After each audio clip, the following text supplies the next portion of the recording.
You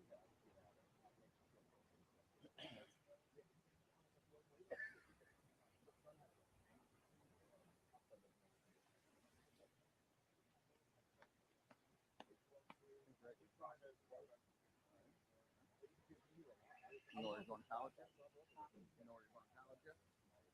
Where you want to go? What, Georgia? Oh, okay.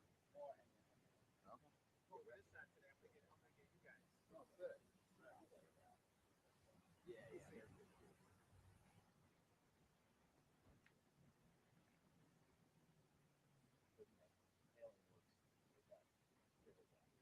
I feel like we should get like one of those big flashing signs, wrap it up sign in the courtroom.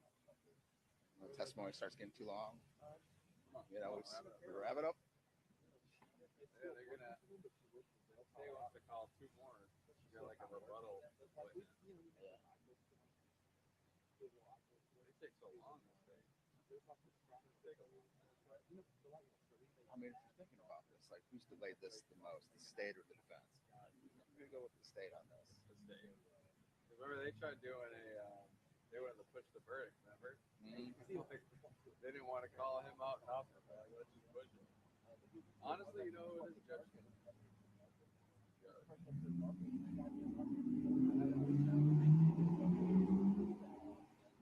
I got a wild theory. I think he's gonna get off. Yep. One version. Yeah. And then I think he's. I think then. Is it? Okay. I won't curse then. Yeah. Oh yeah, I know, right? Yeah. I don't want to be there. You got your lanyard? Ratings boost. Yeah, right. No way. Okay, Alright. gotcha. No No, effect one 6. time I had a conversation, I had the audio of people found me online. Yeah. Oh, that's awesome. I don't know. I know. If they find my email, I'd be screwed. Is that yours? No, this.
What is it?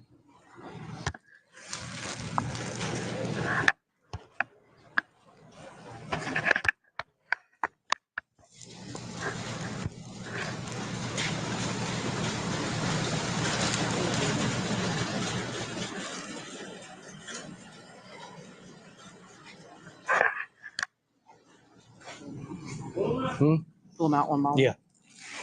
You want I'm on video.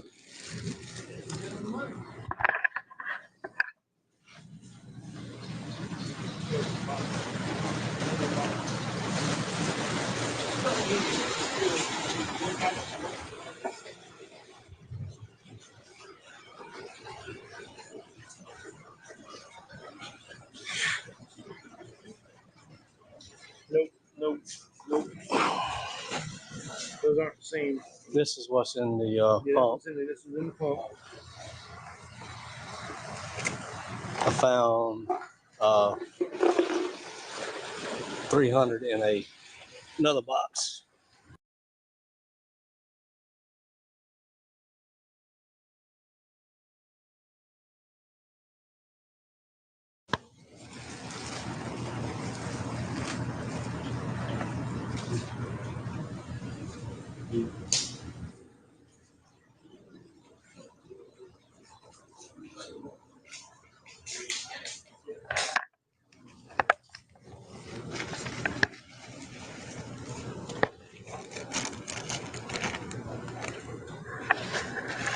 Got one circle.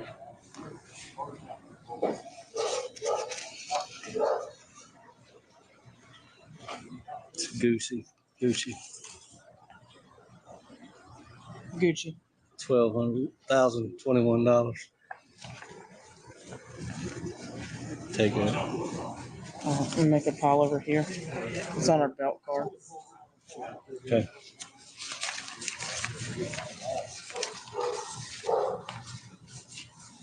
That is part of it, I think.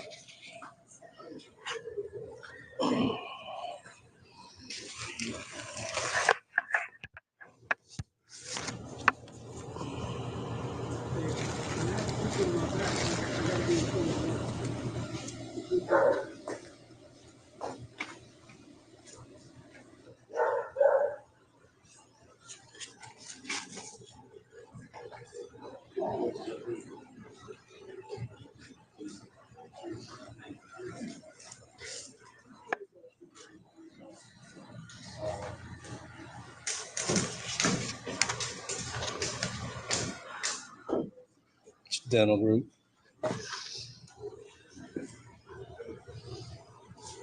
Transactions.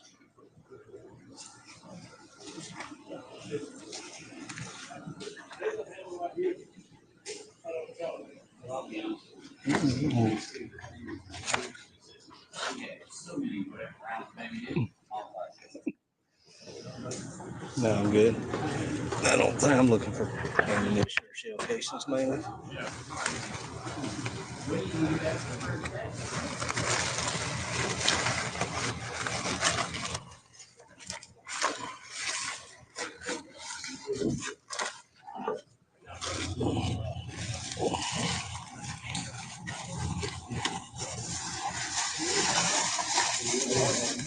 Tobacco.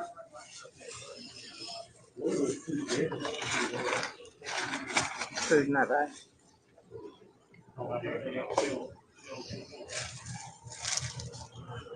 Down the sale. Be careful.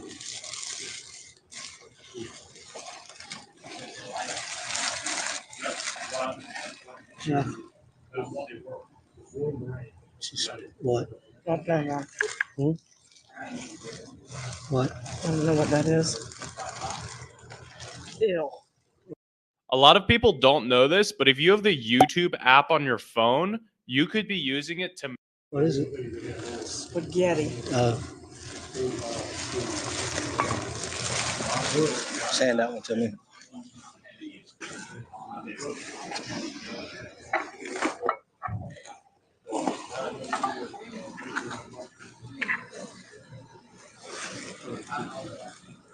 No, there's it in on.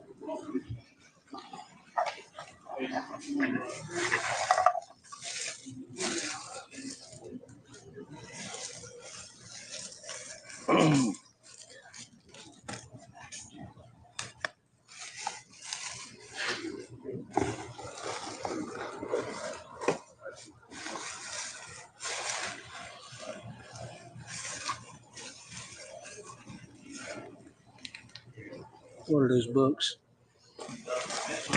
Just, you just look at it. We're good. Okay.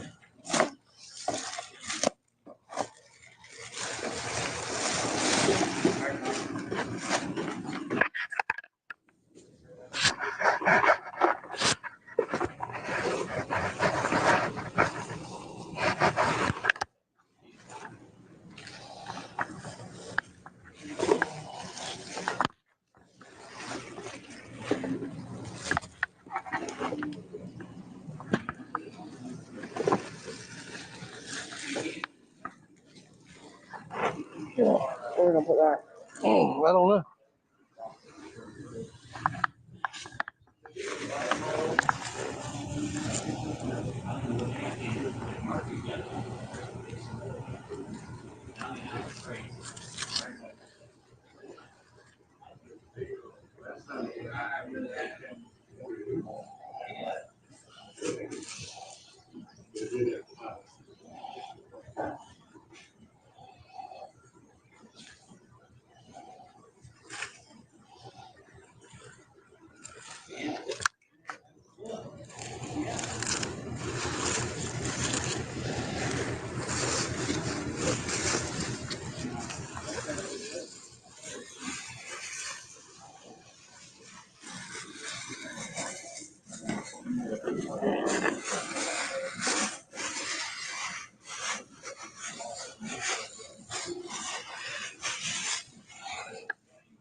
Yes. Yeah, clean the refrigerator out.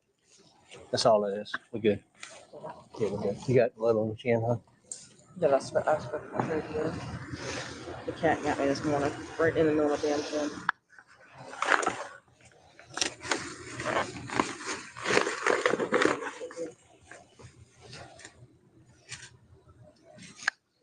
That's all I see. You can't do anything with. Yeah. Can you put that back in that white bag? That's what I'm gonna do.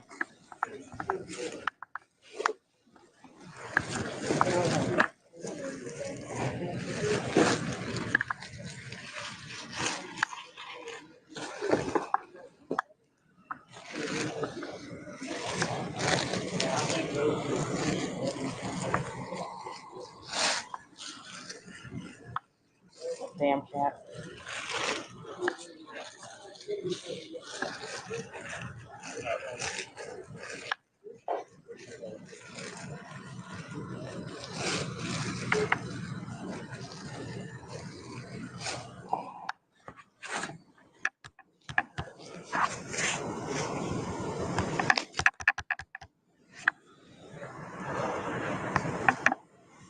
It's hot.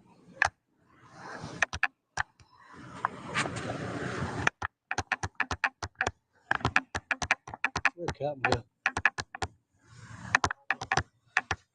Just the old gloves. Yeah. We'll go get those boxes. Ammunition boxes. What are we gonna put them in? I'd say just set them back here right now. All right. I'm gonna get them.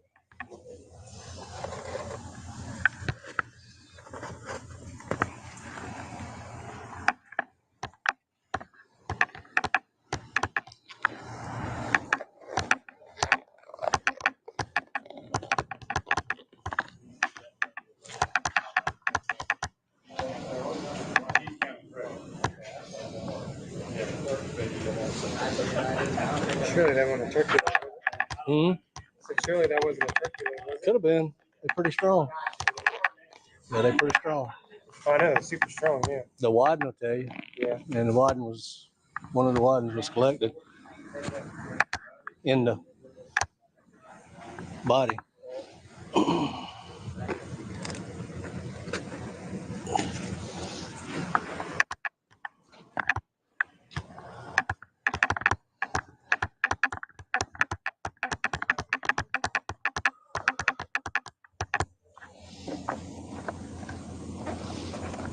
Katie, I'm gonna set them down here like this.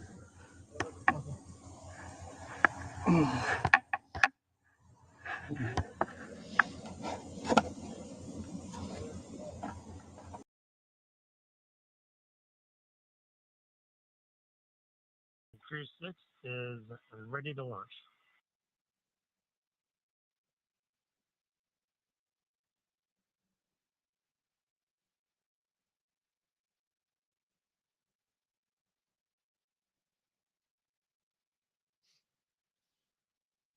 And those words coming from the crew 6 inside the Dragon right now, under 9 minutes from launch.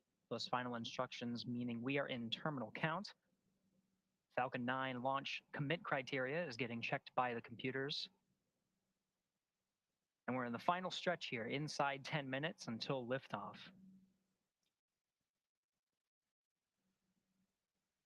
Kate was mentioning a series of number and letter combinations that you'll hear upon ascent once we get to that point. That'll be those different abort modes that we'll be tracking throughout the ascent. There's an Alpha and Bravo on the first stage, and there's 2A through 2E on the second stage as we track it up the eastern seaboard. Right now coming up on T-minus 8 minutes. The next major milestone that we'll be hearing will be about the engine chill. That's right. That's a important step of the countdown. That's basically when at T-minus 7 minutes, we will open the pre-valves of the engines to allow a little bit of the super chilled liquid oxygen into the Merlin turbo pumps prior to the full flow of LOX that occurs during ignition. Now, that's important because at this point in time, all the hardware is at ambient temperature. So by opening the pre-valves and flowing a little bit of that super chilled, densified liquid oxygen helps prepare the hardware for that colder temperature when the full flow of LOX occurs. We should hear that call out in about 10 seconds.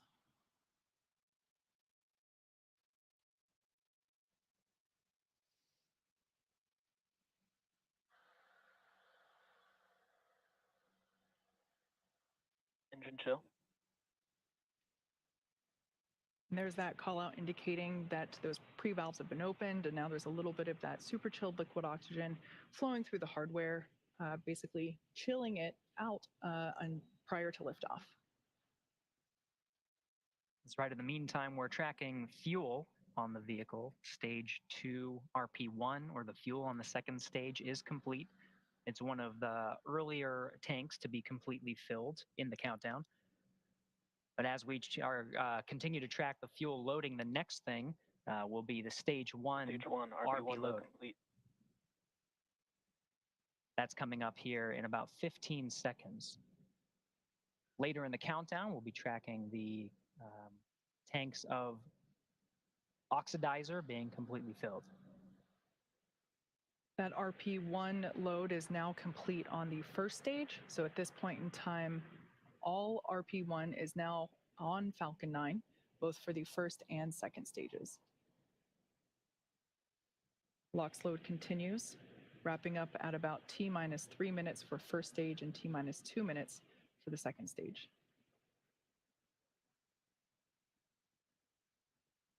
Coming up, we'll hear the call for Dragon to... Dragon SpaceX, for awareness, we are seeing a TTEB load issue and are troubleshooting. We are currently still go, but have further evaluation before making a final decision. We'll get to a final read before T0. And SpaceX Dragon got. That call out there just communicating to the crew that the launch teams are troubleshooting a small issue with TTEB, and they will have some more information for the crew in the next couple of minutes. That TTEB, as I mentioned earlier. Dragon is in configure for terminal count. And there's that call. Tanks are pressurizing for strong back retract. A lot of information coming through right now, just indicating that that Dragon is now on internal power, and now we are basically preparing to retract the strong back, which is the white structure there to the right of the rocket. We will see the clamps open just under those clamps, just under the Dragon trunk. Those will begin to open, and the strong back will retract away from the vehicle. Yeah, that's right. We'll see those clamps on the top of the structure there, just under the Dragon's trunk, which you can identify by the black solar panels on the left of the base of the capsule itself and to the right. And then the structure itself will lean about 2 degrees, and then it will retract the rest of the way once Dragon actually hits that T0 mark and lifts off. We're seeing those clamps being undone now. The 2-degree lean will be very subtle, and then you'll see it more when we hit that T0 mark. That's right. At liftoff, Falcon 9 will, or excuse me, the TE will actually retract to 45 degrees to clear the way for Falcon 9. That TE is basically what has the umbilicals that attach to the vehicle that provide power, telemetry, and fluids prior to liftoff.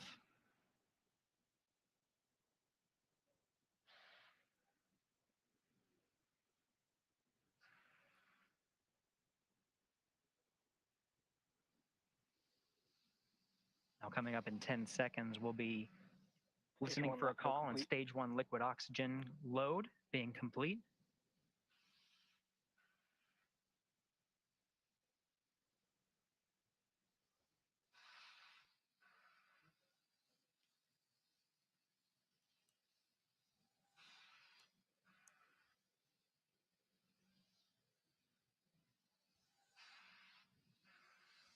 Dragon is in terminal count and on internal power.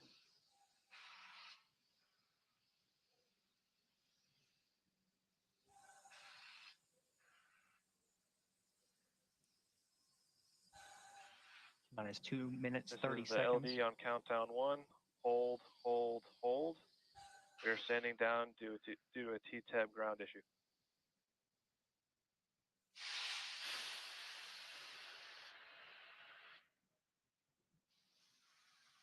As you just heard, we have. Support has started. As you just heard, we have a hold tonight due to the TTEB issue that I mentioned prior, and the Dragon SpaceX with that call from LD, you are go to step into 5.100 launch scrub. 5.100 launch scrub. That's in work. as with everything else, we are prepared for all scenarios, including, unfortunately, as we've seen tonight, a scrub. So the teams are now stepping into those procedures. That's right. Again, it was the teams were tracking a ground issue with TTEB. That's the ignition fluid that actually sparks with the oxidizer and allows the engines to fire. The teams were tracking this issue. And so we're in a nominal scrub configuration. We'll start to see sort of a sequence of reversing some of the milestones we've been tracking as part of this countdown until the crew access arm swings back to the side hatch. And so the crew can egress the vehicle as part of a nominal launch scrub.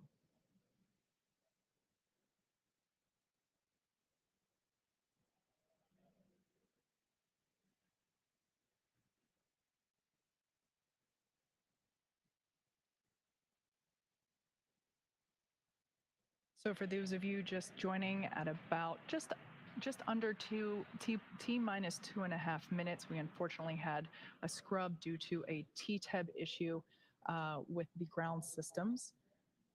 So as Gary mentioned, we are in a nominal scrub configuration. There we have our procedures now being enacted to basically reverse all the progress that we made this evening, including propellant offload and bringing that crew access arm back into position and getting the astronauts out. Up until that point, everything was looking good. The ground team had reported that issue. I believe it was around T minus 5 minutes.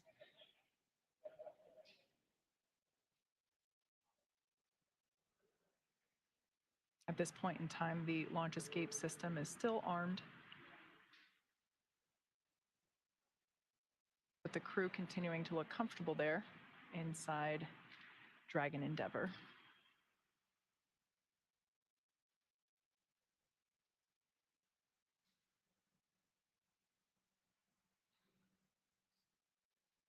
And Dragon, LD on countdown 1. At this time, our offloads are underway.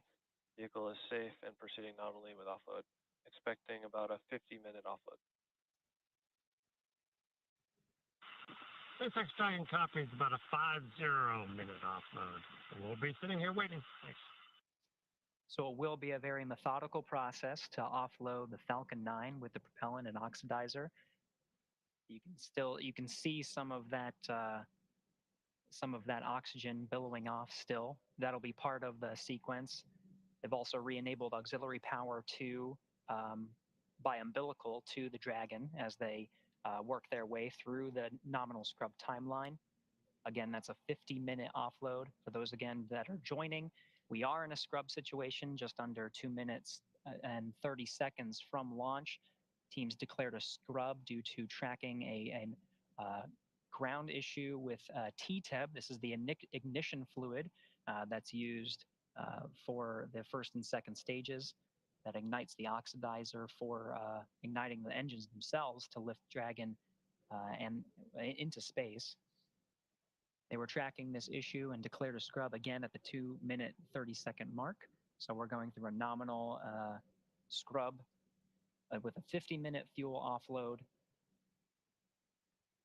You can see the strong back clamps have been re-enabled in this view right here. After we offload prop, we'll see the crew access arm swing back to get. You can hear it on the radio. It'll be available on local amateur VHF radio frequency 146.940 megahertz and on the UHF radio frequency 444.925 megahertz FM mode, heard within Brevard County on the Space Coast. So the next thing you should be, as we get closer to 10 minutes, they're going to make sure the launch displays are set up. And the reason they're going to do that is because once the launch happens, you have the ability to, all the displays are touchscreen, so you can change them and move them, but you don't want to be doing that during launch. And so there's a check in there to make sure you have all the views you want. Generally, what I'm guessing they'll do is they'll scroll on the procedure to where they expect to so they don't have to scroll while they're under G's. They'll make sure that the mission specialists have the views that they need. You can see Andre's actually reaching up there right now.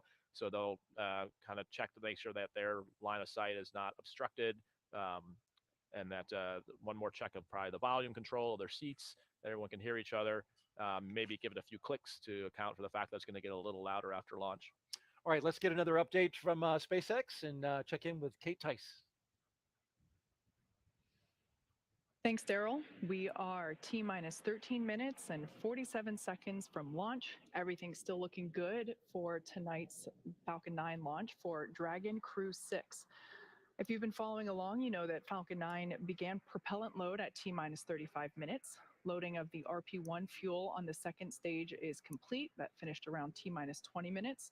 Fuel loading on the first stage continues. It's approximately 75% full and will finish around T minus 6 minutes. Densified liquid oxygen loading is underway on both the first and second stages. They are looking about 80% full on the first stage and just under 10% on the second stage. That will wrap up at T-minus 3 minutes and T-minus 2 minutes, respectively. Checkouts of the thrust vector controllers, what we call TVC wiggles, those are coming up. That's basically when we use those thrust vector controllers to slightly move each engine nozzle. That's what allows Falcon 9 to steer itself during ascent. Dragon mission director and team reporting no major issues at this time. Communication checkouts are complete. The crew access arm is retracted, as you can see there on your screen. It's nowhere in sight. The crew access arm, the launch escape system is armed, and the crew is strapped into their seats and ready to go to space. Final instructions to the crew will come at T-minus 10 minutes. The crew displays will be configured for launch. That setup gives the crew insight into how the launch is proceeding and provides constant updates on vehicle health. You can see the crew there on the right-hand side of your screen now, looking pretty comfortable. At T-minus 5 minutes, we'll be in terminal count, and Dragon will then transition to internal power.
I want to remind everyone in the courtroom that the courtroom decorum must be maintained at all times.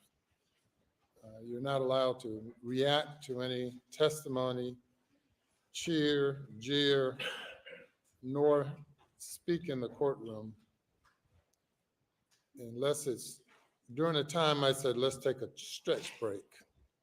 You can speak at that time, but otherwise we need to maintain order. Anything before the jury comes?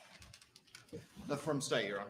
Your Honor, a couple of sort of housekeeping matters. One is we expect to rest today. We've got 3 witnesses. I don't know how they could go all day, but direct ought to be relatively quick. We're going to rest today, I believe, and then the state is going to call several somewhere. We've been told up to 4. Maybe it's 5, maybe it's 6, but whatever.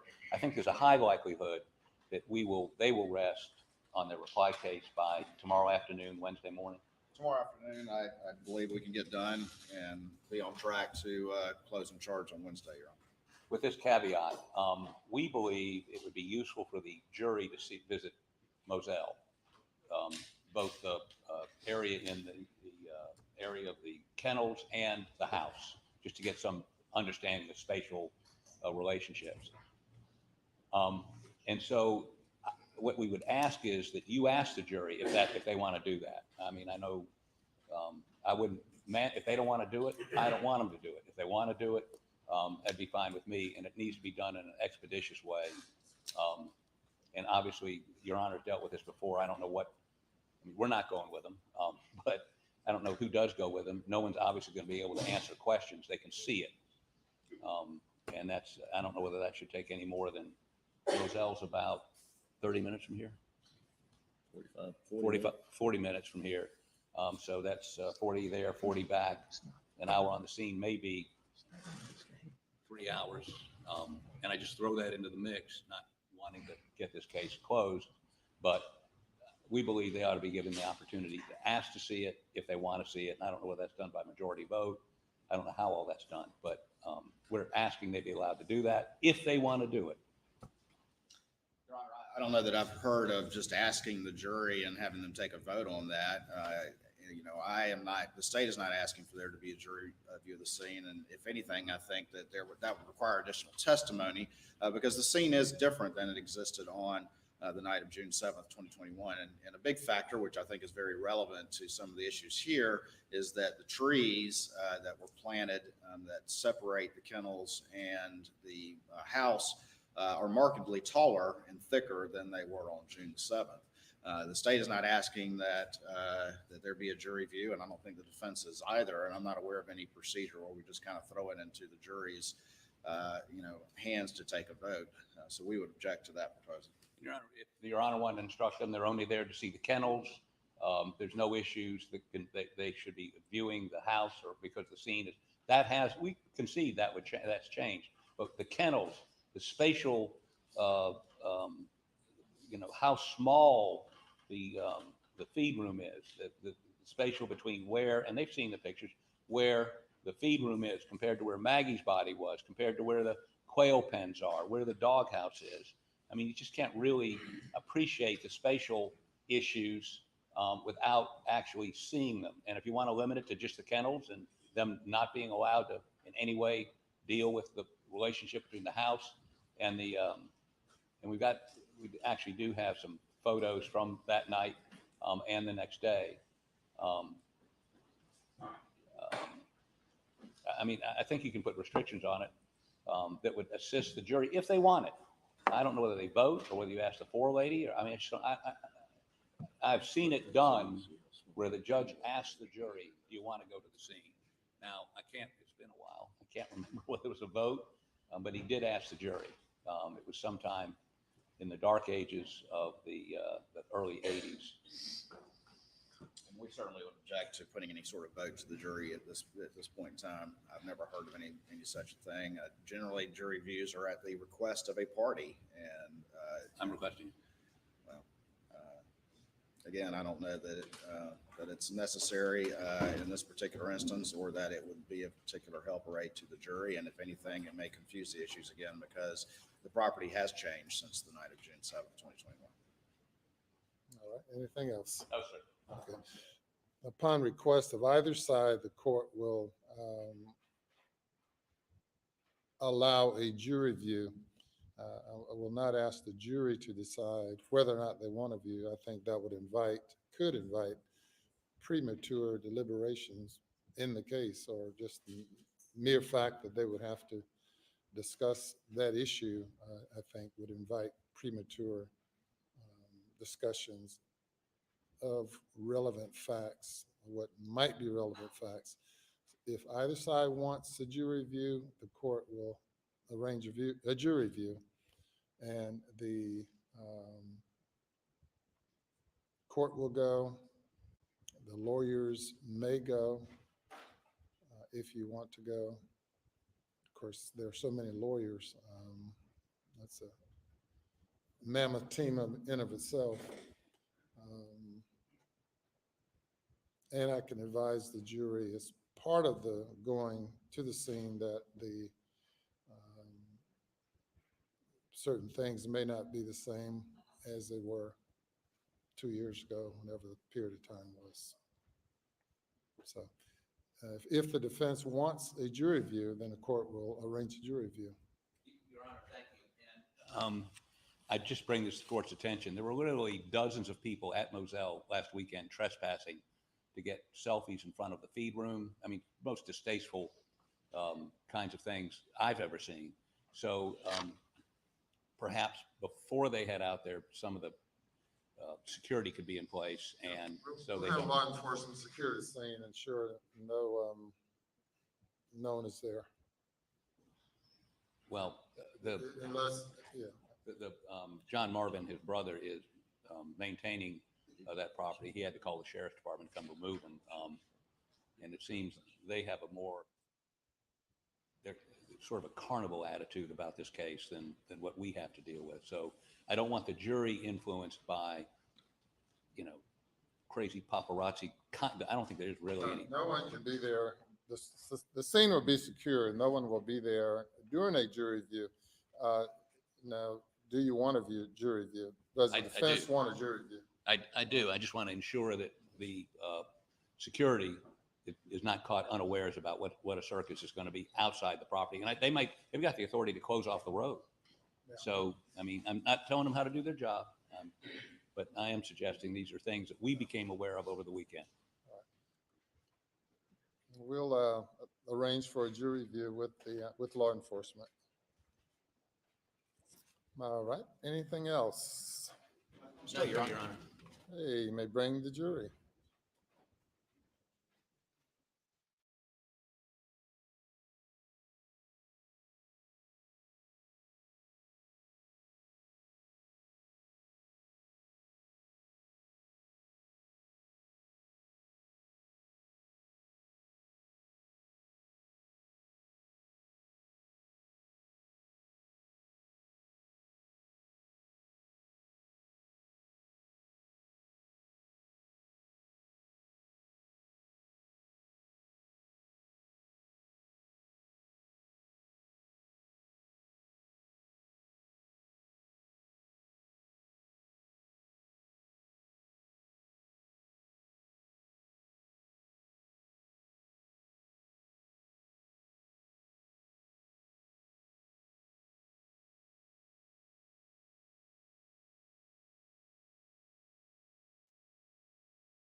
All right, thank you. Good morning. Good morning. Okay, welcome back once again, day number 25. The defense's case, you may proceed. Court, Your Honor. The defense would call Dr. Jonathan Eisenstadt to the stand, please. And Your Honor, while he's coming around, Dr. Eisenstadt, the pathologist, we're going to be, first of all, showing some pretty graphic photos on the computer and the Elmo. And secondly, we're going to be talking about some pretty graphic details. So we will be offering exhibits. We should, we don't have to do it out of the gate, but certainly 10 minutes into this testimony, we're going to be showing some pictures and discussing matters that are going to be pretty graphic. So a number of these exhibits, not all of them, but 90% of them we're going to move to introduce under seal. Some of them are already introduced under seal. And we've warned the family that if it gets too graphic, they can leave. So if Your Honor sees some of the Murdaughs get up walking out, that would be because it's, again, extremely graphic. So,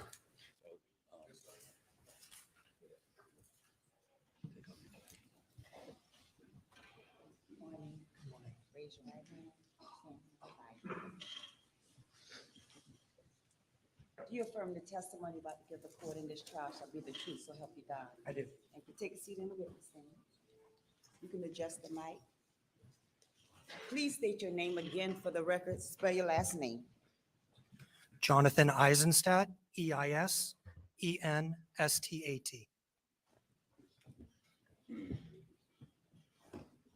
Doctor, what do you do for a living? I am a medical doctor who specializes in forensic pathology. And where do you practice medicine? In the state of Georgia. Could you tell the jury, please, what forensic pathology is? Sure. Forensic pathology is a subset of pathology which really deals with investigating the cause and the manner of someone's death. Okay, and let's get a little bit of your history. So if, and I'm looking at this, you went to the same medical school as Dr. Reamer? I did. And then after, I think you went to University of California at Davis undergraduate? That's correct. I grew up in California. Graduated from there in '93. You went to the Sackler School of Medicine, as did Dr. Reamer, and you graduated in '98. Yes, sir. And then you did a residency where? Well, when I came out of medical school, I initially wanted to be a surgeon. So I started out in general surgery in Staten Island, New York, and quickly realized it was not the profession I wanted. Beautiful profession, but not for me. So I transferred into a pathology program. This is all up in New York, out in Long Island. And to become a forensic pathologist, you first have to do what's called anatomic pathology, which is hospital-based pathology. If you've ever had anything taken out of your body, surgery or blood or anything, that goes to the pathology department. We look at it, we diagnose it, we tell your doctor, and your doctor will tell you what the diagnosis is. After doing all of that training, I did a year of pediatric pathology at New York University to study diseases of childhood. After that, I did a year of forensic pathology fellowship in the Office of Chief Medical Examiner in New York City, and then stayed on one more year in New York City as a medical examiner or forensic pathologist while doing more training in forensic neuro and cardiac pathology. And that would have been in 2000, well, that would have been through 2004. Correct. My forensic pathology training started in 2004 to 2005. And then from 2005 to 2006, I did my forensic neuro and forensic cardiac training. So would that have been with the Office of the Chief Medical Examiner of the city of? Who would that have been with? With the Office of the Chief Medical Examiner in New York City. Okay, and how long did you do that? Well, the forensic pathology was 1 year, the forensic neuro and cardiac was another year. So that's 2 total. Okay. At some point, did you leave New York? Yes, after I completed those forensic subspecialties, I was offered a job at the Georgia Bureau of Investigation in Atlanta. I accepted the job and moved to Atlanta in July of 2006. Did the Georgia, the Georgia Bureau of Investigation have their own medical examiner? Yes, so the state of Georgia, there are, Metro Atlanta has its own medical examiner offices. So there's Fulton County, Cobb, DeKalb, and Gwinnett. So 4 of the 159 counties in the state of Georgia has their own medical examiner. Per county or total? Per county. Okay. So 1 for each of those counties. Okay. And then the GBI, for short, covers the other 155 counties in the state. And when I first started there, there were, I believe, 5 or 6 offices. And then over time, it sort of shrunk down to 3 offices. And I was at the headquarters office in Atlanta. So when you initially started with a medical examiner's office in Georgia, who did you start with? So I was with the GBI as my full-time job. Right. But I did do some moonlighting pretty much at at the Fulton County office, the Cobb County office, and the DeKalb County office. So those 3 counties they comprise the metropolitan area of what city? Of Atlanta. Okay. So, and is that a rather large metropolitan area? Yes, that's why each one of those counties have their own freestanding medical examiner office. But you did part-time work for all 3? Yes, and I actually still do now for Fulton County and then hopefully soon one of the other counties. Okay, so tell me about your work with the Georgia Bureau of Investigation and how did that differ from what you were doing for these other counties? So at the GBI, that was my full-time job. What did you do? What was your job? Oh, my job was as one of the workhorse pathologists doing, when I first started, I believe it was about 250 autopsies each year. And then as time went on, the caseloads increased. And so I would say I was doing anywhere between 250 to maybe 350 autopsies per year. I would be testifying in court. We had residents that would rotate. So the hospital pathology residents would rotate in our office. We would lecture. And then that went until 2014 when I was promoted to Deputy Chief Medical Examiner. Okay, now the autopsies you were doing, and would you generate reports for each one of those? Absolutely. And were these, you indicated early in your career, you were doing general pathology. That is, if you had a polyp taken out during your colonoscopy, you would be doing those. Yes, that's a requirement to be able to take the forensic pathology fellowship and boards. So at this stage in your career, when you're doing autopsies, typically, how did those folks expire? So those are sudden, unexpected deaths, whether they are just, we don't know what happened. You know, a 45-year-old individual found dead in their residence. No one knows why they died. We would get those cases. But then obviously all of the traumatic and non-natural deaths would be investigated by the medical examiner. So anything from car accidents to gunshot wounds, stab wounds, fights and somebody died, things of that sort. Okay. So you did autopsies on people who died of under traumatic circumstances? Absolutely. Including gunshots? Yes. And now you just indicated promoted to Deputy Chief Medical Examiner for the GBI. How did that change your duties? So that added a little bit of administrative duties. Thus, I sort of dropped back a little bit in the number of cases. So I probably at that time, I would be doing about 200 autopsies. That was just for 1 year until 2015. So maybe about 100 autopsies, but now I was overseeing other doctors, investigators, and then we have a unit at the GBI, which is called the Child Abuse Investigative Support Center. And so we would actually do, I oversaw it, but I wasn't the doctor in it. So I know that sounds a little weird, but the person who did most of the work in that was a doctor and an investigator. But as I moved up, you know, that sort of became under the umbrella of what I would oversee. Were those child deaths or? They were living consults and deaths. So district attorneys or CFR, the Child Protective Services from around the state may come and ask, hey, is this an accidental injury? Could the child have fallen off a bike, or is this abuse? And did you review those cases? A few of them, but really the vast majority was done by one of the other doctors. Were you still reviewing death cases? Oh, absolutely. Okay, so if somebody did an autopsy on somebody who died of trauma, would you review their findings and the evidence? Well, I was doing plenty of autopsies still myself. And what we had started doing was we would do rounds on all of the bodies that were in the morgue in the morning. And so we would discuss them all. It really wasn't, excuse me. And then in the afternoon, we would revisit all of those in a meeting and discuss, hey, does this look, if we're focusing on gunshots, do you think this is a contact, a close range, a distant range? If we're not sure about the directionality, we would discuss that. That wasn't specifically me, that was all the doctors. But then when I became chief, all of that became, the scheduling and the meetings would become my responsibility. So, and did you, after you were the deputy, what happened? So then in November of 2015, I became the chief medical examiner for the state. For the state of Georgia? Yes, sir. And were you continuing to do autopsies? I did, because I wanted to, I didn't want to lose my skills. So I did continue doing autopsies. At that time, I dropped down to about 100 autopsies that I personally performed per year.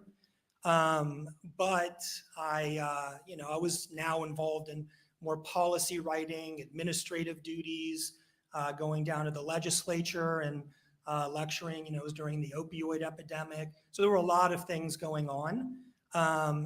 But if there was a case that was very difficult, it's written in the policy of the GBI medical examiner's office that the chief medical examiner was the final arbiter of those cases. Okay.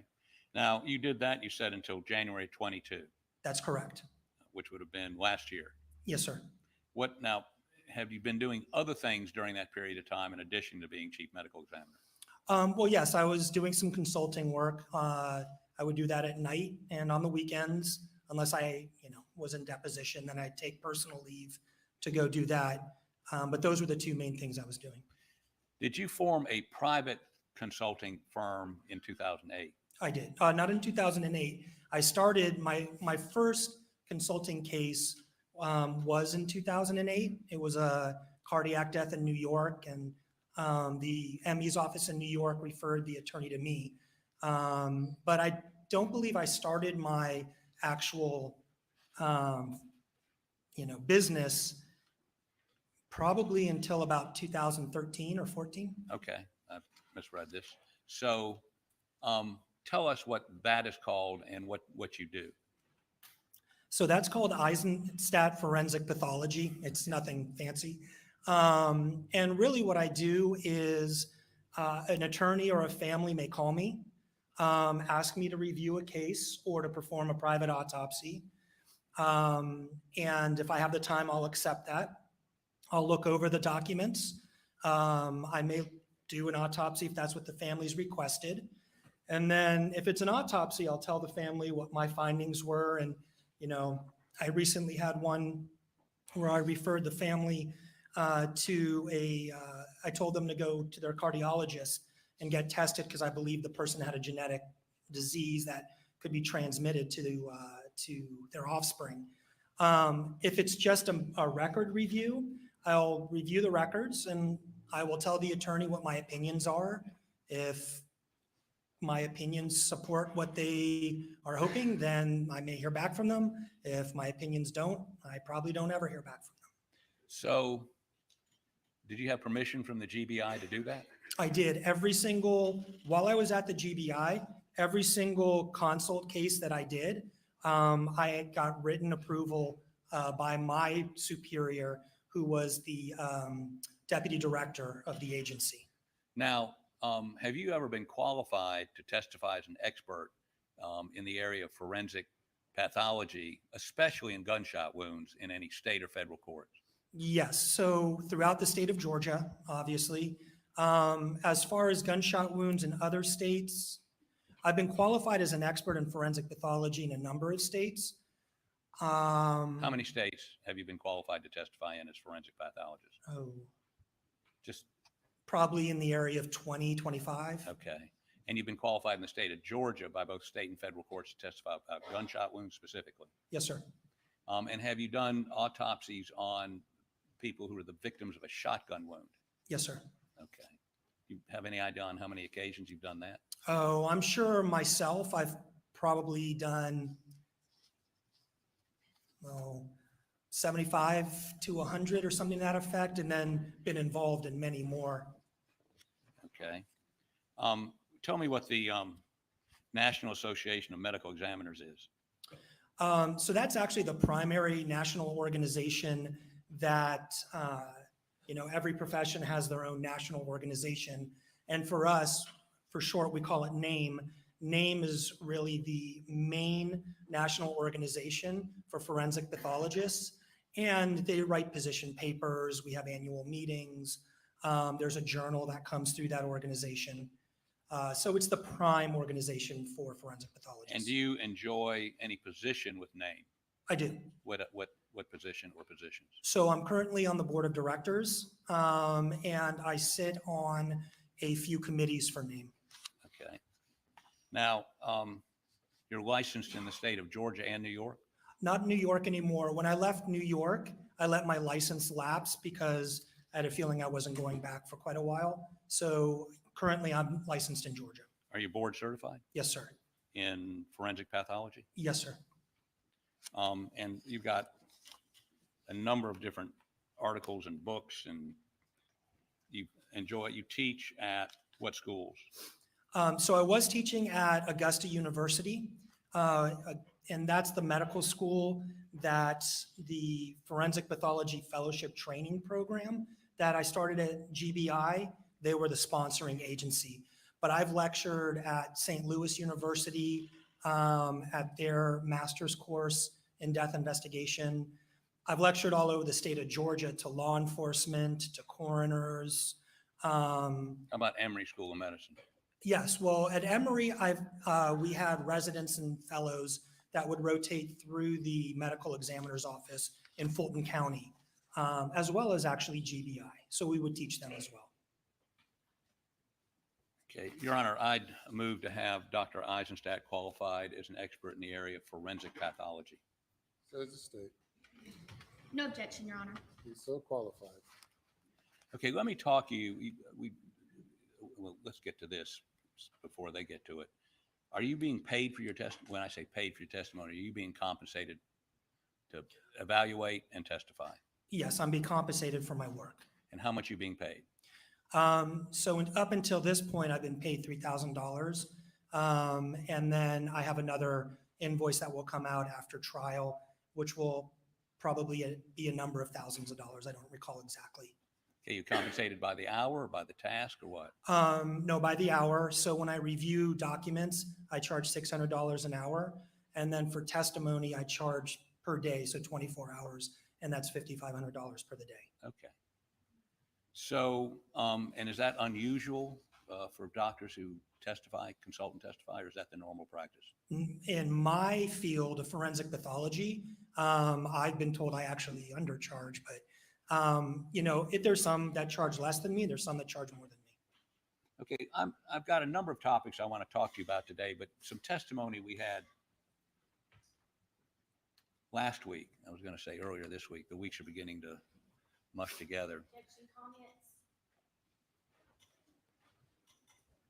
I'm sorry, Your Honor. I'm an old guy. I forget things. I'm not sure what week it was. I apologize to the court and the state for my faulty memory. Yes, you may proceed. So sometime, I believe last week, we heard from the coroner of Colleton County. Did you watch that testimony or hear that testimony? Not the coroner. I saw Dr. Reimers, the medical examiners, but I did not see the coroners. Okay, tell the jury, please, if a medical examiner or coroner comes on the scene of a suspected homicide, how would one, as a physician or medical examiner, how would one determine time of death? What procedure would you follow? Oh, well, whether it be a homicide or not, any death scene, you want to try to get an idea. It's not an exact science, but you want to try to get an idea of what the body temperature is as compared to the ambient temperature. Why? Why? Because it can give you an idea of how long the body has been there. But there's a lot of factors. So the way that I always taught the investigators and coroners is if you walk into a room or you walk into an environment where there's a dead body, the first thing you do is put a thermometer down. Don't look at the thermostat on the wall. Don't look at the computer to see what it says. Put the thermostat down, look in the area, start your investigation. Come back and look at the thermometer. That will be your ambient temperature. Ambient temperature means what? The temperature of the air in that area. Okay. And obviously you want to put it near where the body is.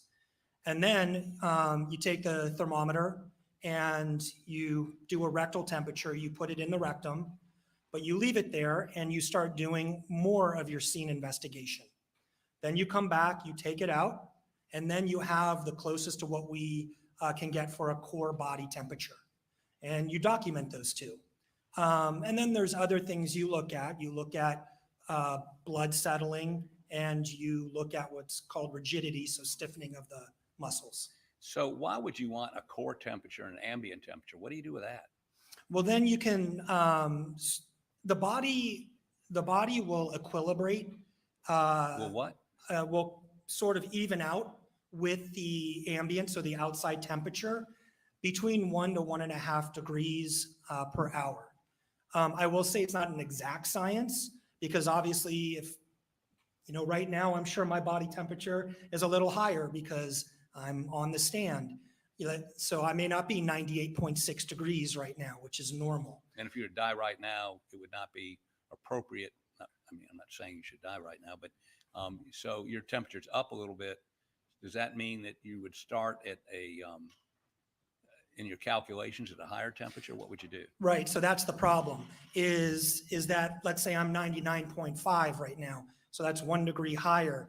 That already moved, we're starting to move that time frame out to it could have an hour faultiness to what you're going to do. So it's 100 degrees outside. My core body temperature is 99 degrees, so we have 1 degree difference. So you may say it's been about an hour, but unfortunately television shows have made it seem like you can say it happened at this time. But in all honesty, you can't, but by far the best methodology is to do a core body temperature. And an ambient temperature. And an ambient temperature, yes. So tell me what you would learn by sticking your hand under the armpit of a deceased. You wouldn't learn anything.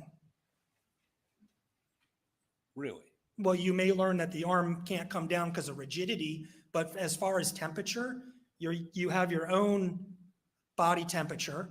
You have, you're sticking it in an armpit, which is exposed to the ambient temperature. So that it's just not a valid method to try to make a determination of time of death. Just a guess. It's a guess, yes. Okay. So let's talk a little bit about, we're going to be dealing with some sealed material. Is that TV off over there? What now? This? Right, so I'm just trying to make sure. Okay. I want to make sure this jerk can see. Okay. So at our request, we're Mr. Murdaugh's lawyers, did you examine materials in this case? Yes, sir, I did.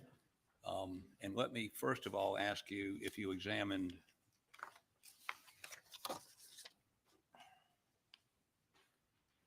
these two documents.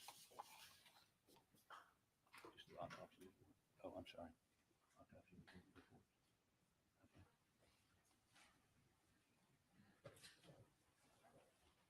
Your Honor, I'm showing the witness defendants exhibit 177 and 178.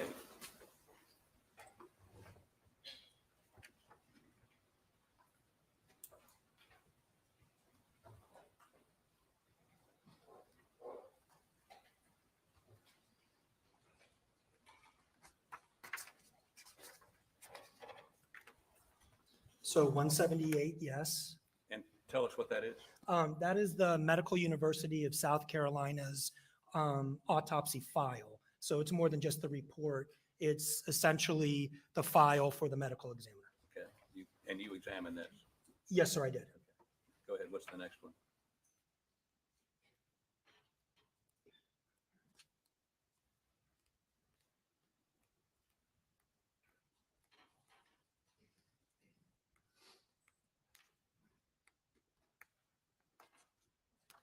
So 177 I did examine, and this is the MUSC file for Maggie. This being 177. Yes, sir. So Maggie's 177 and Paul is 178. Yes, sir. Your Honor, we would offer these into evidence. Your Honor, the state would object to these documents coming into evidence.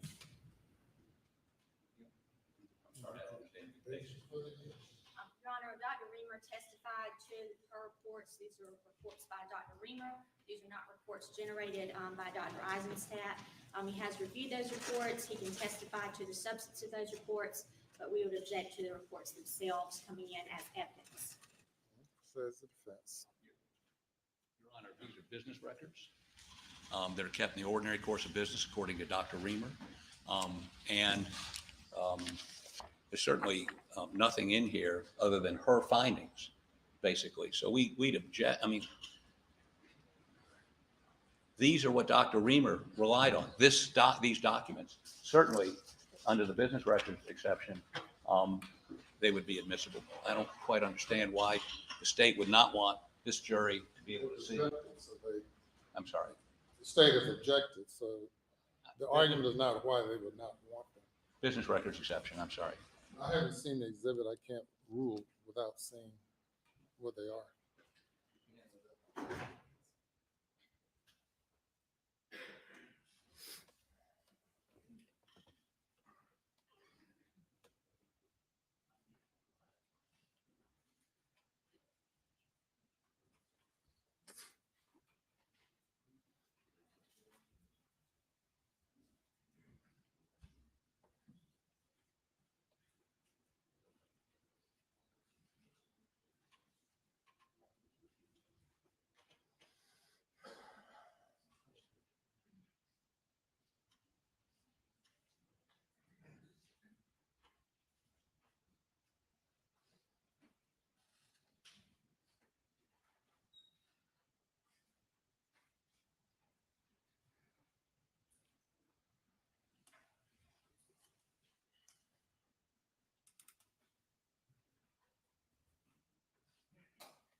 They are admitted over objection.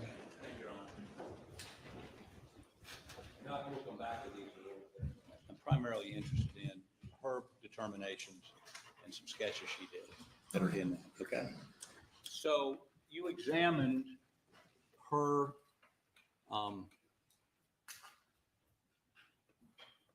her report, correct? Yes, sir. And could I have the Elmo, please? Can I have those reports? Let's talk about Maggie to begin with, okay? Okay.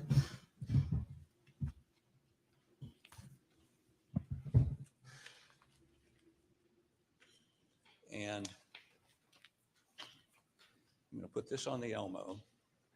Can you tell me what this is, please? That's a standard body diagram for a female. And you reviewed this? Yes, sir. Okay, let's put this on the Elmo. And could I have the easel? What? Oh, you can? Okay, so this would be the body sketches. Maggie. Could I have the female?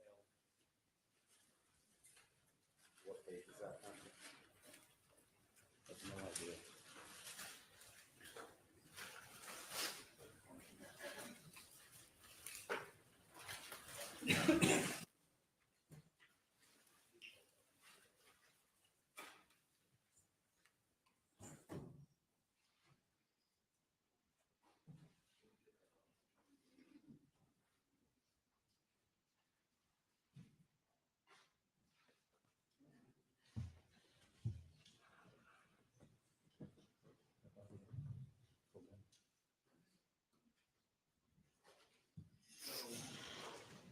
What do you see on your screen?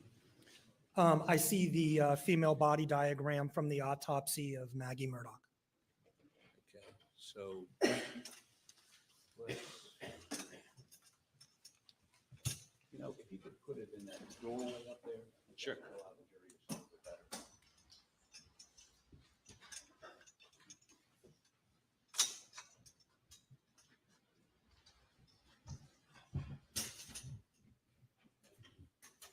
Push it back. There you go.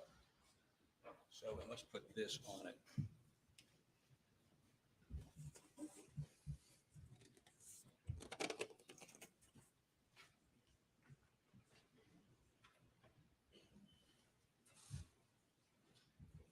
Okay, so by way of, let's walk through the wounds on Maggie, okay? Okay. So look at the sketch in front of you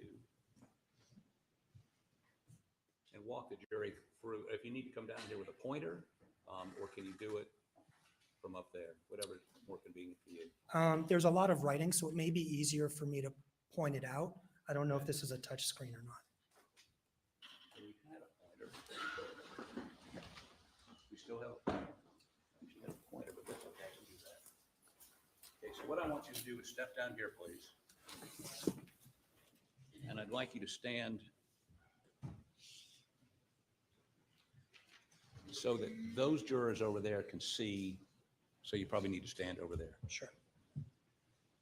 Okay, so how about walk them?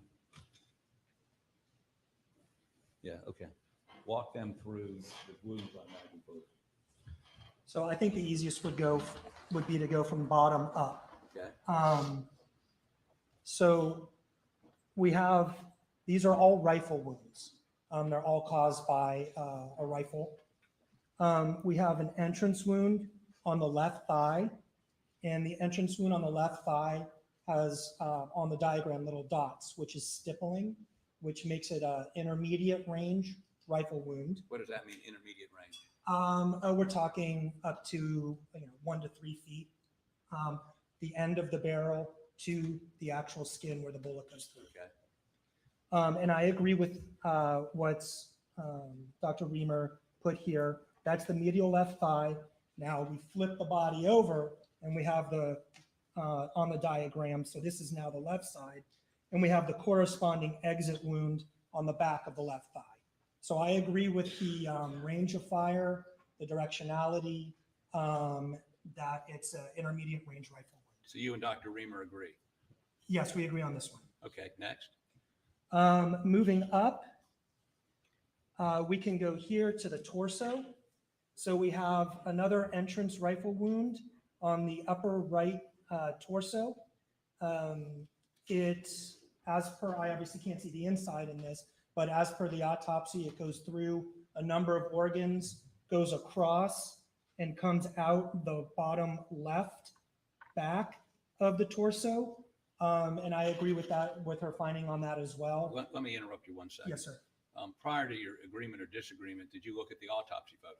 Oh, absolutely. Did you look at her report and her notes? Absolutely. Anything else you looked at?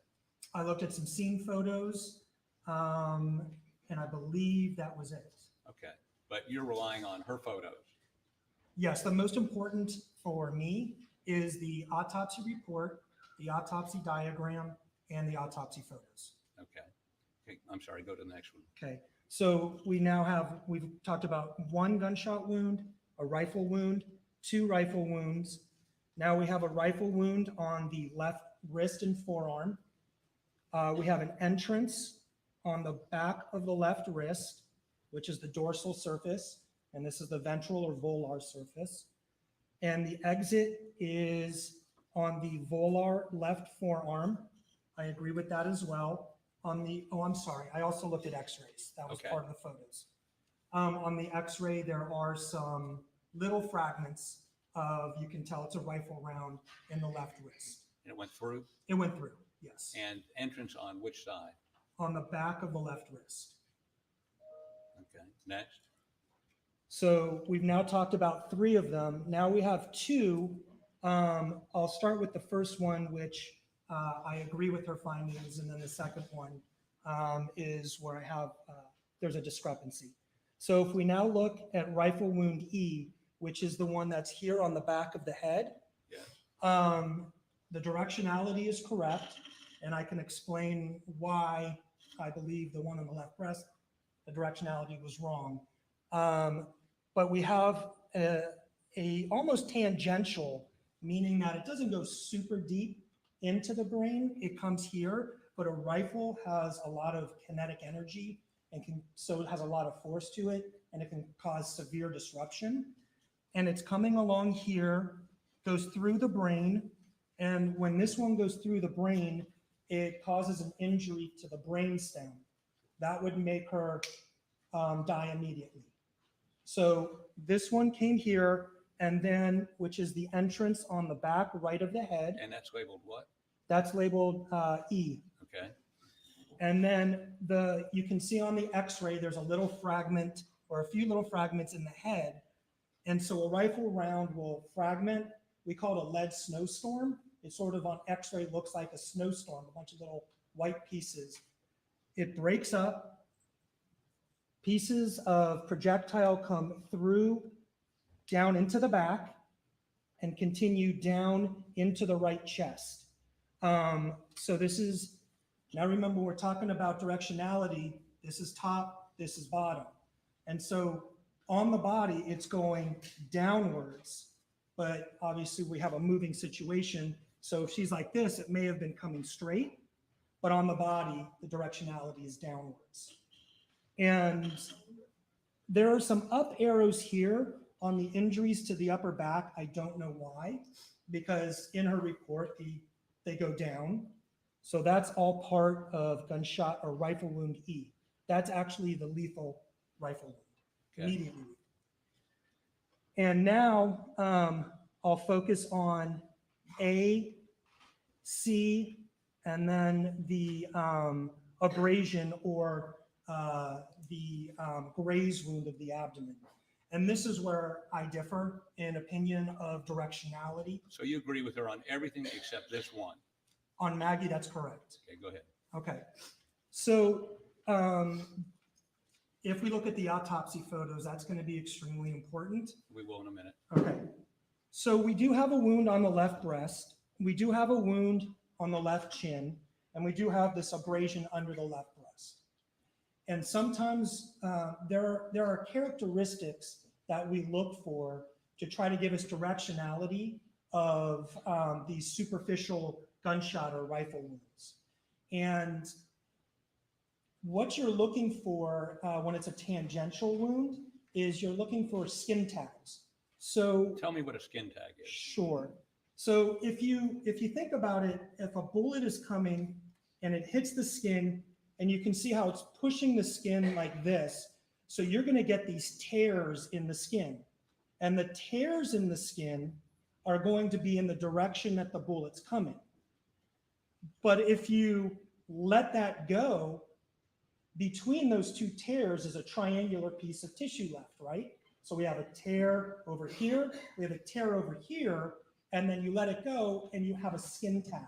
You have a piece of tissue pointing in the direction that the bullet came from. And so when I look at the picture of the rifle wound to the back of the head, you can see all of those skin tags are pointing up this way, so the bullet came here. When I look at the left breast and I look at the wound to the left side of the head, or excuse me, the left chin or jaw, I see skin tags pointing this way. So that would make this rifle wound come from here. It would be superficial, but remember we have all of that kinetic energy. So that's why we get the splitting of the skin, the fracture of the chin, then it comes down through the breast, and then it grazes the upper left chest. And it sort of makes sense when you think about it. If a person is leaning forward and you've got one going down this way, you've got another one going essentially in the same exact direction. So there's the scientific aspect by looking at the actual outline or the actual look of the wound. And then you also have two wounds from a rifle that are right next to each other going in the same direction. And you indicate that both of the directions of both of those, one that goes down this way to the and severs the brainstem, and then the other one that goes down and through her breast. I mean, unless somebody were very, very tall, is there an explanation on how those wounds would have come about? Yes, so I mean, really, we know it's coming from the top of the head downwards, right? So unless someone is standing in an elevated position, or someone is lying down on their stomach, and then you have a sniper who's on the ground going this way, really, and we see this in people who are going to open the door because someone's knocking on the door and a gunshot comes through. If you're leaning, as I was saying earlier, if you're leaning forward, let's say the first shot here gives her significant pain. I agree with Dr. Reamer on that. And she's leaning over like this, then if I don't want to hit you, I'm sorry. I have a gunshot coming like this. Now I look at it, the body lying flat on the table, you can see how it goes straight down. So the explanation that I think is probably most feasible to it is that she's leaning forward, most likely probably in pain from the abdominal wound. And the second shot? Same thing. So she's leaning forward, one back here, and where does the second shot come? The second shot goes right next to the left ear, and on the autopsy photos, you can see a ring of a contusion or a bruise, and it looks very, very similar to her earring that was found there. And again, that's from the energy would push the earring up. The bullet comes down, goes through the breast and out. So that shot blew her earlobe off, or blew? Pretty much, yes. And the ring goes, they find at the scene, right? Correct. Okay, so let's walk through the photos, and if you'll stay right where you are, and then I'm going to maybe have you draw something up there. I haven't quite decided yet. Could I have Defendant's Exhibit 169, please? And I remind everyone we should be covered for this.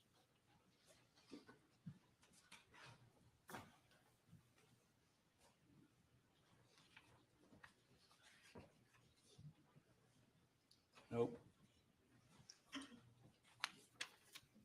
I'm sorry, 159, not your fault.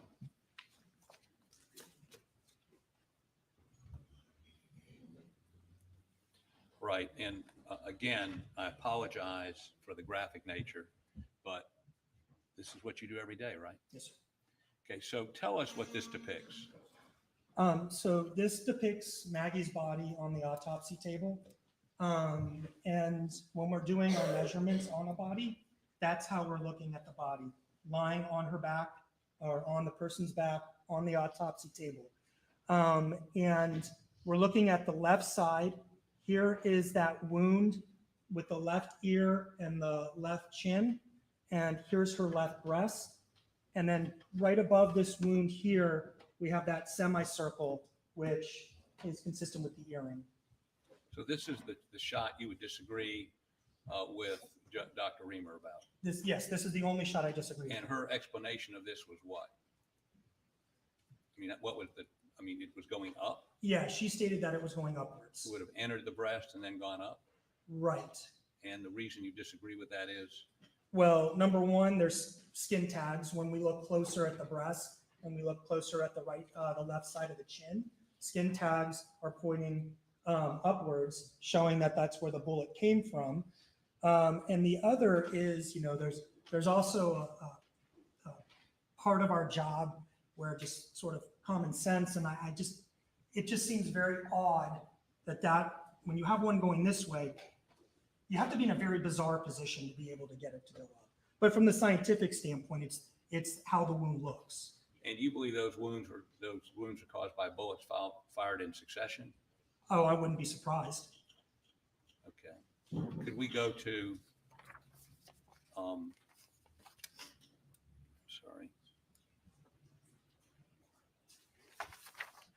Defendant's Exhibit 160.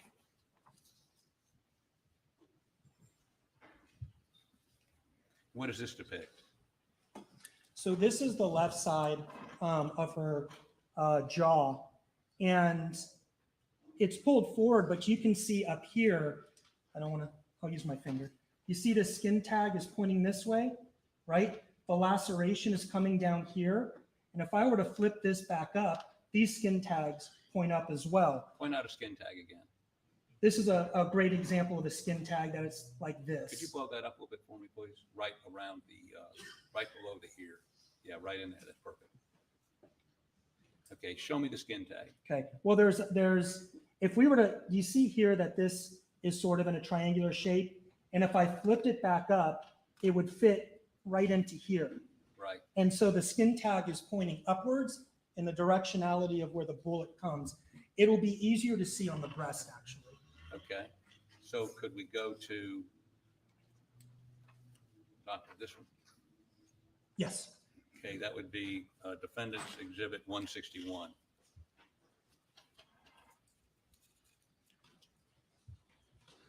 Okay, tell me, is that the area you want? Does that help? Yes, but I think before we blow it up, I think what's important is for orientation purposes, you can see that her head is up here. So this would be up, this would be down. Okay. And now if we need to blow that up, you can see the skin tags are pointing up. The lacerations, the splitting in the skin is pointing down. So that indicates an up to down directionality. Okay. And could we see State's Exhibit 498?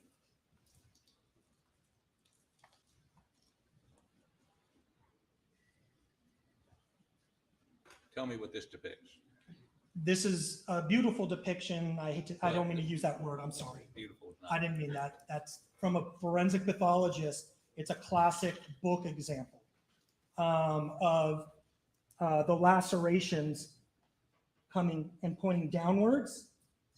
The skin tags are pointing upwards. So skin tag, skin tag, skin tag, all pointing up where the bullet's coming from. The lacerations are pointing down, which is the direction the bullet's going in. Now, did you and Dr. Reamer agree or disagree on this? We agreed on this. Okay. Now, the other thing is, it appears her head was shaved. Why is that? Right. So any gunshot wound to the head, if you're trying to make a determination of entrance or exit, or trying to get a better idea of what it looks like, you also want to look for if there's any gunshot residue. You shave that area. So most of the time is to look at the actual outline of it. Sometimes it's to preserve evidence for further testing. Okay, could I have 168, please?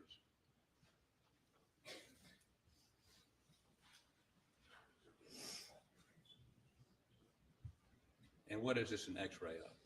So this is an X-ray of her head and neck, and it might be hard to see, but we have right here in the center, we have a fragment of possibly jacketing or a fragment of a projectile right here in the midline with a few smaller pieces. We have nothing over on the left side. where this injury is. So nothing went in here and stayed. All of the projectiles, and then we'll continue down to the chest. It's one rifle that went down, and then you'll see that lead snowstorm, which is consistent with it going back in to the back and down to the chest. Okay, and could you go to 169, please?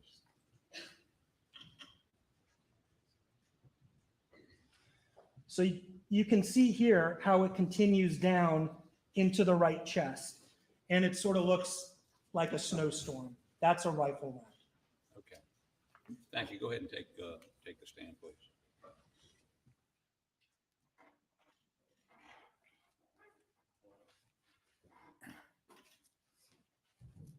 So your job is to look at the photos and determine whether or not the original pathologist was correct or incorrect. That's what we hired you to do, right?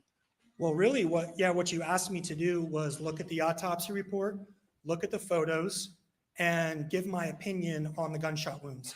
That was it. I wasn't even asked to say, I wasn't even asked, is she right or wrong? You just asked me to look at them and give you my opinion. And how many bullets holes do we have here? How many shots?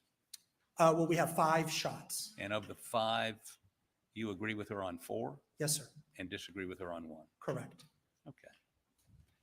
So let's move on for just a moment, and let's look at, we'll go to Paul's autopsy report, and we'll go to his sketch. Let me get this material away.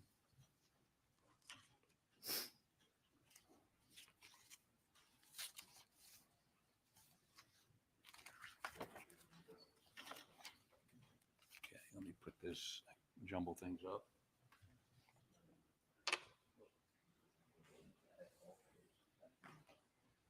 So let's have you step down again with your pointer, please. It's right here. Your Honor, making you approach. Thank you.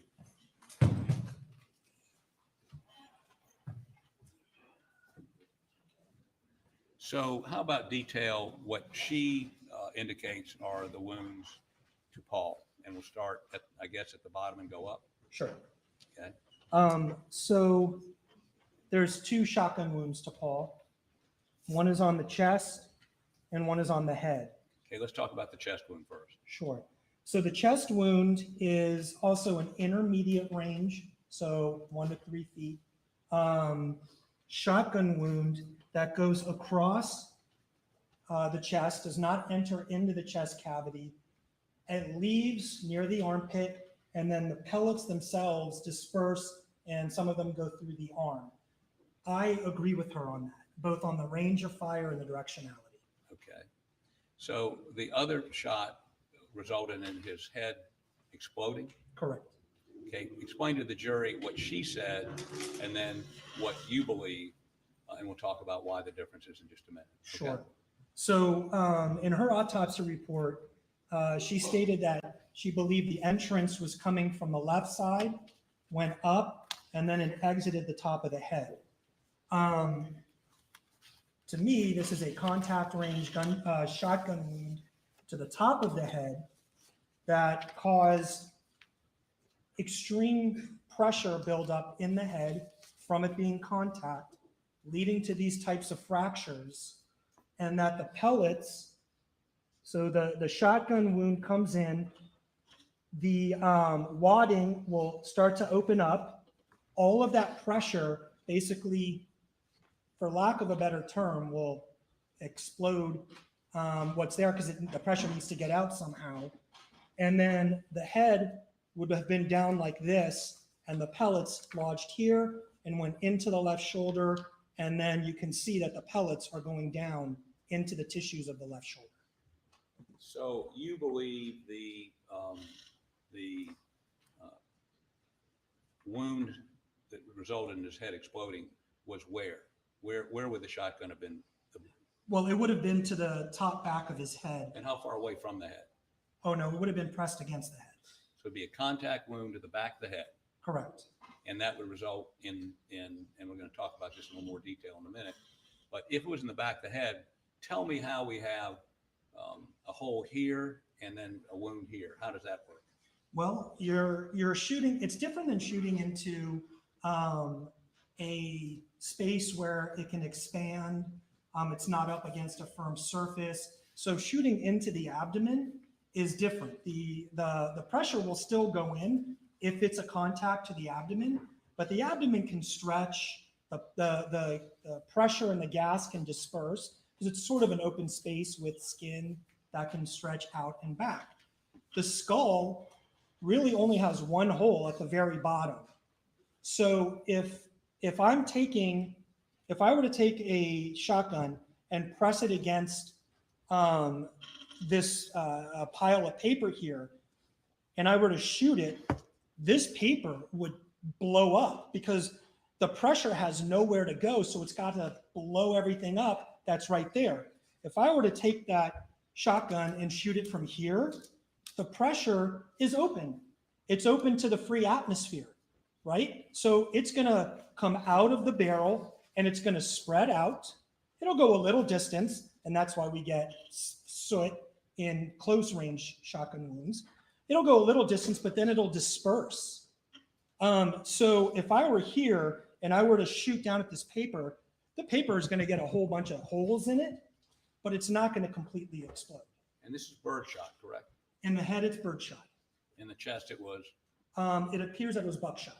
Okay. Now, so her opinion was, and tell me the path. So unfortunately, the top of the head wasn't shaved, so I can't tell you the exact entrance, but it absolutely is a contact range shotgun wound to the head. And from the way it was described by Dr. Reamer, what she described as the exit wound was that it was near the top of the head and a little bit back on the right. So probably right about here. Okay. Now, let me talk to you a bit. If you take the witness stand again, please.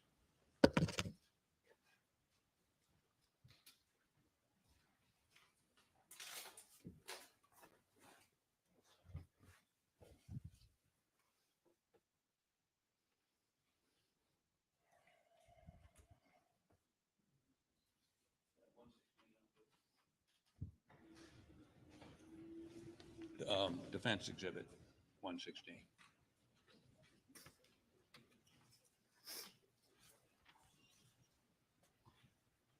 Okay, so, yeah, if you can blow that up a little bit. This is in evidence. Where did this exhibit come from? Is there a book? Yes, this is from the main textbook on gunshot wounds by Vincent DeMeo. Been described as the Bible shot wounds, is that correct? Yes, sir. Okay, here we go. And that's, I think we asked Dr. Reamer about this book and she agreed, right? Yes, sir. And this sketch or these pictures are from that book? Yes, it is. Okay. So this depicts a shotgun shell being fired, correct? Yes, sir. And tell the jury, please, this is the initial firing, correct? The very top image, correct. And what is that coming out? What's coming out are actually flames and gas. So sometimes you'll see a little bit of burning because the gunpowder is ignited. So you have a little bit of flame and then gas. Now, if they had shaved Paul's head, which they did not, correct? Correct. Would they have seen some evidence of that gas and flame coming out? I would say most likely yes. You don't always see it. But yeah, most likely there would be some soot or what we call searing, burning. Okay, the next one down, B, what is that showing us? So now what we're seeing is at the front, you can see all the pellets that are still sort of in a cylindrical form because the wadding itself has not completely opened up yet. So, you know, the pellets are all, you have a plastic tube in essence, and then the pellets are all at the top, and then there's a piece of wadding, so like a plastic disc or something, and then underneath it, you have the gunpowder. The gunpowder gets ignited, the heat builds up the pressure, it pushes out the plastic tube through the barrel of the weapon, and that's when that first image you see that. The second image, you see that we still have all of the shot, or the pellets are still within the plastic tube. And so that's going to go for a little distance. Behind it, we see the cloud of gas. We see the pressure from the cloud of gas. And this is still very early on in the shot. Okay, and what's the next C? What does that depict? Right, so now we're a little bit further out, a little bit later after the weapon's been fired. We still see that the pellets are in sort of a cylindrical form, and you can see that the cloud of gas is getting bigger, right? The reason the cloud of gas is getting bigger here is because it's going to go where? Via the path of least resistance. So it's going out into the atmosphere. This is not pressed against anything. This is just if I were shooting in the air and the gas is coming out. And the last one, D? A little further on, you can now see the pellets are just starting to separate. And we see this big cloud of gas. So the pressure is dispersing outwards into the atmosphere. And if we had another shot 3 feet down or 4 feet down, what would be happening with those pellets? So now you're starting to get individual pellets that are, the pellets would be opening up. So they wouldn't still be in that cylinder. If we're talking 3, 4 feet or further. So on the skin, we would start seeing a little outline of individual holes from individual pellets. It's not like they all have separated yet, but we would see some. 10 feet, would they be separated? Oh, yes. Okay, and so you'd see a pattern of shot. Correct. Individual pellets. Correct. Okay. So let's follow this back. If, let's go with her scenario first. Okay. And the testimony, I think, has been 3 feet. The muzzle of the shotgun was 3 feet from, and let me maybe put one of these in.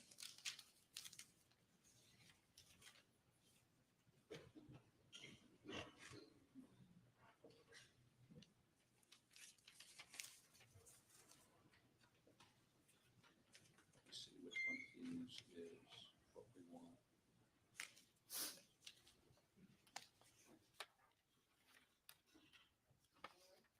Okay, let me have States Exhibit 478, please.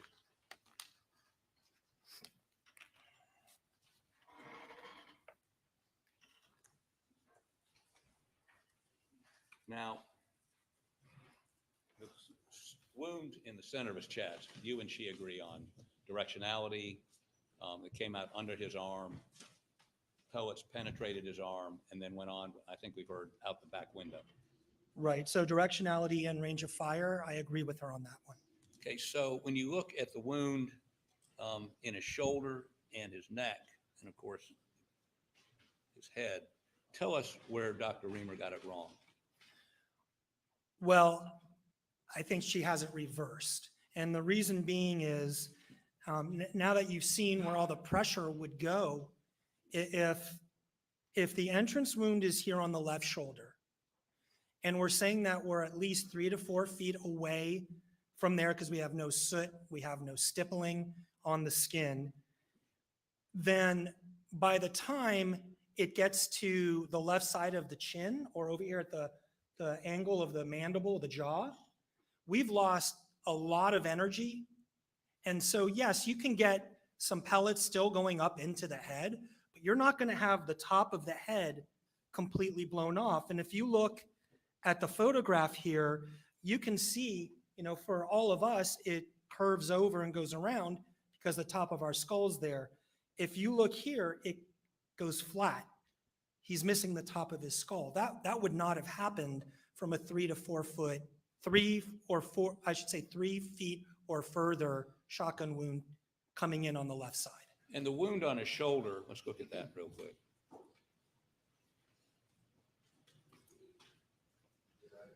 Shoulder, please. That's a pretty big wound, is it not? It is, and there's pellets that are going down into the tissue. And what is the evidence of that? Well, there's photographs that are taken looking down into the wound, and you can see pellets there, and there are x-rays that are taken that you can see there's pellets down into the left shoulder. Okay, if you go to Defendant's Exhibit 162.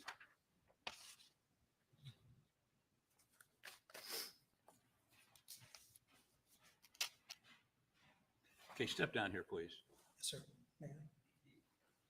Your Honor, may you step down? Thank you. You stand over there with the pointer. Show the jury, please, the individual pellets. Oh, well, this is probably the easiest one to see. Round and silver. I'm going to have to come around for a moment. I'm sorry. There's one here. There's one here. It's not projecting well, but I know that I saw a few down here, but then on x-ray, it'll become more apparent. Okay, well, let me do this. Let's go ahead and put the x-ray up while we're talking about this, which would be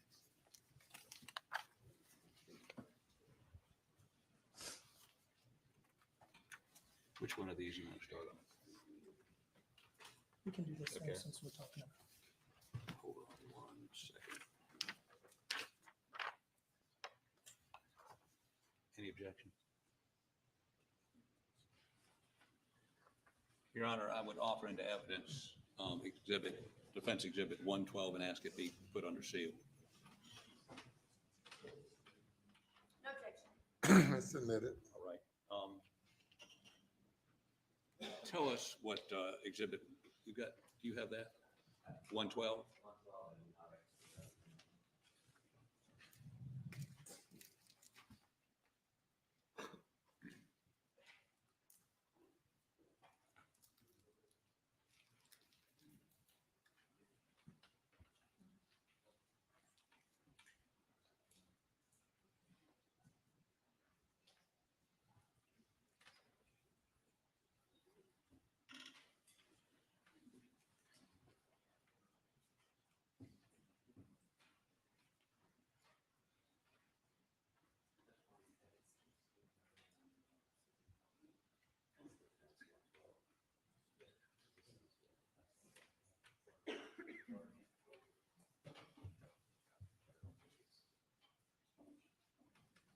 I know this is shocking, Your Honor. We have some technical issues here. This is,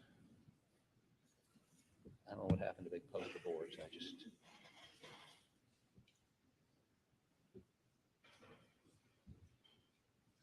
Got it? No? Yes. No, this is 112. I mean, it's going to take some time. Let's just put it on the elbow and go from there. We're interested in this area. And I'm going to have one more.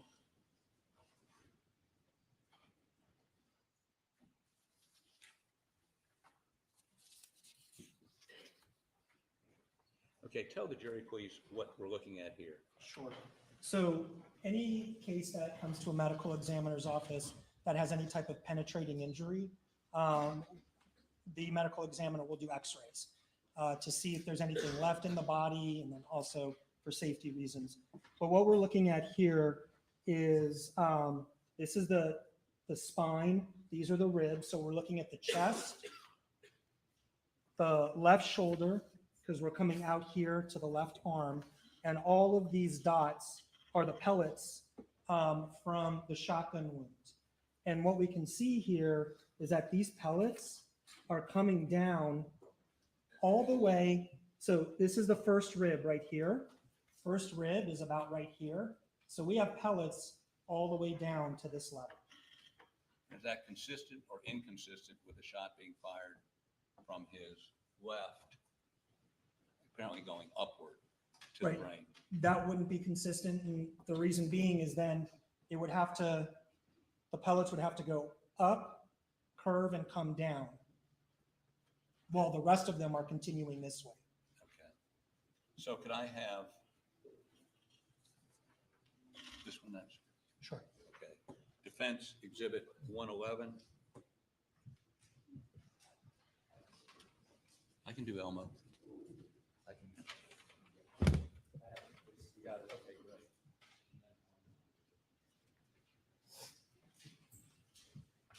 should be up on the screen now.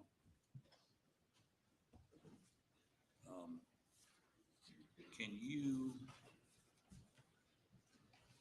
we're talking about the lower right hand, The left side of the body. left side of the The body. R stands for right. So the x-ray is being taken like this, right side, and this is the left side. Okay, so could you blow up the lower R right corner, please? There you go. Now, what does this depict? So this is showing here on the left side of the jaw. And we see all of these pellets that are here. So the jaw is right here. And you can see these pellets are in the left side of the jaw, in the neck, and they're going down into the upper left chest. So, and you believe the directionality on these is down? Well, from the totality of the evidence, I believe, yes, they're downwards. Okay. And, but this x-ray has other findings, I think, that are important for that opinion. okay. And I mean, you can see the severity of the fractures of the skull. The skull should, actually, I think it was better if we were back. The severity, the skull should obviously come all the way around, right? There's no skull here. That's probably the area where the shotgun was pressed against the head. And we've got all of these fractures.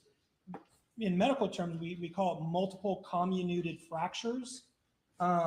This is, I mean, textbook for a contact range shotgun wound to the head, to the top of the head, not down here. And, okay, so in your opinion, if it had happened the way Dr. Reamer said,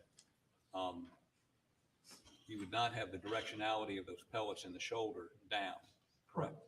And you would not have that kind of devastation to the skull, wouldn't be enough energy. That's correct. You may have some what we call linear fractures, so little lines of fractures, but you wouldn't have the top of the skull completely gone. So explain to me, not being a hunter, how does the gas, you've got gas coming first, pellets coming second, right? Yes, sir. So how do you get the gas going in and the pellets continuing on? Well, the pellets are projected by the gas causing pressure to push out the shot and then the pellets within it. So, you know, think about a rocket that's going up into space, right? So you see all of the cloud underneath the rocket, and the rocket will continue going up, but the cloud goes out because that's the area of least resistance. But the rocket will still continue. So that's pretty much the same mechanism. The shot cup is going to be pushed out. The energy from all of that gas needs to go somewhere. And when it's being pressed up against a firm surface like a skull, that pressure is going to build up. It's going to go through the hole that's caused by the entrance wound, and it's got nowhere else to go. So it is, and of course this is all happening in milliseconds, but all of that gas is expanding the inside of the skull, and the least resistance is right here at that opening now. So it's going to cause that area to basically pop out. And some of the pellets would go through, most of the pellets would go through? Oh, the pellets will continue through. There may be, the brain is not here, right? And so there's probably pellets within the brain, but we don't have an x-ray of it. They didn't x-ray the brain. Correct. So, and the skull, I mean, the brain would leave the cavity? Or in this case, did it leave the cavity? Yes, it did. And under what kind of force? I can't give you an exact, number. The forces are usually in what are called newtons, but it's the buildup of that pressure in the skull. It's even in that textbook.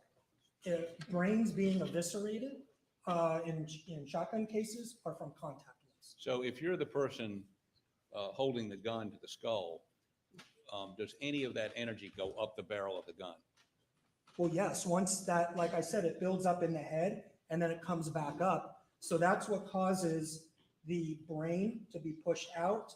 There's going to be pellets that will come out. There'll be other bodily fluids that will come out and will go up along. It'll basically be what we call back spatter or back motion. But in a violent way. Yes. And the person holding that gun, would they be subject to being covered in that material Yes, they would. in a very forceful way? Yes. Okay, so let me show you a couple other pictures.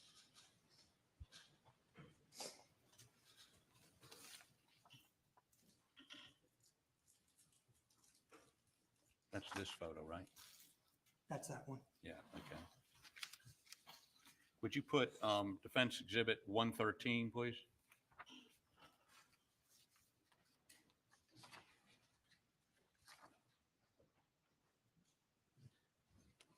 It's just accurate.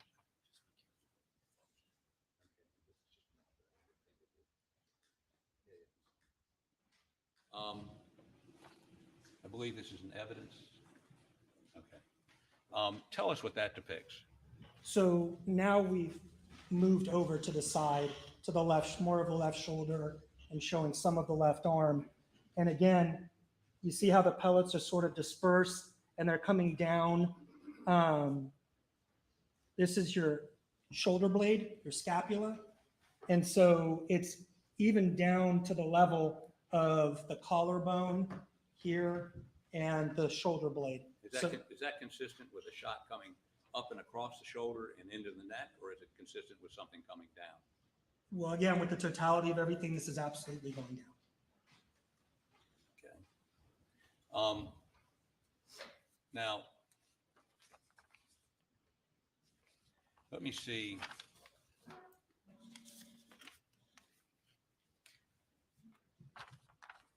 State's Exhibit 487.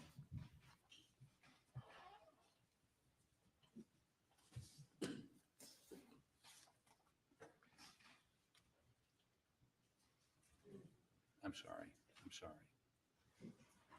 Tell us what we learned from this. Well, for lack of a better term, we have no brain or top of skull. It's completely gone with multiple fractures. And was his hair shaved? No, sir, it was not. Would that have been in the normal practice, the prudent practice, the required practice? Yes, I would have liked to have seen it shaved to help determine an entrance versus an exit. Okay. But with this autopsy photo, you can't really tell. What would you expect if it was an entrance wound?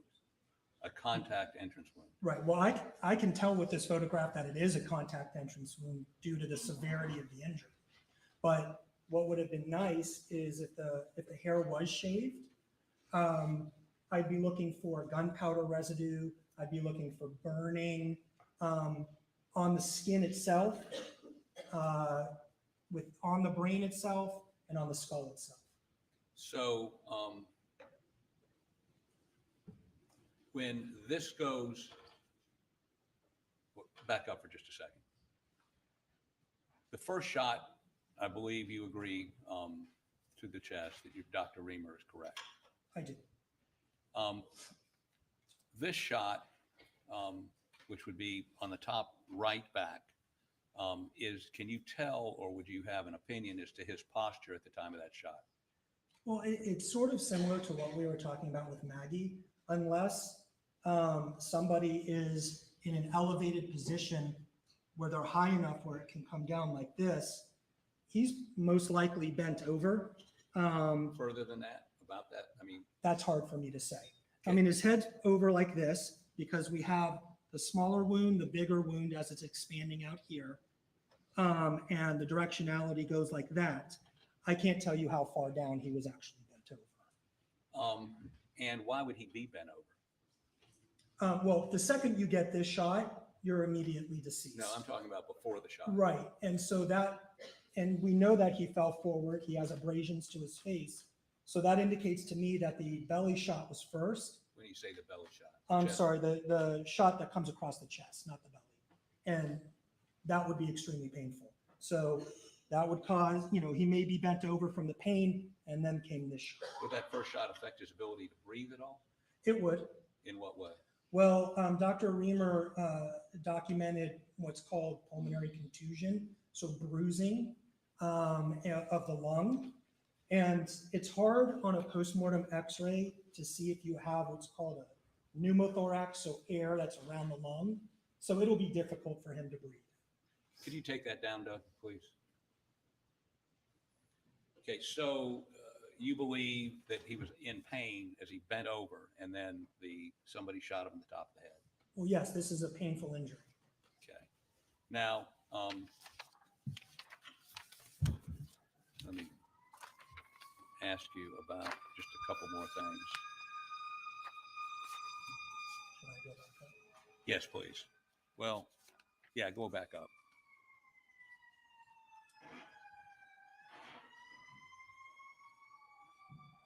Can I have Defendant's Exhibit 189, please?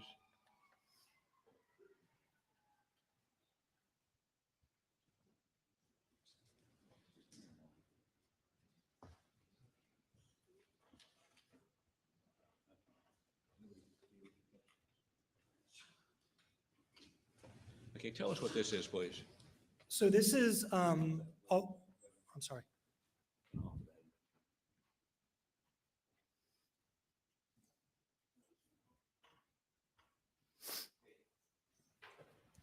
Have you seen this before? Yes, sir, I have. And is it from the same book as the gunshot, the shotgun? Yes, it's from the DeMeo gunshot wound book. And what does it depict? I mean, I'm not telling you specifically what it depicts, but what does it depict? What the appearance on the body would be at different ranges for shotgun wounds. Okay. Offer this in evidence, Your Honor. Your Honor, the state objects, this is hearsay, this is a book page from a book by somebody else, not the witness who's testifying. Your Honor, she has not objected to her witness and this witness relating to the same book, different page. It's a learned treatise, and it's the Bible of gunshot wounds for, both Dr. Reamer and this witness have testified. It's something they all rely on. I can have him sketch it out, or we can just put this in. Says the state. It's hearsay, Your Honor. That's it. Ladies and gentlemen, we'll have you go to the jury room for a break. Please do not discuss the case.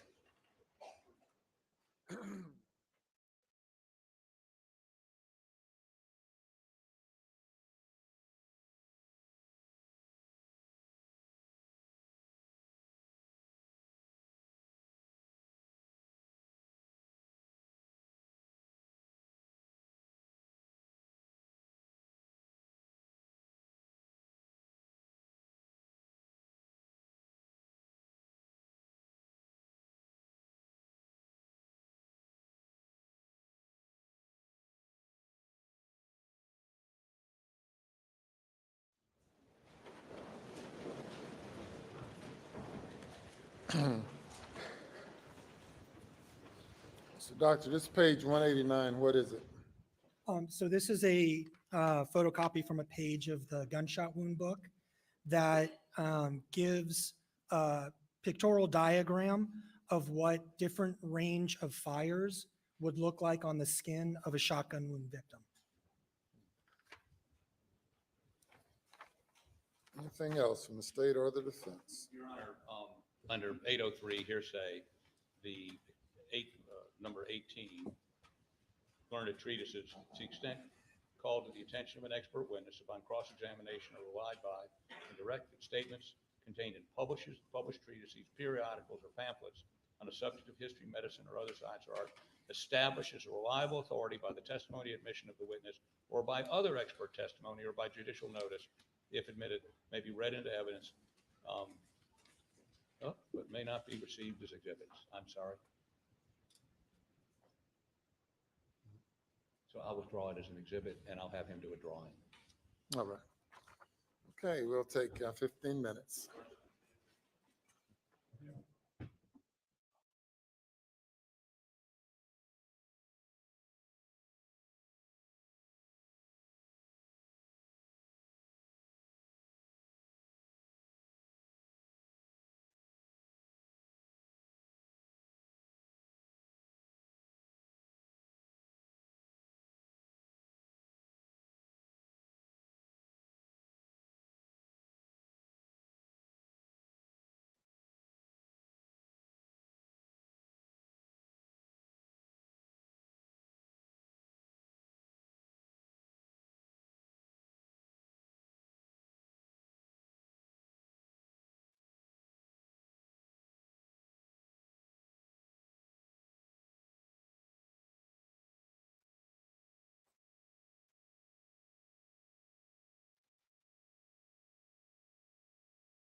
seated.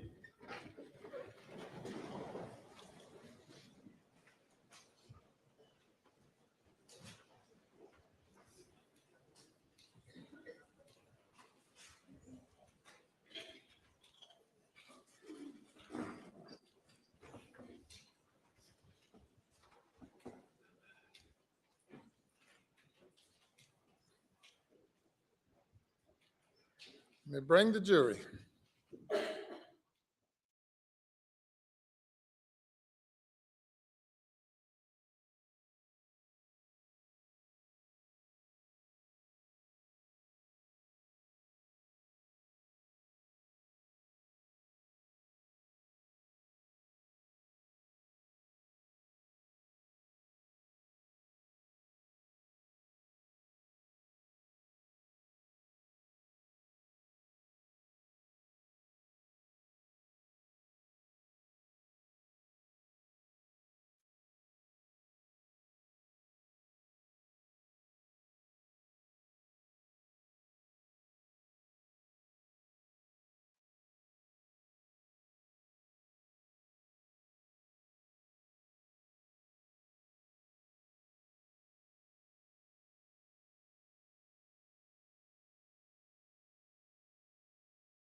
Jury is present, sir. All right, thank you, and may proceed.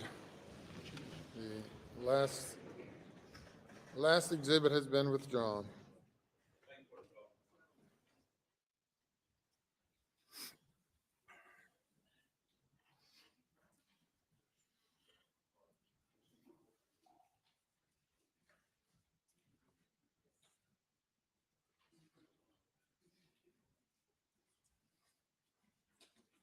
So let me have you do something. We attempted a moment ago to use a page out of a book, and I think we're going to have you sketch this out. So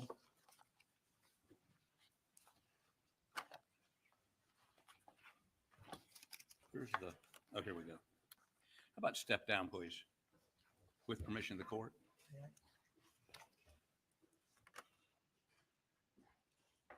How about stand on that side there? And do you remember what that page looked in the book? Yes. Okay, so what I want you to do is, if you can't put that in, to replicate that to the jury and tell them what it means. Sure. Okay, do you want to take them one at a time? Yes, I will. Okay, great, thank you.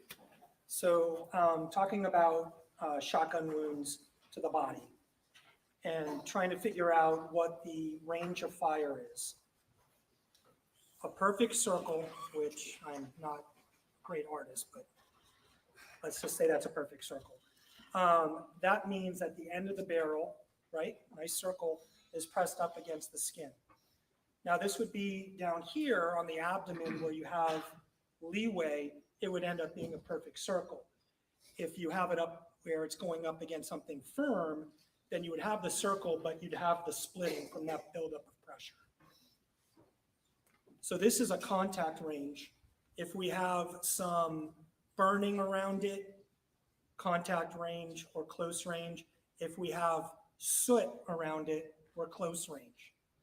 Now, from the first picture that we looked at, all those pellets coming, and then they start to slowly open up. So now what we've got is sort of looks like a cloud, right? We call it scalloped margins. So now we're moving out a little bit further. We are, in that area of maybe 2 to 3 feet or so. And then as we continue moving further and further,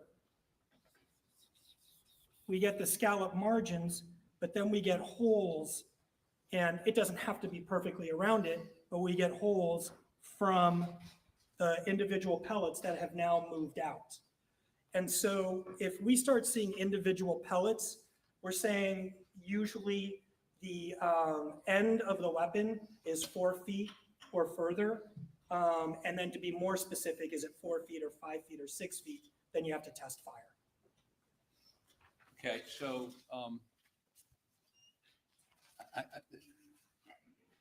So as the muzzle gets closer to the wound, there either is no spreading of the pellets, as in a contact wound, but the further away, the pellets begin to expand, and the further away, you get more of an individualized pellet pattern. That's correct. It's like when it comes out, it comes out and it goes triangular. So it gets bigger, and as it goes triangular, it's almost like playing pool. And you take the cue ball and you hit the pool balls, the billiards, and they start to open up. Okay, if you put up, is Defense Exhibit 162 in evidence?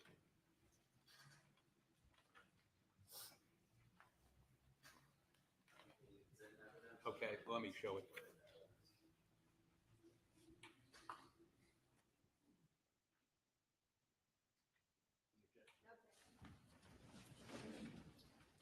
You need to write on this. While she's doing that, let me push this out of the way. Stir it, it's gonna be blocked.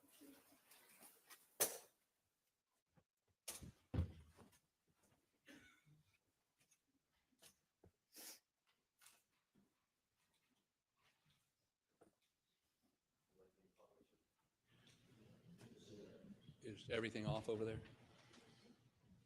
Please. What? Oh. Offer this into evidence, Your Honor. Without objection, and ask it be sealed. Says the state. Submit it without objection. Put it up on the screen, please. Okay, now, here we see, and there's measurements here, a rather large wound on his shoulder, is that correct? Yes, sir. And then a smaller wound in his chin. Yes, sir. What does that tell you about the directionality? Well, it's not just that, it's also that we have no surrounding individual pellets, pellet holes. To me, looking at this is not going left to right. I can understand the thought that maybe it was like a tangential graze, but then the pellets wouldn't have gone down and they would have opened up onto the left chin. So again, using the totality of the evidence, these are pellets that are coming down from the top. They're starting to open up. They go through here and they have to go through another bone. So they're going to open up further and disperse through the left shoulder. So, and maybe this is too simplistic, do shotgun wounds, do they, and of course, if you just testified, they expand, right? The pattern. You'll get a different pattern, and for a certain distance, the actual hole will expand, but then you lose that hole and it becomes just individual small holes. So you got a smaller hole in his chin and a larger hole in his shoulder. Does that indicate anything? I mean, am I being too simplistic? Smaller means it's expanding at that point? Right. Not to be offensive, I think it is a little too simplistic because we also have to look at what's around the wound. But yes, with, again, the totality of everything, this is definitely coming downwards from right to left. The only way I could see larger wound on the left shoulder, smaller wound on the left chin is if you consider this a graze wound. But again, using the totality of everything, the size of this wound, the location of the pellets going down into the shoulder, this is not going left to right. Okay. Now, let me also ask you this. If the wound is in the head, and why isn't the brain macerated? Why isn't the brain shredded by those pellets? Why does the brain exit the skull, as we saw a minute ago, without being shot to pieces? Because again, you're having one, the shot shell, Take it down. you know, that's okay. Everything is still within that shot shell as it goes in. The pressure is just going to form around it and push it out. Sometimes you'll see, in my experience, a complete intact brain that may have some holes here and there. Sometimes you'll see a brain that is split in half. and sometimes you will see completely macerated. But from what I saw in the photograph and reading Dr. Reamer's autopsy report, she does state that the brain was received in another bag and that it was, I don't remember the exact words, but that it was severely traumatized. But no, there's no x-rays of that brain. There's no x-rays of the brain. I'm sure there are pellets within the brain. And were there any shots? Do you see any actual autopsy photos of the brain? I mean, just the brain. No, I saw scene photos, but I did not see autopsy photos of just the brain. So you would not necessarily, well, let me back off for just a second. You have actually done autopsies on contact wounds by a shotgun to the head? Oh, yes. And what you're telling us is based on that experience? Well, experience, training, the textbooks. I mean, articles aren't written about it because it's fairly common knowledge. Okay. And let me do a little housekeeping. I got a number of photos I want to show you that may be used, or were they used by you in you reaching your opinion, okay? Okay.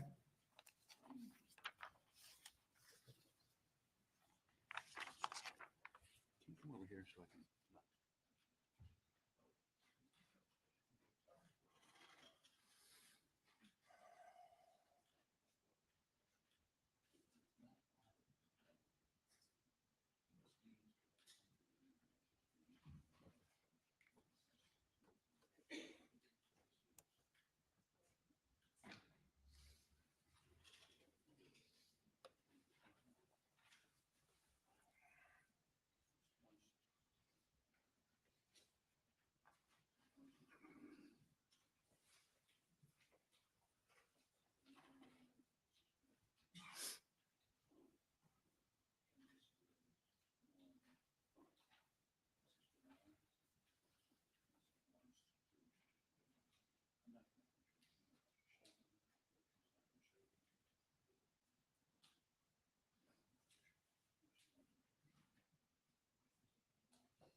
Your Honor, I intend on showing this witness. Defendant's Exhibit 169, 168, 161, 160, and 159 to determine whether or not he relied on these to come to the conclusions he's come to. I don't think there's any need to publish them to the jury at this point. And I believe the state consents to their admission. No, objection. If I might proceed. Would you look at these photos, please? Yes, sir.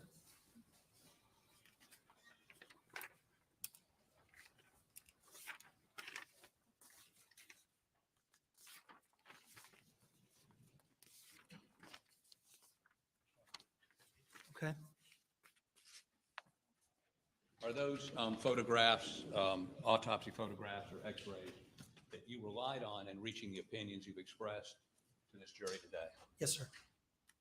Your Honor, we'd offer these into evidence. No objection. They're admitted. For the record, we're offering Defendant's Exhibit 160, 161, 168, 169, and 159 and 160. I think I already said 160. Give those to you. And again, all under seal, please. So just a couple more questions. 162 is already in evidence, right? Okay. So let me hand that back to you. So the opinions you've given here today, you've given to a degree of medical certainty more probably than not. Yes. And you would agree with me that you're not an expert on the vectors of this shot, either one of any of these shots, except you talked about a probability on Maggie on the two shots that go down, right? Right. I want to make sure I'm answering correctly. So I'm an expert on the directionality within the body that projectiles go, entrance, exit, the direction within the body. As far as, and I think this is what you're asking, as far as crime scene and reconstructing things of that sort, that's not my area of expertise. Okay, but you have given an opinion. I want to make sure that we all understand what you've said. You've given an opinion that Dr. Reamer was wrong on the shot that blew Paul's brain out of his skull and it landed on the ground, correct? That's correct. And you believe it was a shot in the back right of the skull. Yes, sir. And you believe that it was going through his skull, out his neck, and into his arm.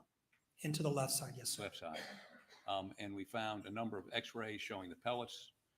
We've seen forensic evidence that you, in the normal course of your work, rely on to draw opinions, right? That's correct. And you've done that thousands of times. Yes, sir. And let me make sure that the jury understands this. When you're submitted materials like we submitted to you in cases, you report, are you paid to give an opinion, a specific opinion? No, I wouldn't accept a case if someone said this is what we want. Okay. And you come to conclusions based on the materials given to you? Absolutely.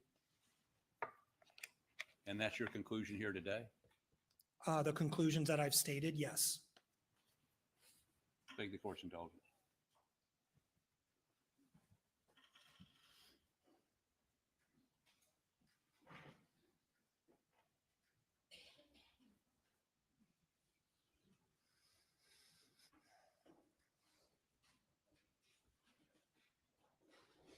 So you've indicated and testified that would be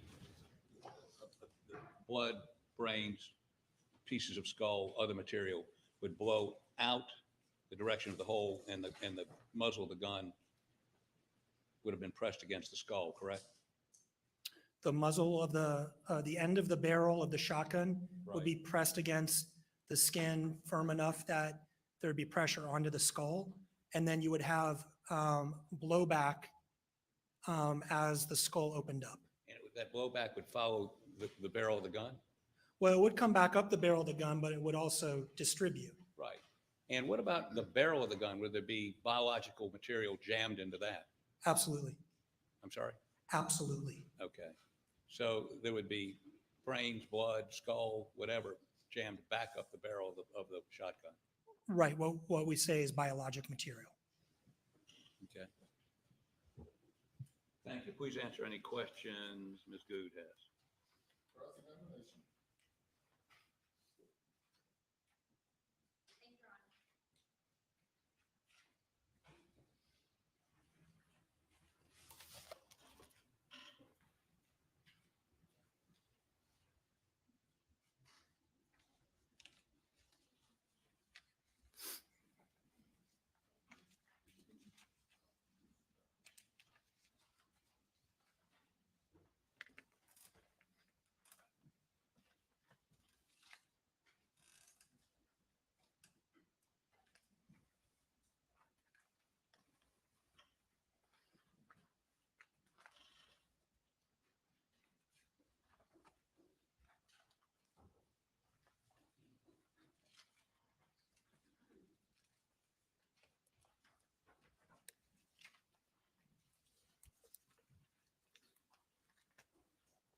Hi, Dr. Eisenstadt. Good morning. Now, when you first started your testimony, you talked a little bit about time of death. Yes. Is it the pathologist's job to determine the time of death? Depends on the jurisdiction, but pathologists are trained in talking about what's consistent or what's not consistent. But I believe, like in Georgia, I believe here in South Carolina, the coroner, in the majority of counties, the coroner goes to the scene and does the investigation. So I don't know how it works here, but there's no doubt that part of a forensic pathologist's training and knowledge is determining cause of death from information given to, time of death from information given to them.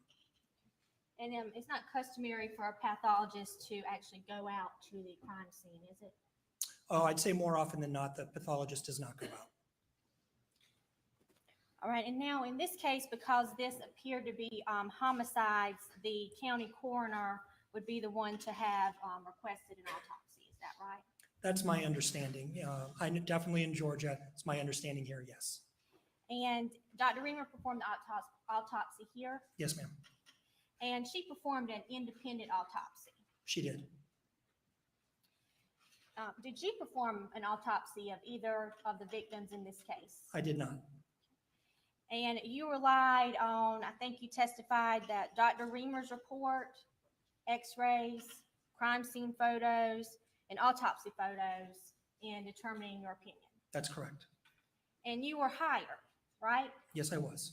And you were here on Friday, weren't you? I was. So that would mean you've made over $10,000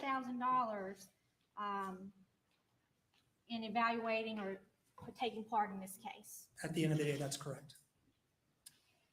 Did you do a report? I was not asked to do a report, no. Wouldn't you agree that a report would have been helpful to explain the scientific methods or investigation that you used to come to your conclusions? Oh, different jurisdictions do it differently. So I have no idea how it's done here, but I mean, my report would have been exactly the same as my testimony. So I guess it would be on paper instead of, verbally. Well, you saw Dr. Reamer's report, and that was actually entered into evidence, right? Yes, I did. All right, you spoke a little bit about Maggie and Yes, that's her correct. autopsy. And I believe you said in your testimony that Maggie's shooter could be taller than Maggie. Is that right? Oh, no, that's not what I said. What did you say? No, what we were talking about was if Maggie's gunshot or rifle wounds to the top of her head and to the side of her head were with her standing up, that would have to be somebody at an elevated position. So I didn't give an opinion that the shooter had to be taller because we talked about how she could be bent over. But an elevated position could mean the shooter was taller, right? Oh, but it could be that the shooter was taller, but that would still have to be somebody at an extremely elevated position shooting down. I'll leave it at that.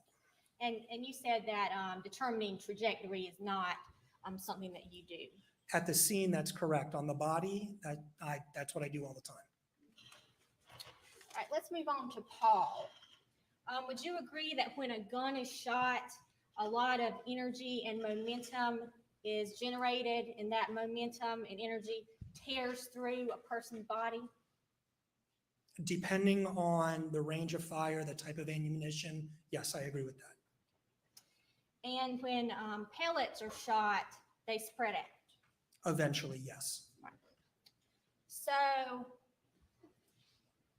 if Paul was shot in the back of the head and those pellets start spreading out, did they come back together when they exited this way? No, but that's where we're talking about the same thing as range of fire. So those pellets, if you go from the top of the head down to here, this is about 6 inches. So we have about 6 inches. We have maybe a foot, right, from here to here.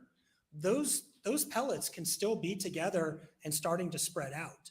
So no, they're not going to go out and come back together. Some, that's why I was talking about that billiard ball effect. Some, if you hit that cue ball, the side ones are going to pop out and the middle ones will still be together. So no, they won't go out and come back, but I have no issue with 1 foot from here to here and having still a whole cluster of pellets going through. But the pellets would be closer together when they first enter the body. For a certain distance, yes. And we also talked about soot or stippling. Now, in Dr. Reamer's report, she does note that there was soot and stippling for certain injuries, right? Yes, ma'am. And she did not note that for the injury to the shoulder and head. Agreed. Okay. And wasn't the top of Paul's skull missing? Yes, it was. And Paul's face, it wasn't blown off, was it? It was not. His brains weren't splattered all over the floor? Well, I mean, it depends on what you mean by that, but his brain left his head and ended up being on the floor. There were some smaller pieces in other areas and then a large piece in one area. I'm going to show you what's been entered as tapes 24 under seal.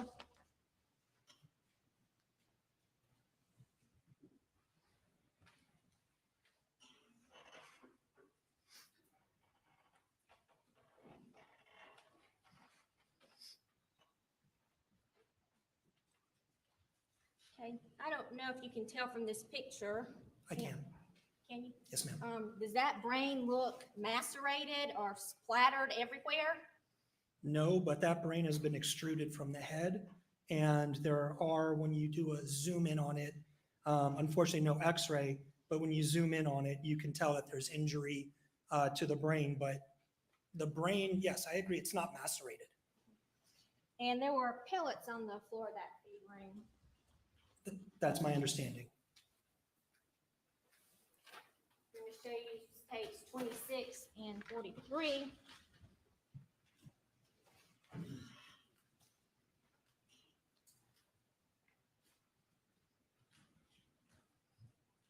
You see that as the door to the feed room? I do. And tapes 43. Is that blood spatter on top of the door? That looks like blood spatter at the top of the door, yes. And no blood spatter out there on the sidewalk from his brain being blown out from his head and his face being left intact, right? Right, the brain would come out the top of the head. And it's on the top of that door. I'm sorry, ma'am? And the blood spatter is on the top of the door. Right, that's blowback. That's from here, the pressure pushing it backwards.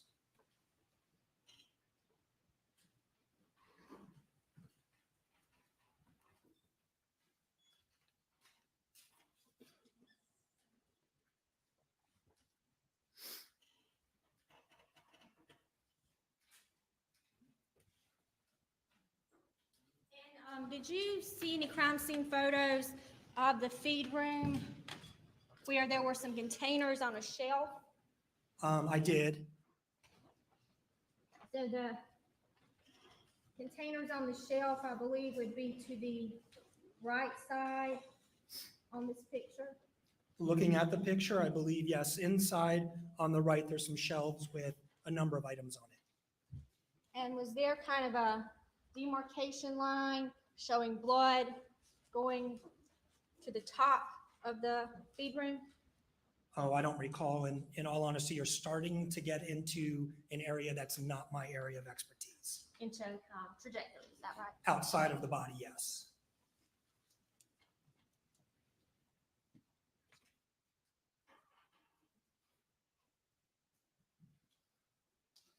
And did you determine the manner of death for these victims? I did. What was that? For both of them, it was homicide.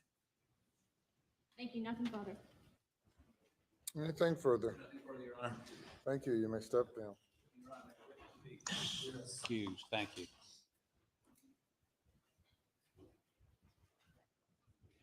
Your next witness. Thank you, Your Honor. Defense calls Tim Palmbach to the stand, please.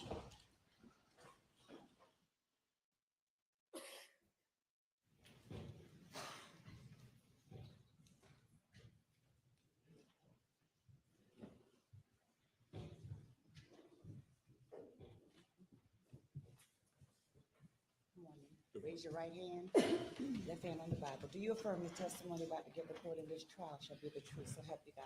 I do. Thank you. Take a seat in the witness stand. You can adjust the mic if you have to. State your name again for the record. Spell your last name.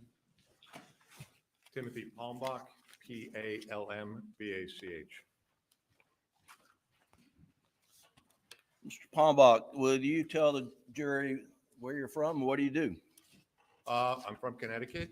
Been up in that state for the majority of my life.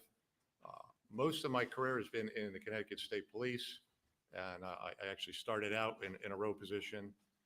Then I was transferred into a major crime unit, and from there, I spent a good deal of my time in the lab.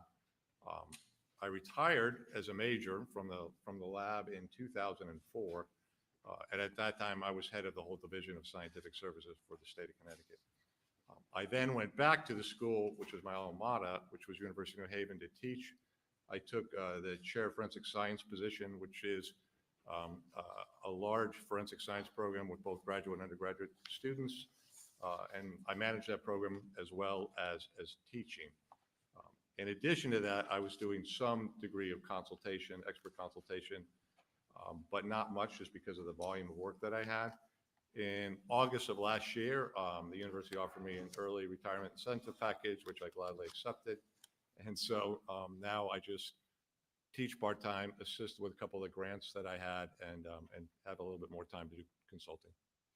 When you were with the Connecticut Forensic Science Division, who did you work under? Who did you train under? Dr. Henry Seeley.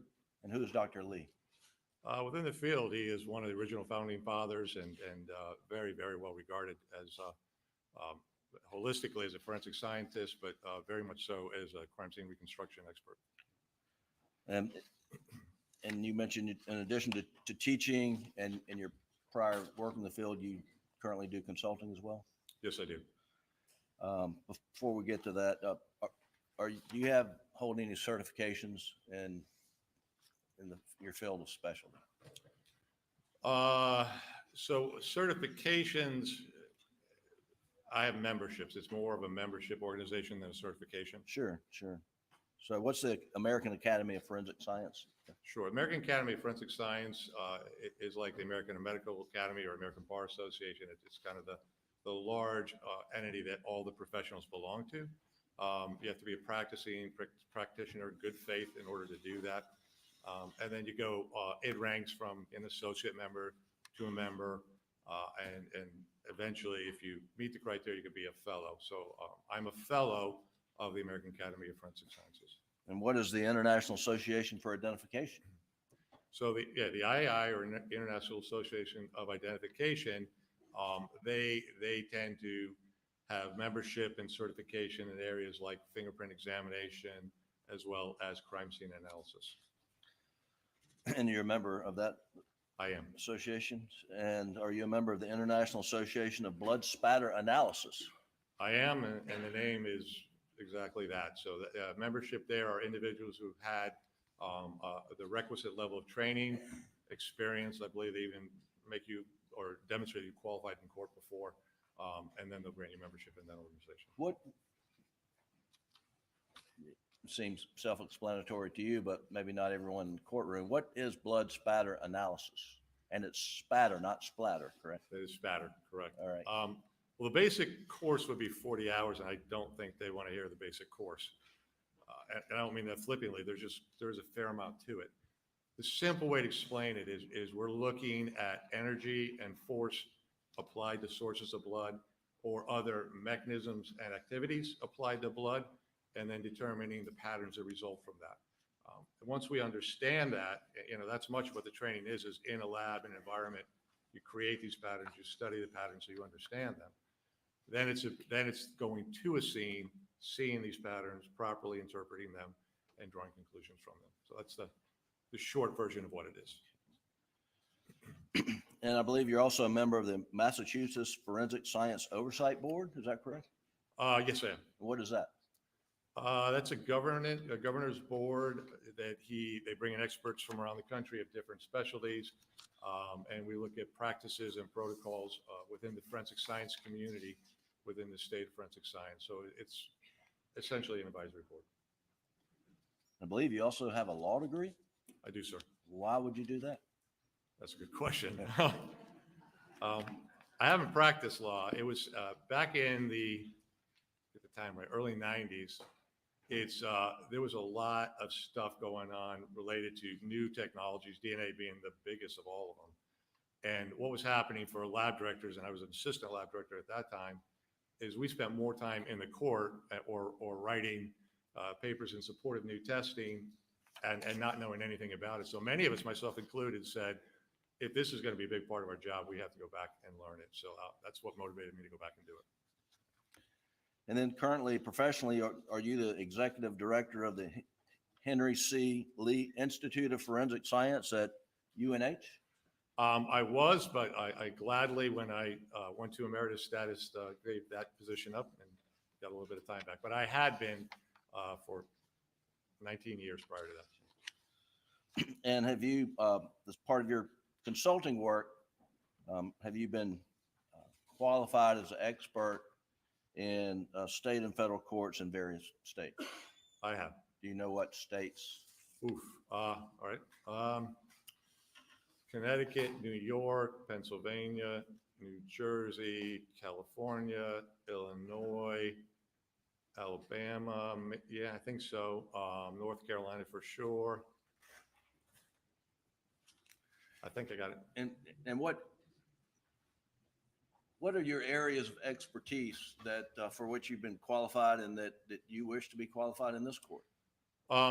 In the big genre, it's crime scene reconstruction and analysis, and sub-disciplines underneath that independently are bloodstain pattern interpretation and shooting incident reconstruction.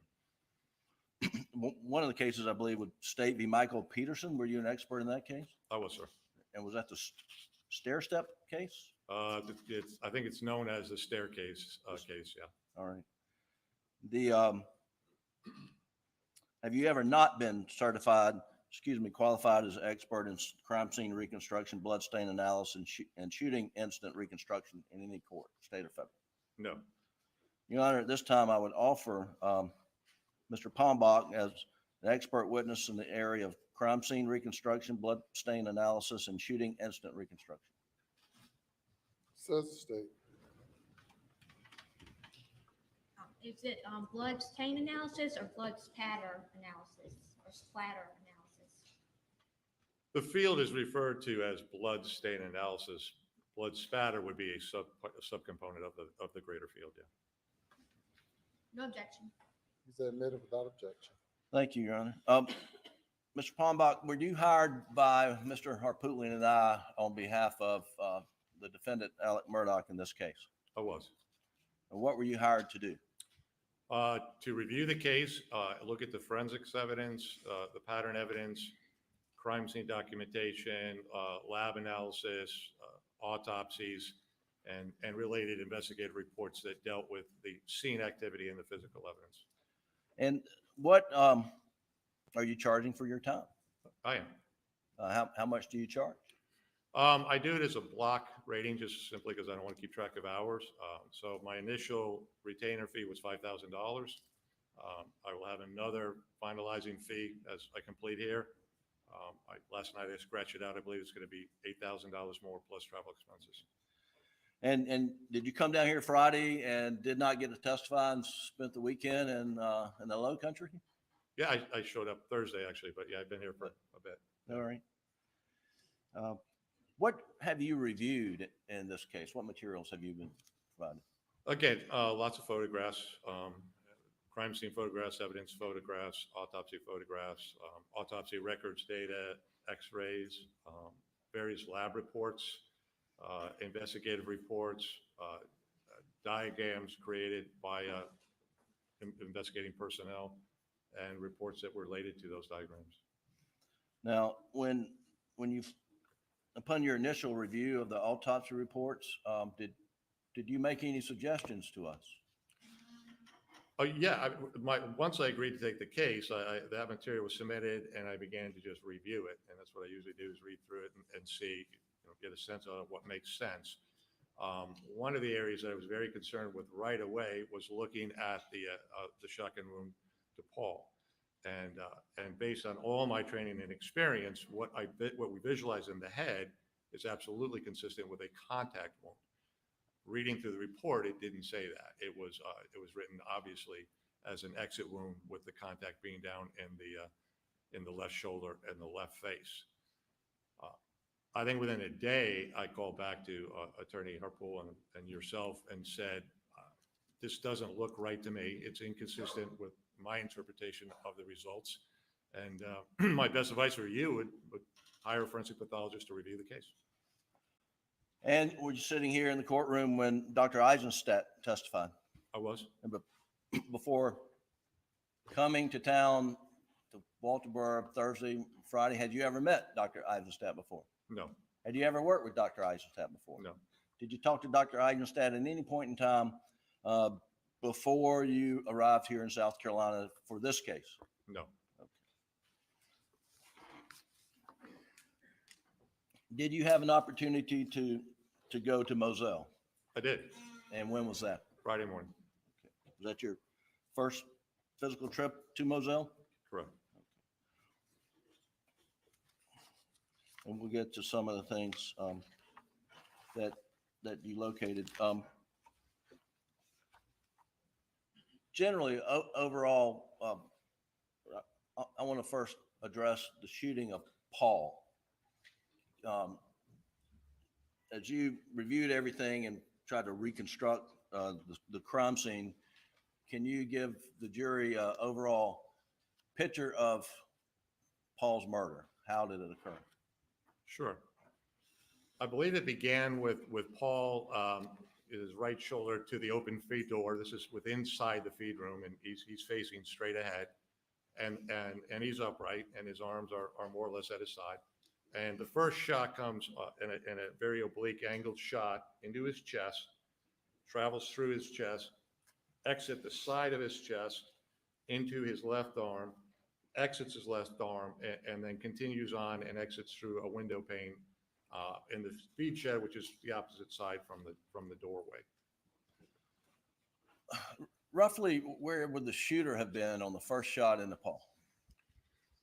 Where would the shooter have been? Yes, sir. Okay, they're definitely going to be outside the door, and how close they are to the door is subject to a lot of different factors. So first of all, what's reported is a small amount of gunshot residue in that area, not a lot of it. And in fact, as I looked at it, yeah, I could see some of the particulate matter adjacent to the medial side of the injury, but I couldn't see much more gunshot residue beyond that. Now, in fairness, when you have an article of clothing and you're shooting through the article of clothing, the majority of the gunshot, if not all of it, depending upon the distance, will stay on the outside of the clothing. In this case, it was black clothing, blood-filled clothing, and you wouldn't be able to see that unless you did some enhancements or use something we call like a modified Grice reagent test. Well, let me stop you there. Did you see any indication that SLED did any GSR testing of the clothing? I did not. Okay. All right. Please continue.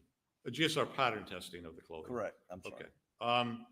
However, I'm not going to dispute what I read, that there was a minor bit of stippling there. But a minor bit of stippling there with a shotgun is going to give you a necessary minimum distance of 2 to 3 feet from the wound to the end of the barrel.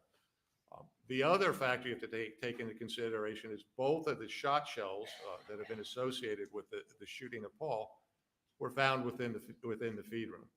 Now, while the shotgun's never been recovered, and we really don't know the action and how it worked, it is a reasonable assumption that it's a semi-automatic variety, and that therefore, as an individual pulls the trigger, it'll eject to the right out of the port. So in order for the 2 casings to be within the feed room, the probability is that at least the receiver part, the ejection area, has got to just be inside the doorway minimally in order for the casings to stay inside of there. All right. I'm going to stop you right there. You said it was a semi-automatic firearm. Why do you say that? Well, we don't know. I mean, we clearly don't know because we don't have the weapon. Options could be a single shot. That doesn't make much sense. You'd have to shoot and stop and reload and shoot again. It could alternatively be a double barrel, but in my review of the firearms report from the state lab, they indicated that their examination of those 2 shot cartridge cases were that they came from the same weapon, that they were co-aligning them to one weapon. In the case of a double barrel, you have separate breech face areas, you have separate firing pins, and you're not going to get the 2 casings to look exactly alike. So that more or less took the probability of a double barrel shotgun away. And I think the logical inference is it's a semi-automatic. It could also be a pump-based action, but again, that's an additional stipulation. Sure. Is there any indication that Paul had an opportunity to defend himself? Were there any defensive indications?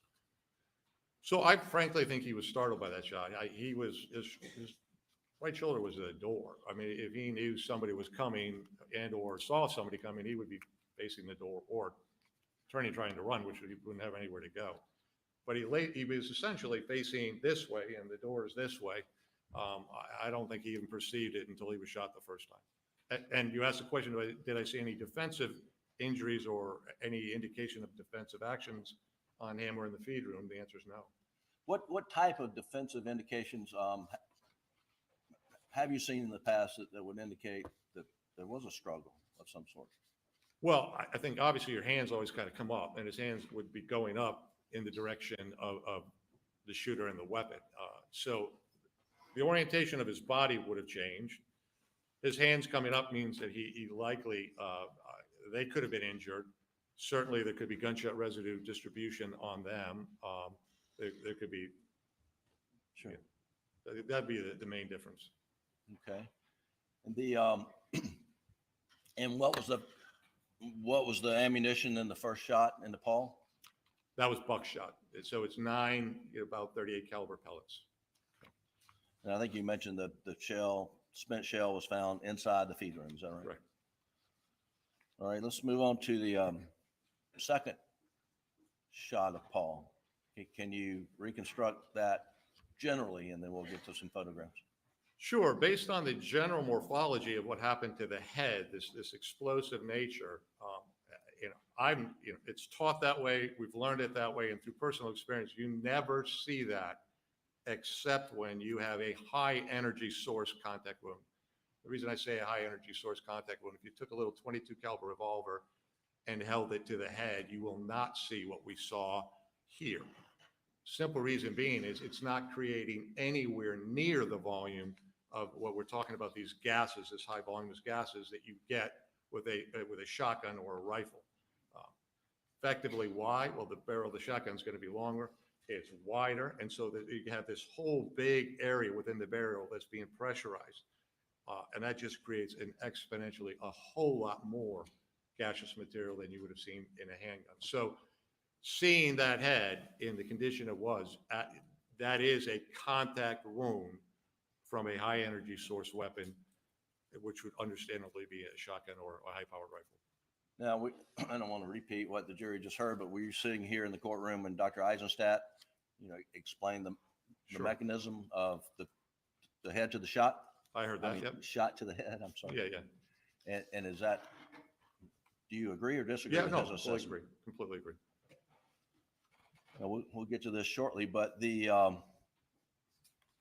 there's on the door, as it swung open, at the top, there's hair, looks like Paul's, and there's blood at the top. Is that inconsistent with your assessment of how the shot happened? No, actually, it's completely consistent with that. Well, explain that, please. So what happens is the barrel is in alignment and tightly against the head. And again, the shot goes into the head. The gaseous material begins to build. And again, this is, again, milliseconds is right, very, very quickly. It's beginning to swell and build. At the same time, the wadding is starting to move down toward the exit area and come out.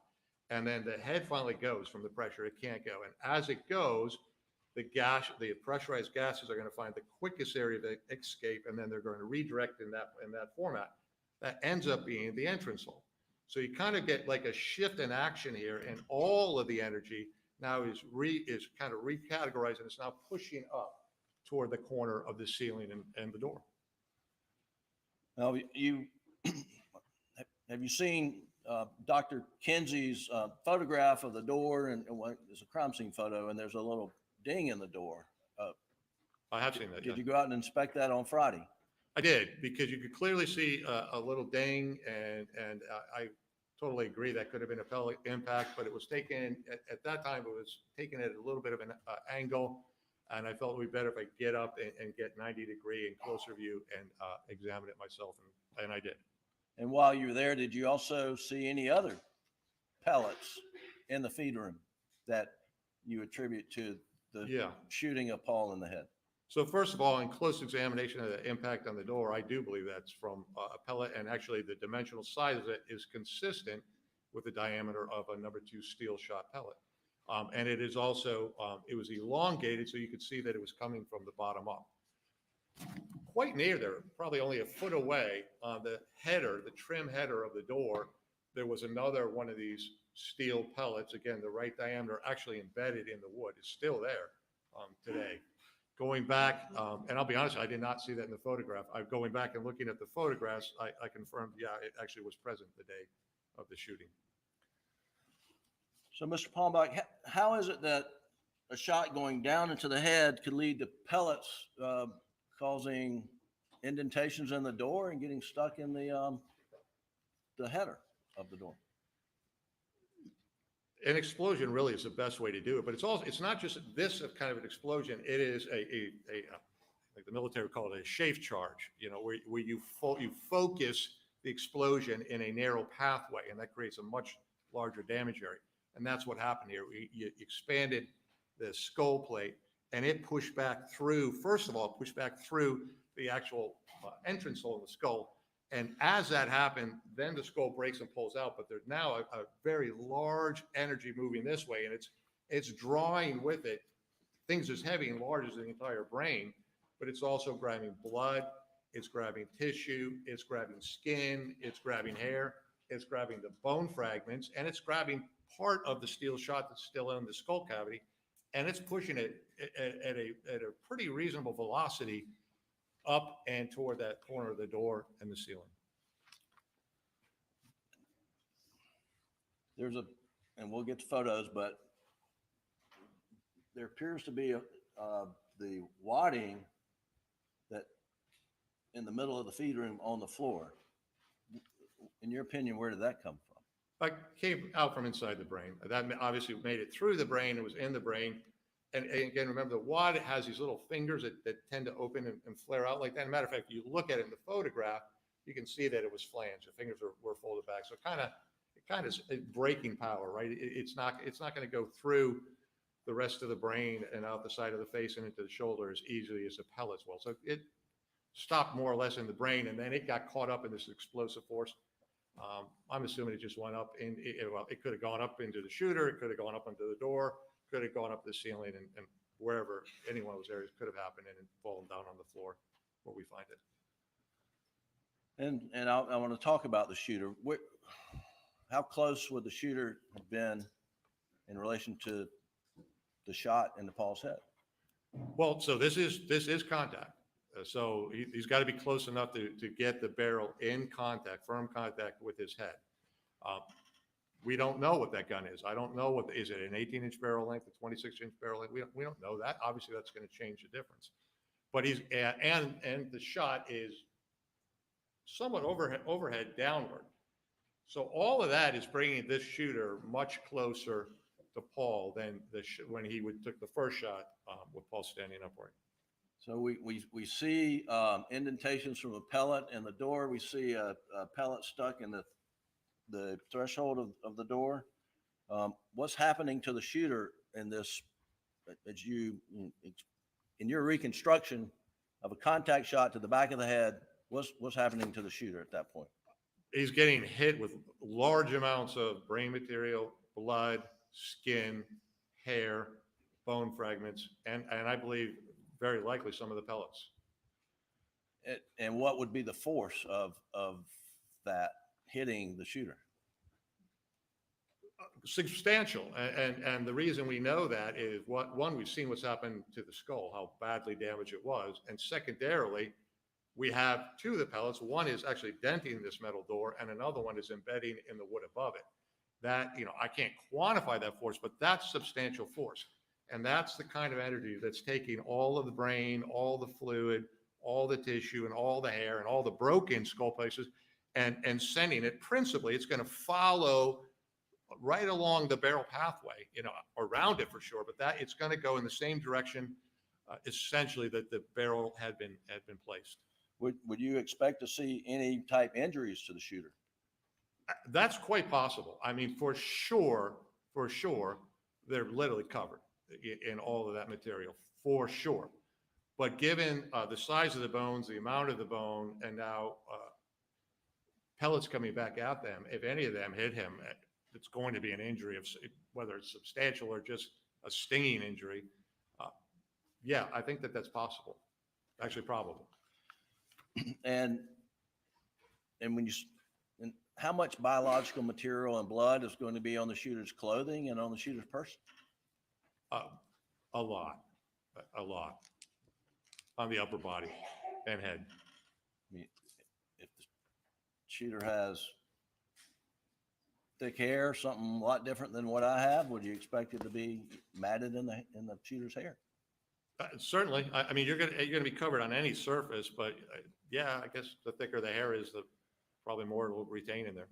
And we have pictures of the room showing blood in various places throughout the room, right?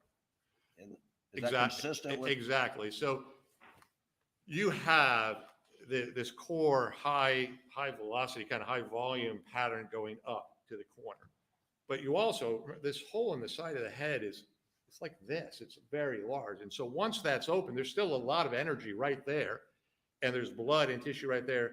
You're also then going to just literally blow volumes of that. And that's what we're seeing throughout the room. That's why you're seeing it, on shelves and on the door trims and on this wall and on this wall over here. With the exception, if you really look at it, there are some areas that they have a void appearance, which to us would indicate there was something there that absorbed the blood that should have been there. And in this case, it would be the shooter's position.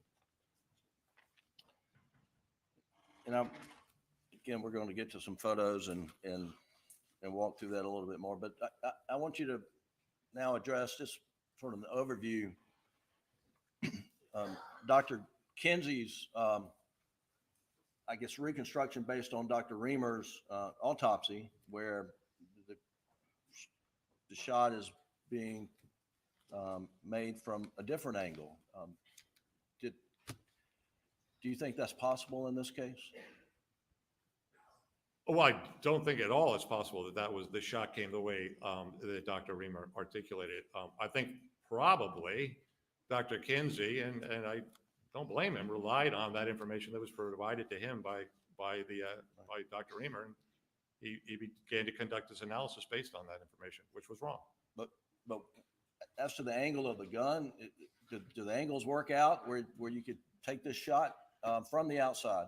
So you have to look at the shot distribution evidence. We'll talk about gun powder residence. We'll look at where blood spatter is located, and then we'll look at where we see, this pellet and other projected spatter coming back. None of that is consistent with the lower trajectory upward shot that Dr. Kinsey articulated, and all of it is consistent with an overhand contact shot to the back of Paul's head. Okay, well, let's start walking through these photos.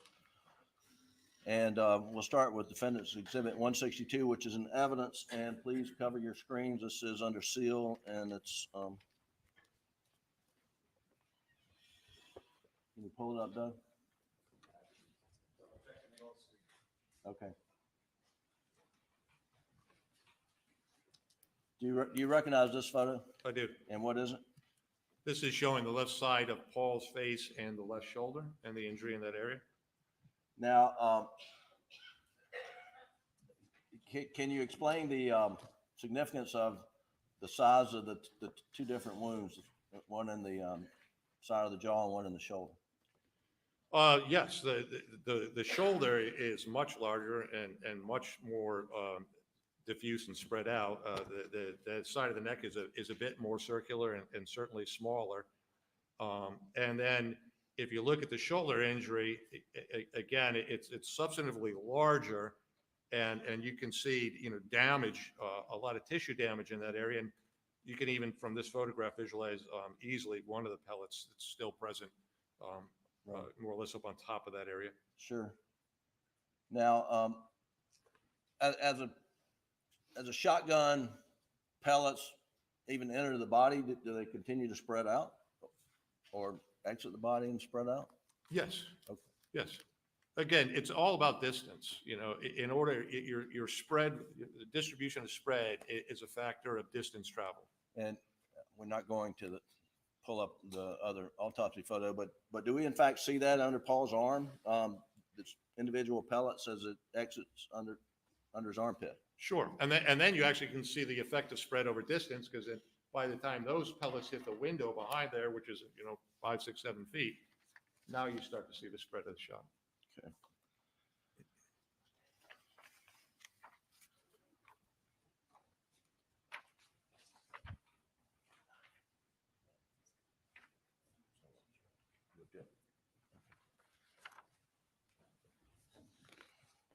Show you 191.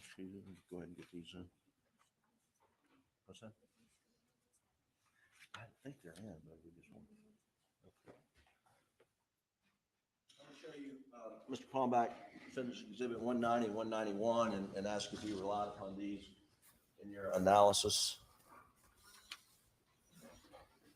I did.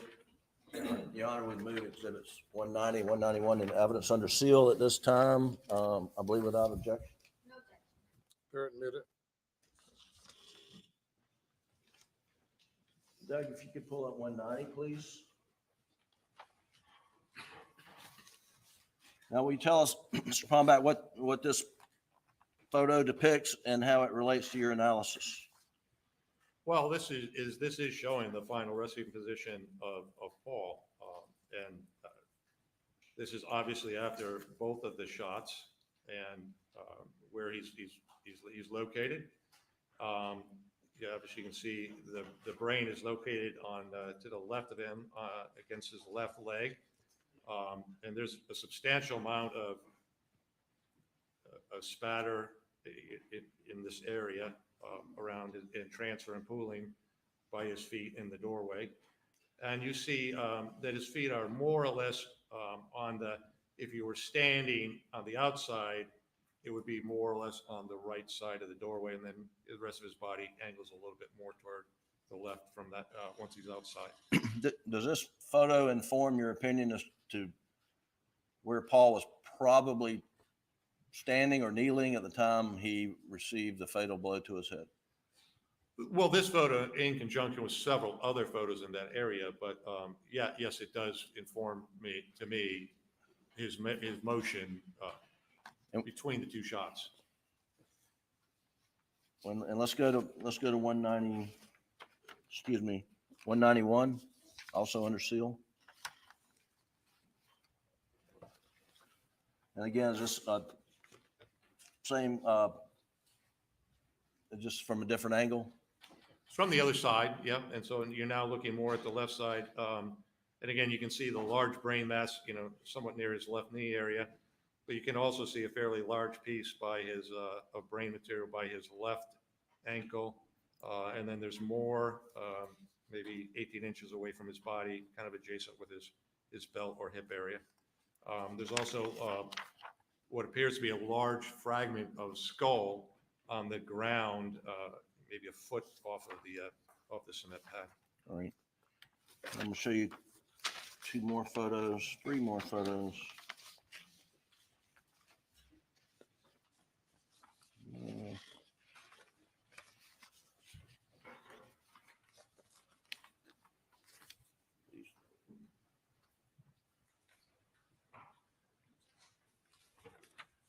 I'm show you one finished exhibit 192, 192 and 165, and ask if you relied upon those. Reaching your conclusions. I did. And what are they? They're views principally of the floor area within the feed room. All right, thank you. Your Honor, we move defendants 165 and 192 into evidence at this time without objection, I believe. No objection. They're admitted. Doug, if you'll pull up 165, please.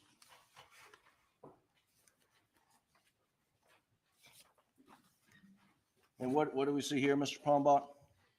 Again, it's looking downward at the feed room, so you can see this from the area of the stoop, and then heading back into the kind of the feed bag, and you'll see that yellow placard number 1.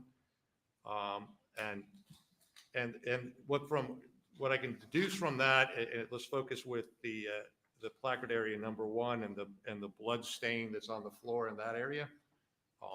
That is classified as we call a vertical drip pattern, and that occurs when blood from above comes down. I believe that what that blood is attributed to is the chest wound, and so the shot came into the chest. Of course, the chest entrance is going to start bleeding, but as long as Paul is upright, you really just gravity's going to kind of just flow that down, his shirt, and that'll kind of catch it. We won't see that on the floor for a period, but the shot then came out of his chest into his arm and out of his arm. So you've got 17 or 18 different holes here. There's lots of opportunity for this to bleed, and in fact it did, and you can see the blood running down his arm. And so I think what you're seeing in those accumulations of droplets on the ground is the positioning now post that first shot of his left arm bleeding. And then you can begin to see some movement away from that toward the door. All right, Doug, go back to, thank you. So did we see the wadding there by the number 1? Correct. And is that the wadding from the headshot? Yes, it is. And, all right, back up, Doug, and go to the threshold, the entry of the, can you enlarge that? Yes, thank you. Can you tell us what this is? So there's a couple things going here. One, it might be, can I come down a point? Yes, please. It might just be easier. So, Your Honor, is that okay? Go regular size, and then don't make that so tight, but cut it in half. There you go. Thank you. You probably want to stand over here, Other side, Tim, so you don't block the stream.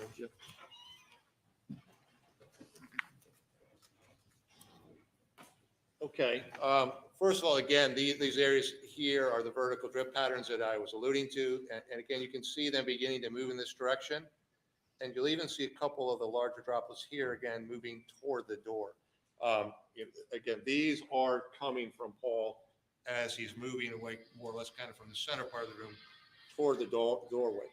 But an area I think that's really worth paying attention is this area of the floor here, and then this little bit of trim here. And this is a second impact area.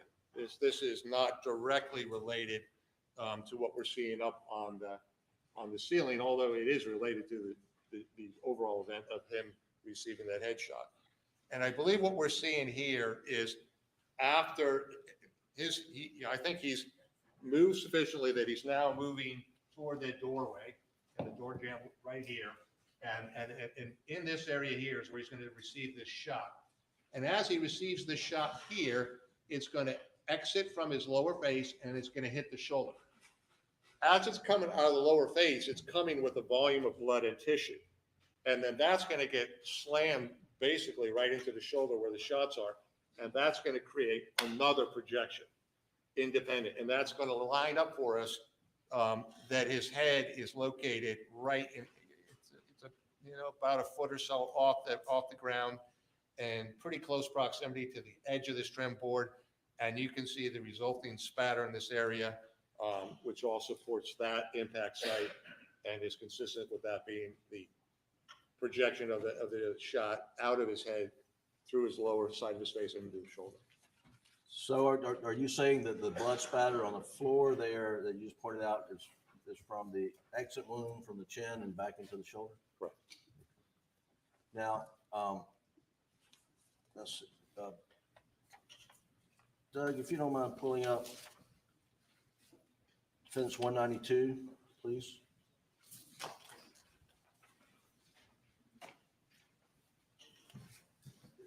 Just another similar photo. Are you sure that's 192? Yeah, there we go. Does that depict the same?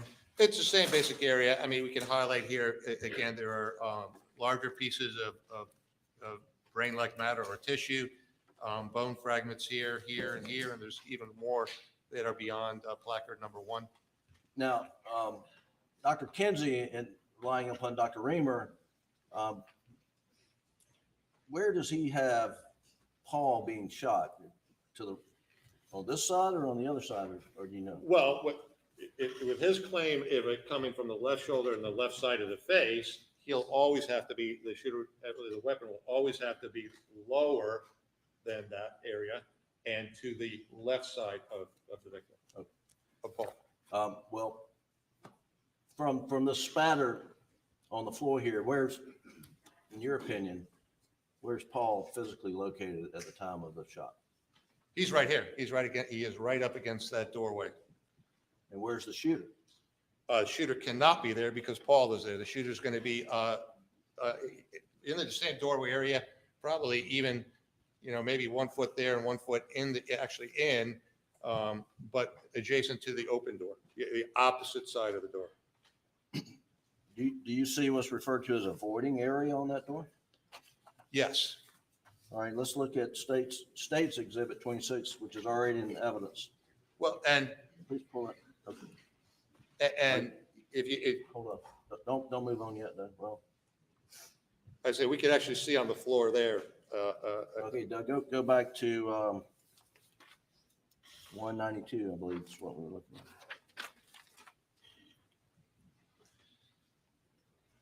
So if you look at the area immediately. Let's stop right there. What's a voiding area? Oh, so a voiding area is an area where we would expect, looking at all the other areas around it, to see blood stain. So in other words, in this case, you really have blood projecting everywhere, just because of the voluminous explosion of the head. And so if we look at an area that seems like it has less blood than the immediate adjacent areas, then the best explanation for that is something was there to block it and capture. That is to say that blood didn't make it to the floor and didn't make it to the door because it's physically on the body of the shooter, and that's now gone. It's left the scene. So point out the voiding area that you see. Again, with the shooter standing in this area here, which is the door side of the door jamb, right? There is much less blood. Now, again, there is some here, but if I'm standing here and blood is being projected all the way up and showering all the way down, in addition to this big stream of it's coming this way, then of course droplets can still kind of make their way up and come down and come here and around, just not as many. My presence here is going to absorb a lot of those droplets, but not all of those droplets. And so we see much less of that blood here. And if you look at the face of the door, the lower half of the door, there's much less than there is above it. Again, will you see some droplets on it? Yes, but actually most of those droplets, when you really look at them, have a downward trajectory, which is, again, very consistent with them coming up and over and downward.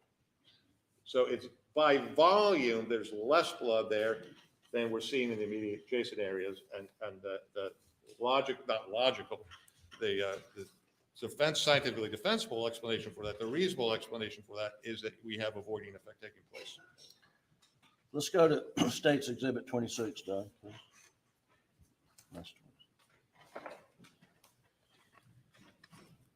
If you could sort of blow up the door, please. No, you almost don't have to. You can. Okay. Well, it doesn't really help when you do that. Yeah, if you go back to the original, I think it helps. So, literally across the whole top of the door, but most particularly in the upper left corner, right by the hinge side, the upper top, you see large amounts of blood transfer. You see what looks like a contact transfer of material. And as we blow up on that area, we'll see bits of what looked like brain debris. We'll see lots and lots of hair in that area. This is also the area where we saw that pellet impact. So this is following the barrel back up for the shooter. This is the area right in alignment with this that you're seeing up here on the upper part of the door. And that's where there is a very substantial amount. Is that, Does that indicate it went above the shooter? Well, as I was gonna say, if that volume is there and that much is coming back, then logically, why are we seeing such diminished below that? Why is that? You know, yes, there's blood there, but the volume difference between that is substantial. And that can be explained by, again, the fact that that is a shooter location and much of the blood, not all of it, but much of it is being transferred onto their clothing. And or face or hands or them or the gun. How off the ground does Paul have to be for that much blood to go up that high? Well, I think that the best, we have some pretty good data as to where Paul's head was because of that secondary impact location that I showed you. The exit portion of his head has got to be in that general vicinity. Obviously, the 8 or 10 inches up is where the entrance part of it is. But that does give us a pretty good approximation of where Paul's head was when that shot occurred. So 2 feet off the ground? 3 feet? Not even. Not even. Okay. Is there enough force to send his hair to the top of the door? Well, clearly there was, because we see it. I mean, yes. Okay.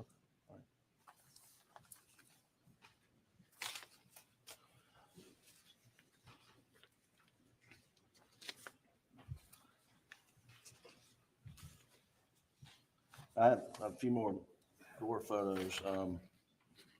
Finish 193 and I'm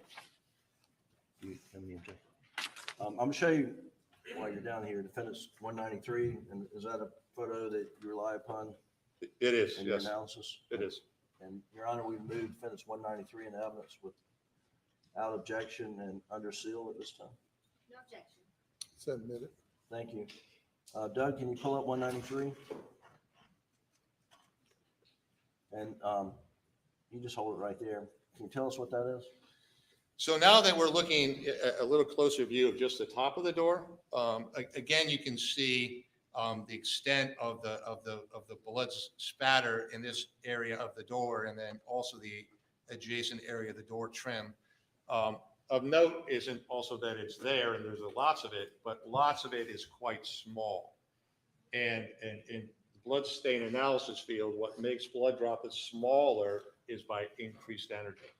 So as we start seeing an accumulation of droplets, which we do on the trim up here and also on this door here, that means that they are subjected to much more energy and then virtually the other droplets we're seeing around the room. And that's because these are the ones that are coming directly back under the explosive power coming out of the entrance hole and moving up, much of it into the shooter, some of it up and over and into the ceiling and the top of the door.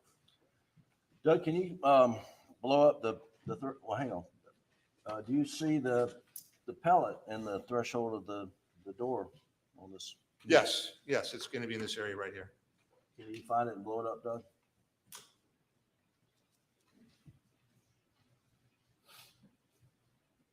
I think you missed another. Well, yeah, he got the other pellet. Yeah, he got the actual pellet, and that is the actual pellet. And then I was pointing, which is here, I believe it's right here. Yep. And that's the actual physical pellet that was observed in the door. So this photo is from the crime scene. Correct. Right. And when you went out Friday, did you see that exact pellet? I did. And tell the jury again, in your opinion, how that pellet got there?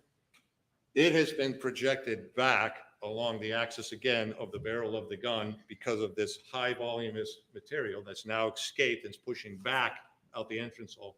And it's moving all this material with a lot of energy, a lot of velocity back up in this corner. Now, Mr. Palmbach, if the shooter was on the outside and angling toward Paul's shoulder and up through his head and out the top of his ceiling, would you expect pellet and the markings on the door to be in that area? Well, for starters, I wouldn't expect the patterns. In the scenario where the top of the head is going to be the terminal point of the gunshot, in other words, of the theory that it started in the left shoulder, went to the left cheek, went into the head, I do not believe that you'd even have a fracture of the skull. You wouldn't even have an exit wound. That those pellets because of two reasons. Mostly, it's not contact. All that gaseous material is not going up into the cranial ball. It's just going freeform. So you don't get any of the explosive value. And secondarily, the number 2 pellets are much lighter. Their mass is less. And so they're not going to have the energy that's necessary, particularly after moving through the shoulder, through the face, and up through the brain to penetrate and break out of the skull. I think you wouldn't even see any of them outside of the skull. You certainly would not see that rearward projection or blast of blood and hair and bone and pellets that we did see. I'm going to show you exhibit 181, 183, 188, and 186. And can you identify these are those photos you took on Friday? They are. Yeah.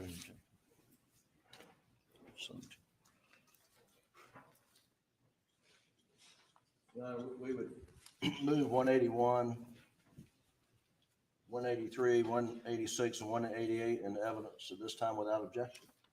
No objection. You're admitted. Just work quickly through these. Exhibit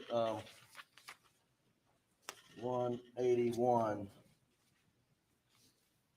Well, let's don't do this. Let's go to 188, Doug. And tell me what 188 is.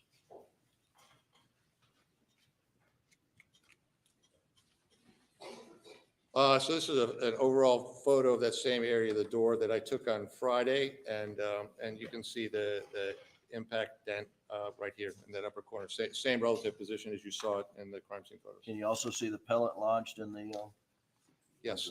Yep. And the actual pellet is up here on the door trim, and again, it's in the same relative position as observed in the crime scene photos. Okay. And then. Guess let's look at 181 and just briefly point out 181, Doug. Thank you. So it's a close-up view, 90-degree on of that pellet up in the into the door trim, and what it's demonstrating is a couple things. One, that it is a steel pellet. You can see the coloration.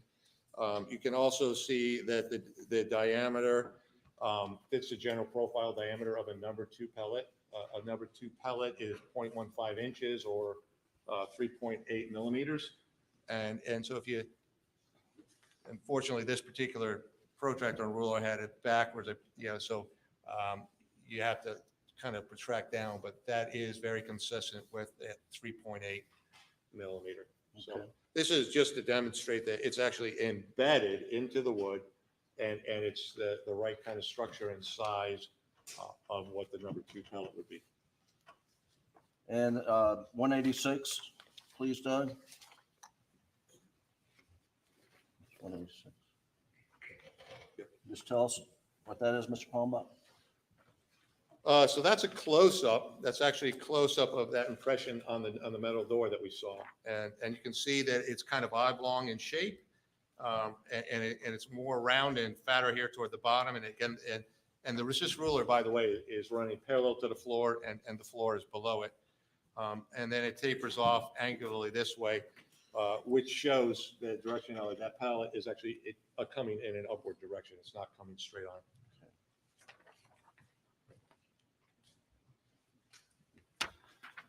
Lastly, I'm going to show you on this set 180, defendant's 182. Can you identify that? Yes, I can. What is it? It's a picture of me on the external part of the doorway, just showing what the relative positioning would have to be to hold the shotgun in roughly the positioning that Dr. Kinsey was alluding to.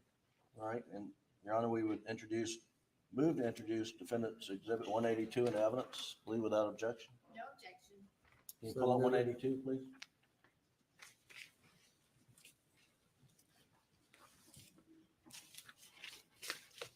So, as you can see, I'm crouched very tightly against the right doorway. It's about as far over as I could go, and still, I was trying to, how far can I go over and still manage, a firearm in this kind of relative position here? Um, right out of the gate, what you realize is my body is physically in the position where Paul is passing through. And we previously identified this area right here, like right in my right shin area, about a foot off the floor, and here where I'm seeing the impact spatter associated with the exit out of the lower face and into his shoulder. So Paul is moving through here, and his head's at about this location, very close to his door, and then outside of the door where we finally found him. And it's in that location that from the other side, the shotgun comes down into his head.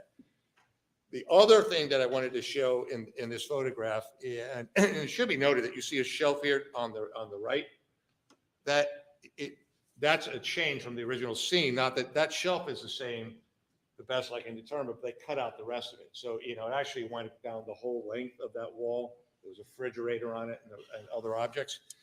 And if you look at the distance between the edge of that shelf, it's 4 inches or so. It's not possible that the shooter could have gotten in the room and there's just not enough room for them to be on the left side of Paul. So they would have to be outside reaching in with the shotgun in order for that to happen. But in my attempt to do that, I was in the wrong location. And I think a couple critical things about that is, again, we do not know the length of the gun because we don't have it. So I don't know how long it is, but we can make a general assumption this would be pretty short. It would be probably longer than that, but because there was no observed, nobody talked about seeing any gunshot residue, even on the shoulder of Paul, then you've got to have, again, a minimum, and that area was fairly well exposed at 2 to 3 feet minimum where the barrel would have to be. So if the barrel was placed inside on the floor in an upward, again, so it's got to come across the shoulder, upward and out the back, it's this kind of a trajectory. You can't even have the shoulder until about 2 feet from there, and then the side of the head here, and Paul's head here.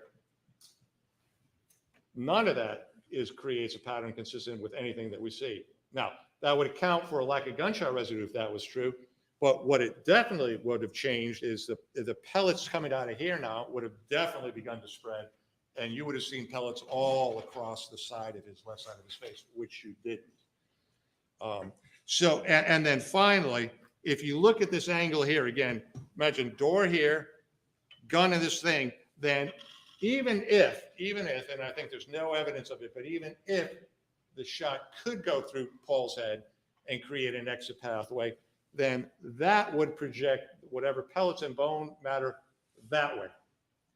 Whereas if you move the shooter to the other side and we shoot into Paul downward this way, then all of this material comes back at the shooter, but also it's going this way into that upper corner, which is where we see the pellet defects and the heavy blood and the hair.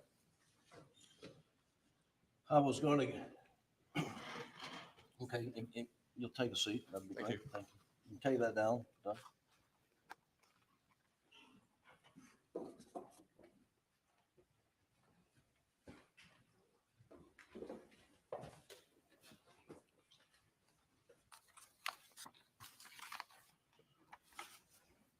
Mr. Palmbach, let's talk a little bit about the reconstruction of murder of Maggie Murdaugh.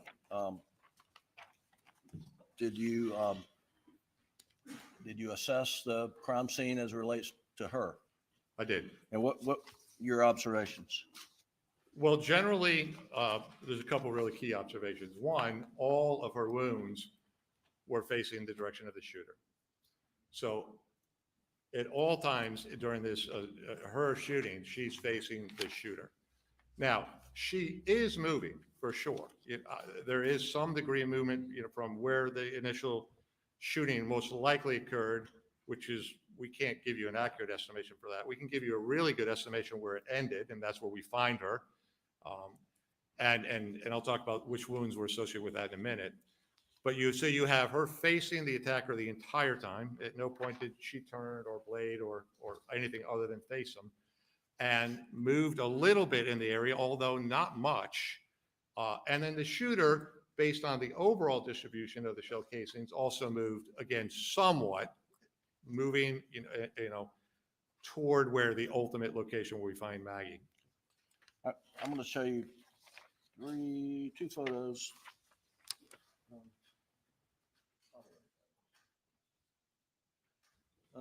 Defense Exhibit 163 and 164, and ask if you relied upon those. I did. Defense Exhibit 163 and 64 in evidence at this time. No objection. Submitted. If you don't mind pulling out 163, Doug. Thank you. And jury's seen this, but just give us an overview of what this is. Well, so Maggie is underneath the blanket there, and she's in a face down position there. Just leave it like that. Her head is more toward us, and her feet are pointing more toward I think what's been identified as a doghouse. Right.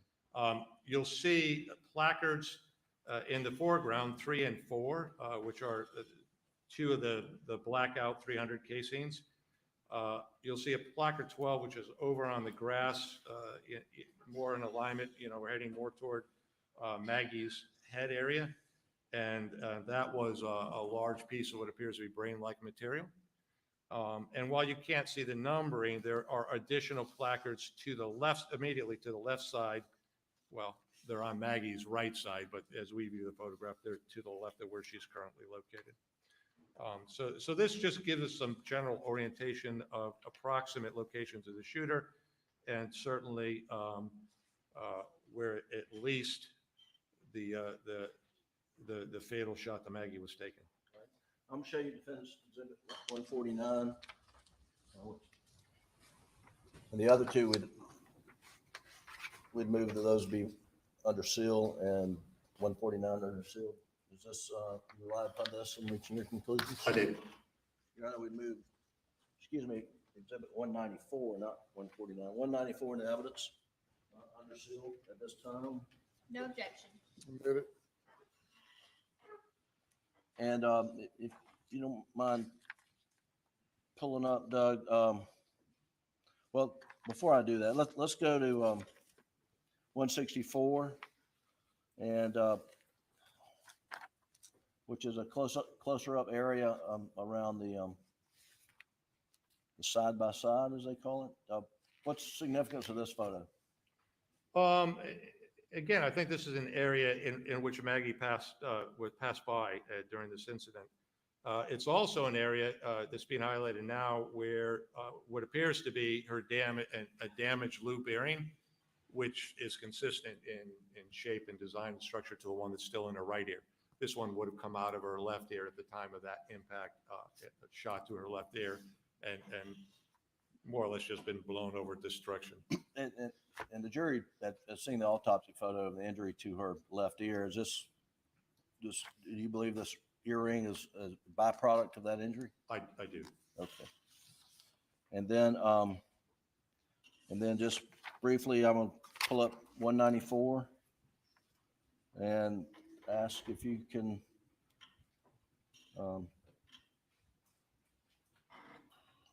just generally, I think you were hair on her body. What significance is that? And if you'll blow up her legs, right? Doug, please. So when you find a body, you always have to wonder: is that really the position that the body remained in, or through medical, maybe the defendant did, or the accused or the shooter did something to the body. More likely, in a medical evaluation, they did something to it. We always just want to know: are we looking at it in the right orientation? Did somebody flip it over and whatnot? And so I think it was valuable in this case to have seen that injury in the back of her head, the massive amount of hair that came off of that. And then if you look close up on the back of her legs, you'll see just dozens and dozens of hairs laying on top of her legs, which would be a good indicator that she didn't get moved. We can count on this being the final position, unaltered position of Maggie. Doug, can you go back to 163?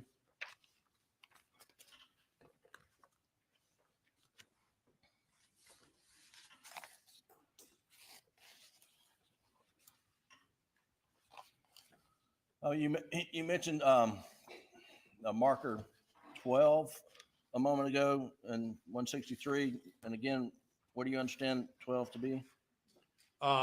It's physiological material. I mean, it looks structurally like brain material, but it's tissue. In your opinion, would the shooter of Maggie have any blood spatter, blood, biological material on him or her? I think it's possible. I think it's possible because, as we're seeing here, that you have a projection of brain material backwards toward the direction of where the shooter would have been located. We also have a couple of the shots, the left thigh shot and the abdomen shot, which have been identified as having stippling around them. By virtue of being stippling, that does make it an intermediate distance, and that's going to move the shooter in anywhere from, I would agree. I think Dr. Einstein said a foot to 3 feet is probably a good approximation. Okay. Mr. Palmbach, do you have an opinion based upon more probably than not, whether there was one or two shooters who murdered Maggie and Paul on the night of June 7th? I do have an opinion on that. And what's your opinion? My opinion is the totality of the evidence is more suggestive of a two-shooter scenario. And please explain the basis of your opinion. Okay. So we'll go back to Paul. In Paul's scenario, we know where the shooter of the shotgun had to be, and that would have been orientated really directly over Paul's head. And we also got a chance to see what was the effect of this dynamic explosion in the contact. And you can see outside and even in throughout the feet area in multiple and many large pieces of skull. We also saw large amounts of tissue that were projected all the way up onto the ceiling and the door. You see hair all the way up into the door. And of course, you see blood literally everywhere within there. And finally, you see the pellets. Some of the pellets are on that same pathway, and they had enough inertia to either or dent the door and put themselves up and stick into the casing. All of that activity was in direct alignment with the shooter. And so I think minimally, that shooter is getting covered with this material, getting more or less the shock wave of that effect, and more than likely getting hit with at least something that could have done injury, a bone fragment and or a pellet fragment. Therefore, I think that particular shooter, for a brief period of time, is kind of out of this. It's not as if they can instantaneously suffer that, drop the shotgun, run to wherever the the blackout rifle is, pick that up, and then in any kind of a reasonable time period, engage in a meaningful assault, an effective assault, able to shoot straight and make hits. So that, I think, is one of the major indicators of concern.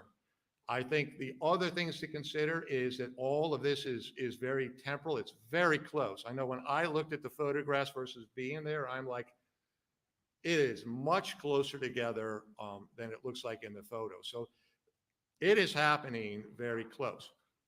With Paul, as I articulated, I believe he was shot first. I believe he had no idea it was coming.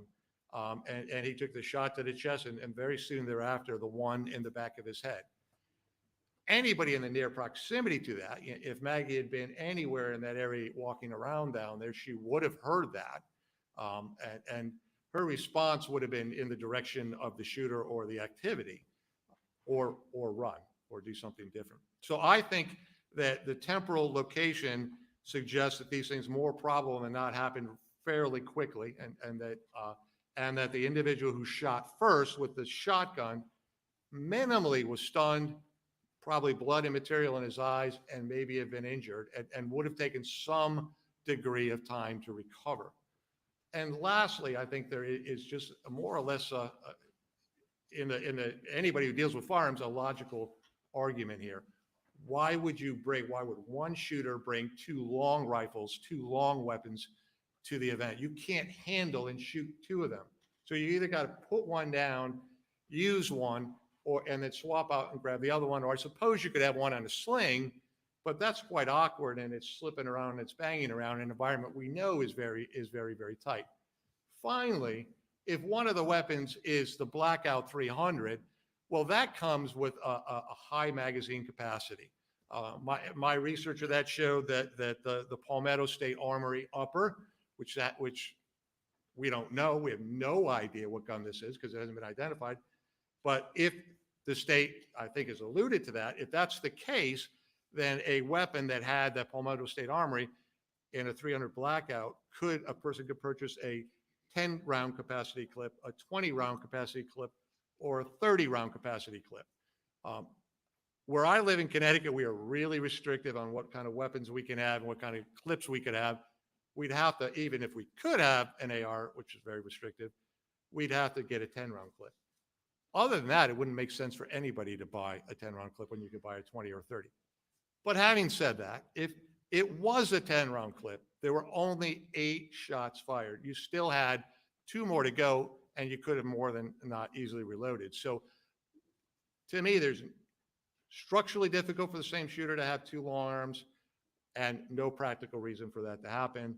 Add that to what I believe happened to the shooter who fired first with the shotgun, and I think it tips in favor of the probability of 2 shooters.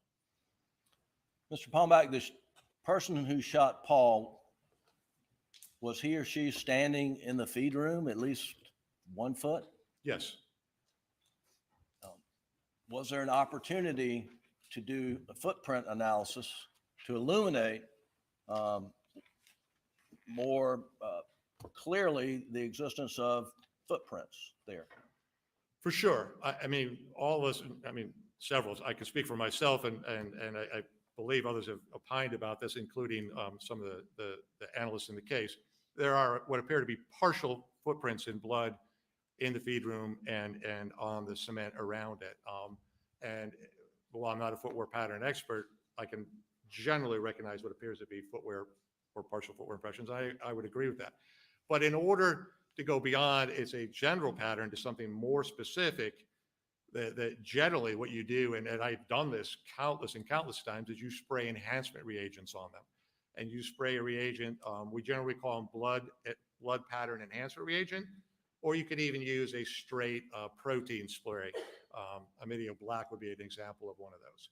And by spraying those reagents in the area, it reacts with the presence of blood or proteins, and it brings up the transformation. It gives you a lot more clarity, a lot more detail, and you can tell an awful lot more about a particular footwear pattern. Absolutely should have been done in this case. And I also believe, second to that, you had a lot of dirt in the immediate area that should have had at least partial footwear impressions. And I saw no indication of any attempt to either look for it, photograph it, properly photograph it, or analyze it. And thank you. One moment, Your Honor.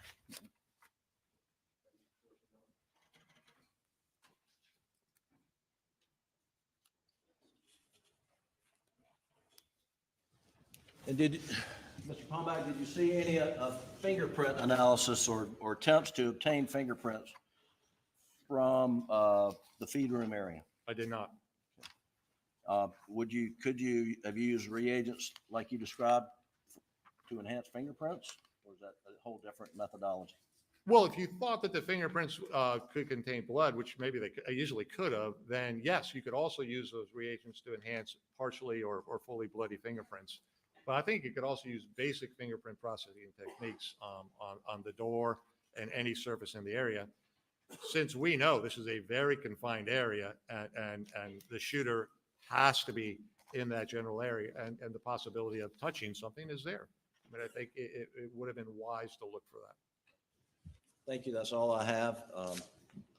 Please answer any questions the state may have. By the state.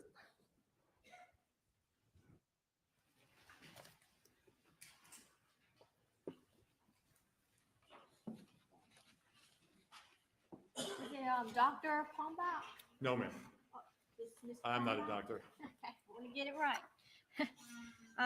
Now, you said you were hired by the defense to investigate and come up with your own conclusions here. And you just got the chance to go out to Moselle, was it last Friday? That's correct. And so between last Friday and today, you've had the chance to determine all of these things you've testified about. No, before I arrived here, everything else was predetermined, and I had done all the work in the analysis. What I didn't know or didn't perceive was these two pellets and the fact that the energy was able to project two pellets upward. That was the only new information. And you form your opinion by reviewing reports and things that were provided to you by the defense. Correct. Do you know if you reviewed the entire case file? No, I wouldn't know that. You just reviewed materials that were provided to you. Correct. Did you prepare any kind of report? I did not. You did not. Correct. But you did review reports made by Dr. Kenny Kinsey and a pathologist and other witnesses for the state. I did.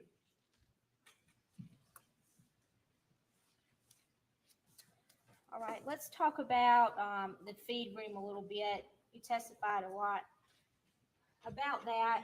Now, you said the shooter stepped in the feed room, could have stepped in the feed room to shoot Paul in the back of the head. Correct. And when he would have shot Paul, he would have been covered in blood. As a result of the backspatter from the headshot, yes. Covered in blood. Yes. And in the picture of the feed room, were there any other bloody footprints clearly apparent? Any other? Yes, Other than what? other than Paul's footprints. Well, all I've seen is partial footprints that have been observed in the feed room. I've yet to read a report that said conclusively they were Paul's. I'm going to show you states 27. And there has been testimony that those footprints we're looking at do belong to Paul Murdaugh.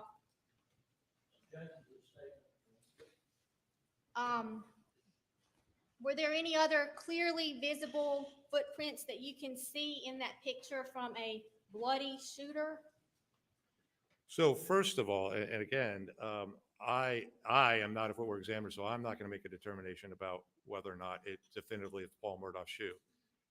All of the reports I've read generated by the state, the ones that I've seen, would say that they didn't exclude it, but that also does not mean that it's Paul's. Now, I'm not disagreeing that it doesn't, maybe has some characteristics in similar, but I don't know that they're even at a point where that has been fully identified as Paul's. So you haven't seen the report that identified those as Paul's footprints? Definitively identified as Paul's? No, I did not. You only saw the reports the defense wanted you to see. I got the reports that were supplied to me, yes. Now about the damage to the door, we saw this picture where there's blood in the corner of the door frame. And that was the defense's exhibit.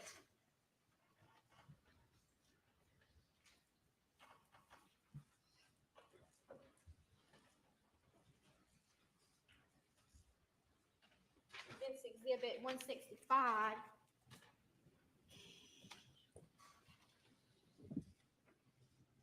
And I think we were emphasizing the blood in the right corner, the bottom of the door frame there. Yes. Were there any defects from pellets in the door frame down there? Not that I saw. There's defects from the top of the door, right? That is correct. And you referred to Paul being shot in the back of the head, kind of like an explosion. Correct. And I'm not a physicist or anything here, but when you fire a shotgun, things are going in a direction that the gun is fired, right? Correct. So there wouldn't be just like a boom explosion like from a bomb when you fire a shotgun. Actually, that's more exactly what it would be like, yes.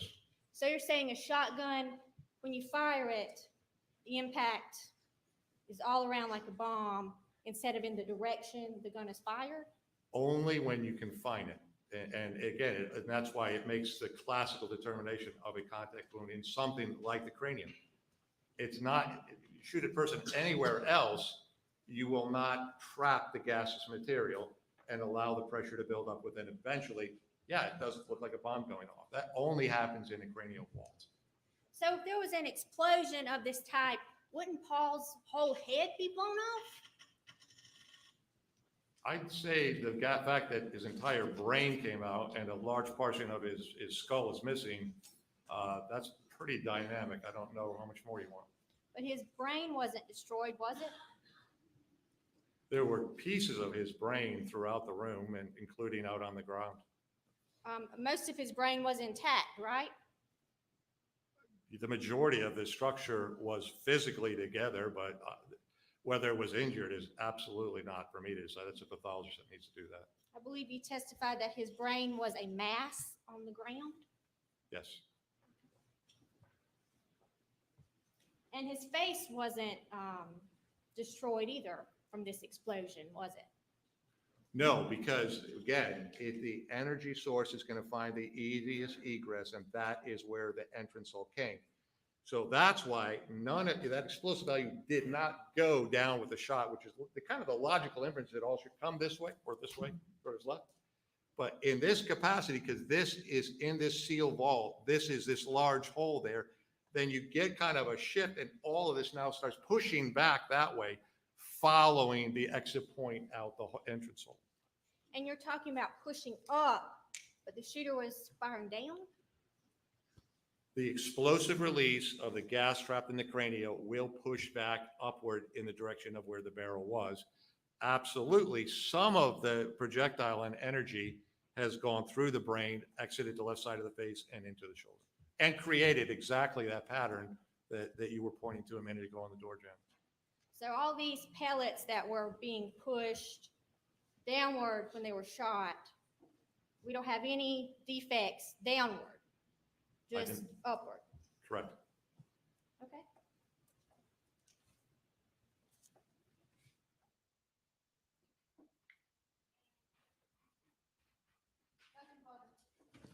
Anything further? You may step down. Thank you, Your Honor.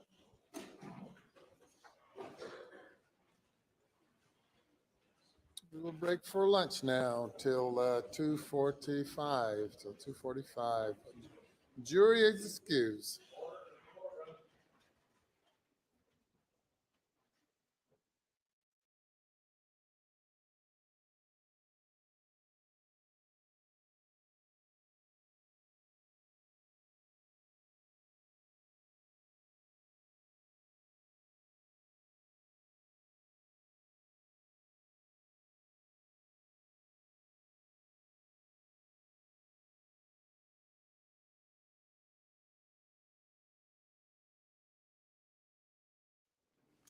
At 2:45, do you have another witness? One more. All right, we'll be in recess till 2:45.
We're here, same time, be good.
So you're sort of new for just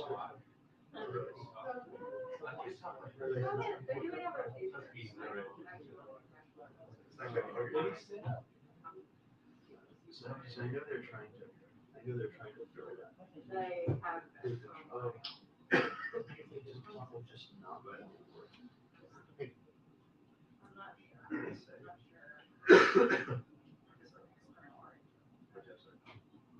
Yeah, that's the question. I saw that. It's in the ad, like, every cycle, like, multiple times. What do you do? Maybe I should apply. The other is like, I've been looking for the owner on this 20 day, like, and they migrate.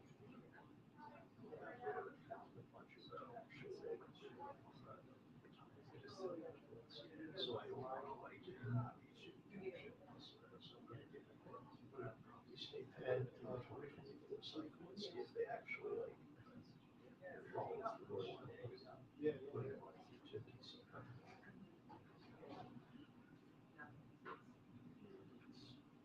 Supposedly they're doing pretty well. We can always trust.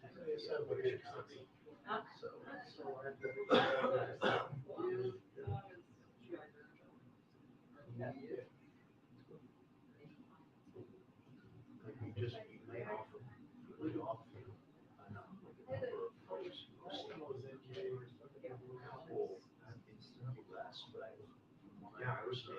I understand.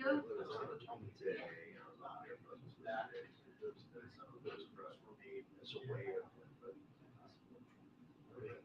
free to like spend. I know exactly. Problem is, also suck up a lot of that. Two people.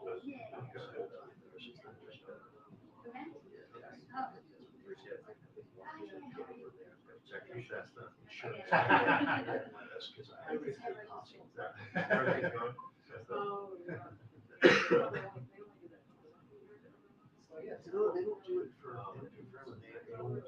they, it was the insurance company insisted on it for the two people we have there, because, one of them, is our national affairs, he's been multiple years, but it's a new insurance company. And then the other was our, one of the two people we had, still based there. But, as it turned out, they didn't have that kind of thing on file, so for the first like 4 months, it turned out that, like, hey, they can't bid on the insurance. That's bad. But the cost of the training is they don't want to do it. They're like, and unless they're out of the, they know they're gonna spend a lot of time there. Otherwise, I would suggest do rotation, because it makes no sense to have us here reporting on the left side of it. If we get this area to the.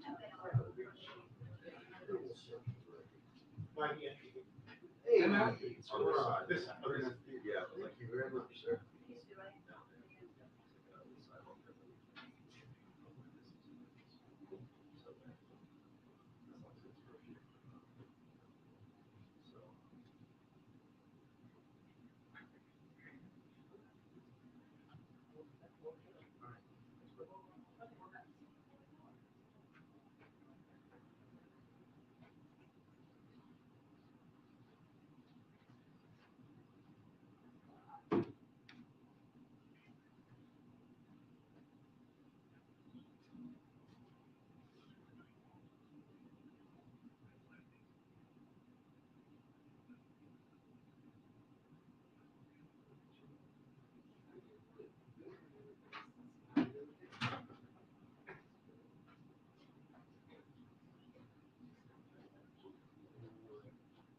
So will it be start on time?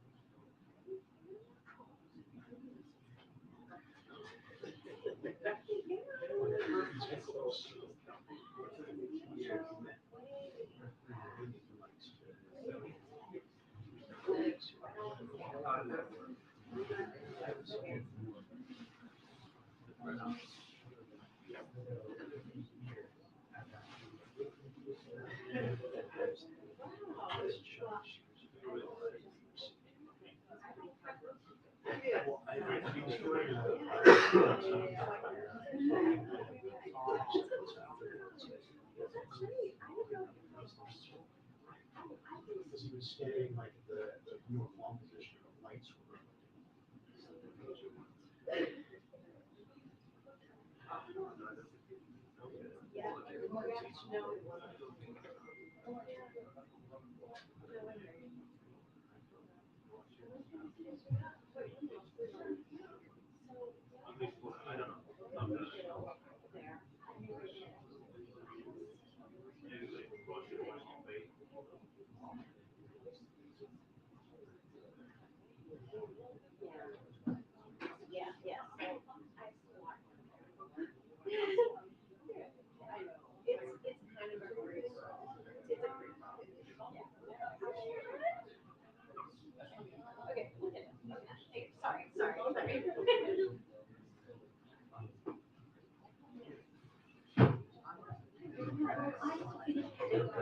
Oh, okay.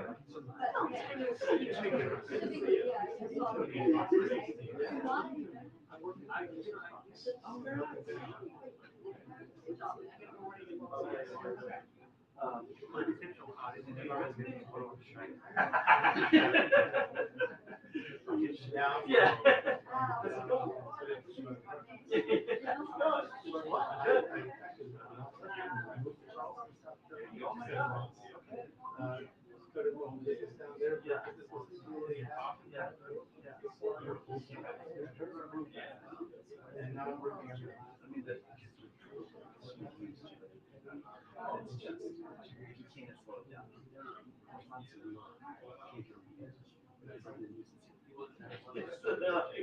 Sorry, I quit. Well, yeah.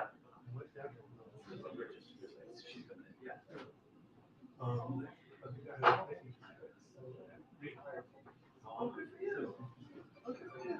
Yeah, so you guys are. Yeah, you guys are on the outside. I saw,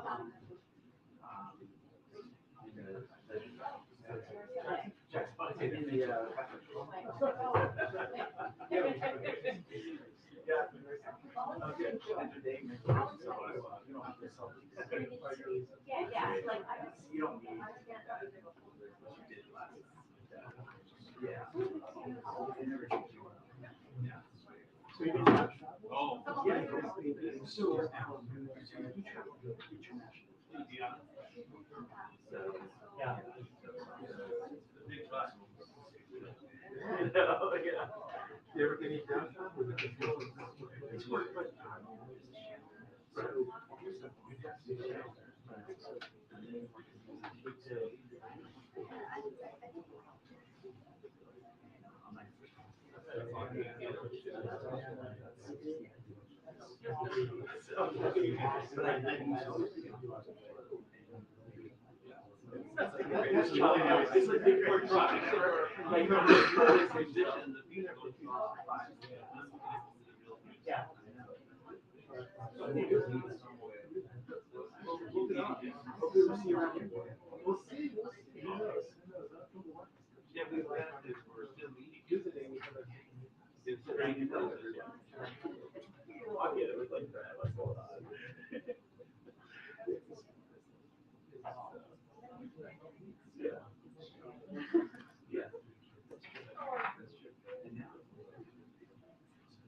Hello,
how are you?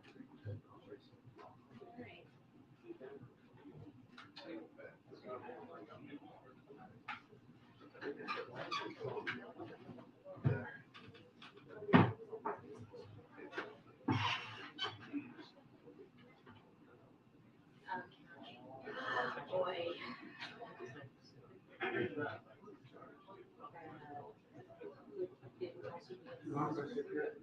I'm sorry. No, it's what it is. You don't have to try it. Where do you get to sit? Oh, hey, what's going on? Why are you up there?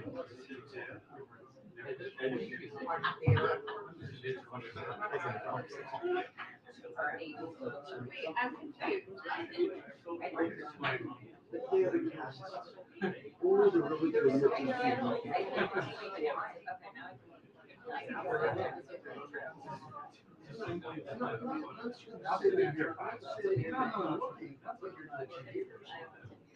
That's what it is. We started. There's always one with the first, by the way.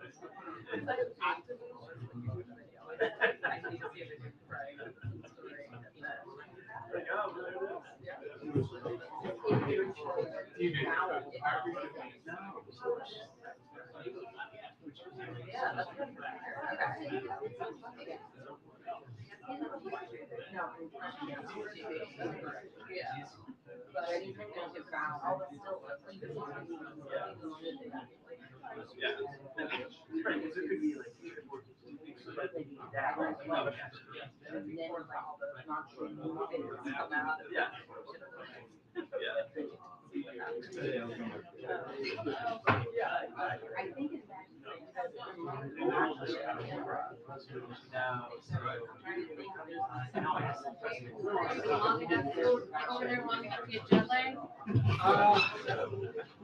I'm in my capital. Actually,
I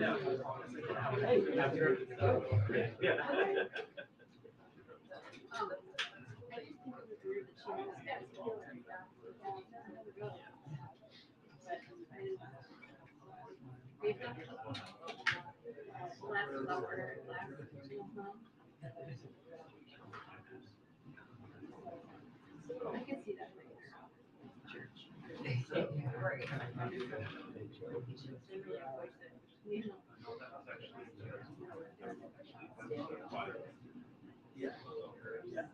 How are you, Chris?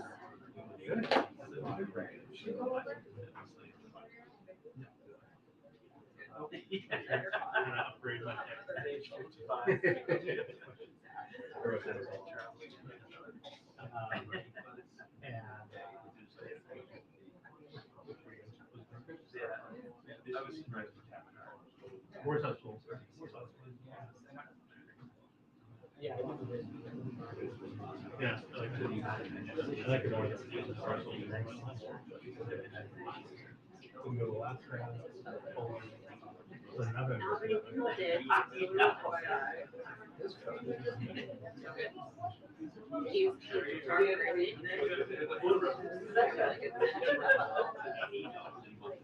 place. How did you feel in the plane? I mean, I was fine. My grandpa was a pilot, and I was like, I definitely interviewed that guy for a while before I was like this. I flew once on a second for story, and the pilot was like 20. Oh, yeah. And the plane was like 40 years old. Yeah. And before I get in the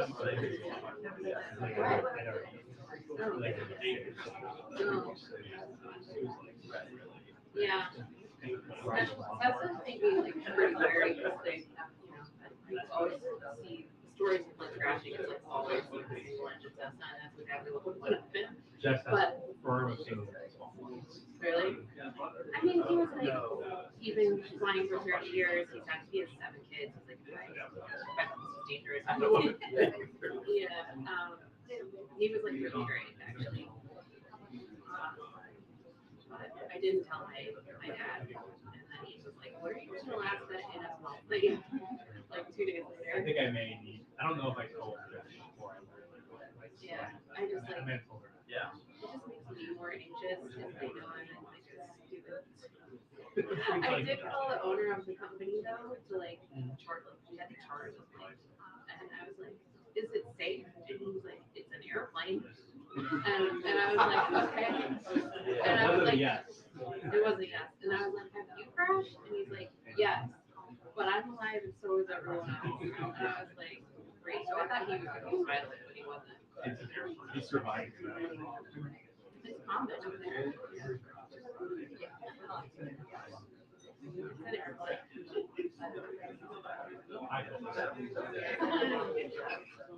But that's like where you learn. My grandpa like learned to fly in Alaska.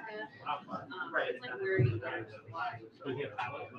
Attention, press briefing will begin in 2 minutes. The press briefing will begin in 2 minutes. Thank you.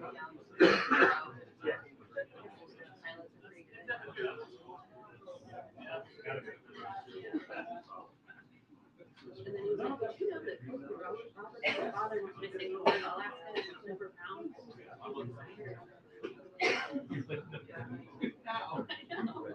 Like my dad was right in tell you. Like your Oh my god. I've done that a few times where I like want her to get messy. Oh yeah, that's true. She was like gunning for the couch when she realized I didn't want it on it.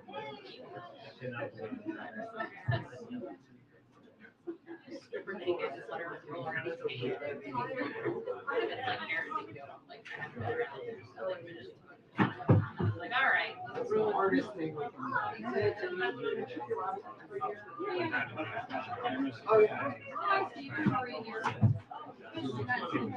No way.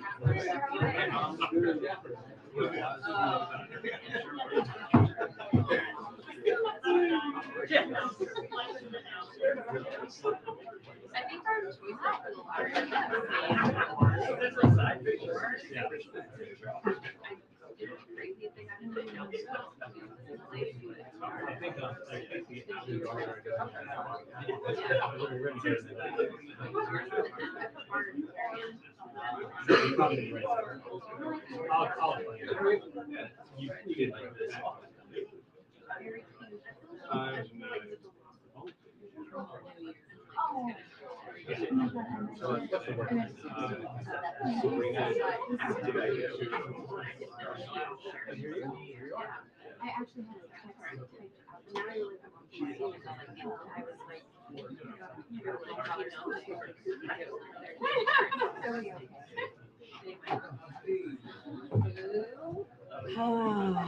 Good afternoon.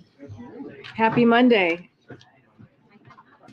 Okay, so before we dive into regularly scheduled programming here, I have my colleague from the National Security Council, who will be John Kirby, who will be talking about some recent developments over the weekend in the Middle East, and he'll have something to say at the top to share with all of you, and then take some questions, and then I'll take the rest of the questions you have on domestic issues, I'm sure.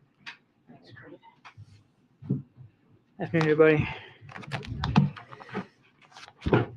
So I just have two updates for you from the Middle East region, with one also related to Ukraine. As you saw in the statement yesterday from Mr. Sullivan, senior officials from Jordan, Egypt, Israel, Palestinian Authority, and the United States met over the weekend in Aqaba, Jordan.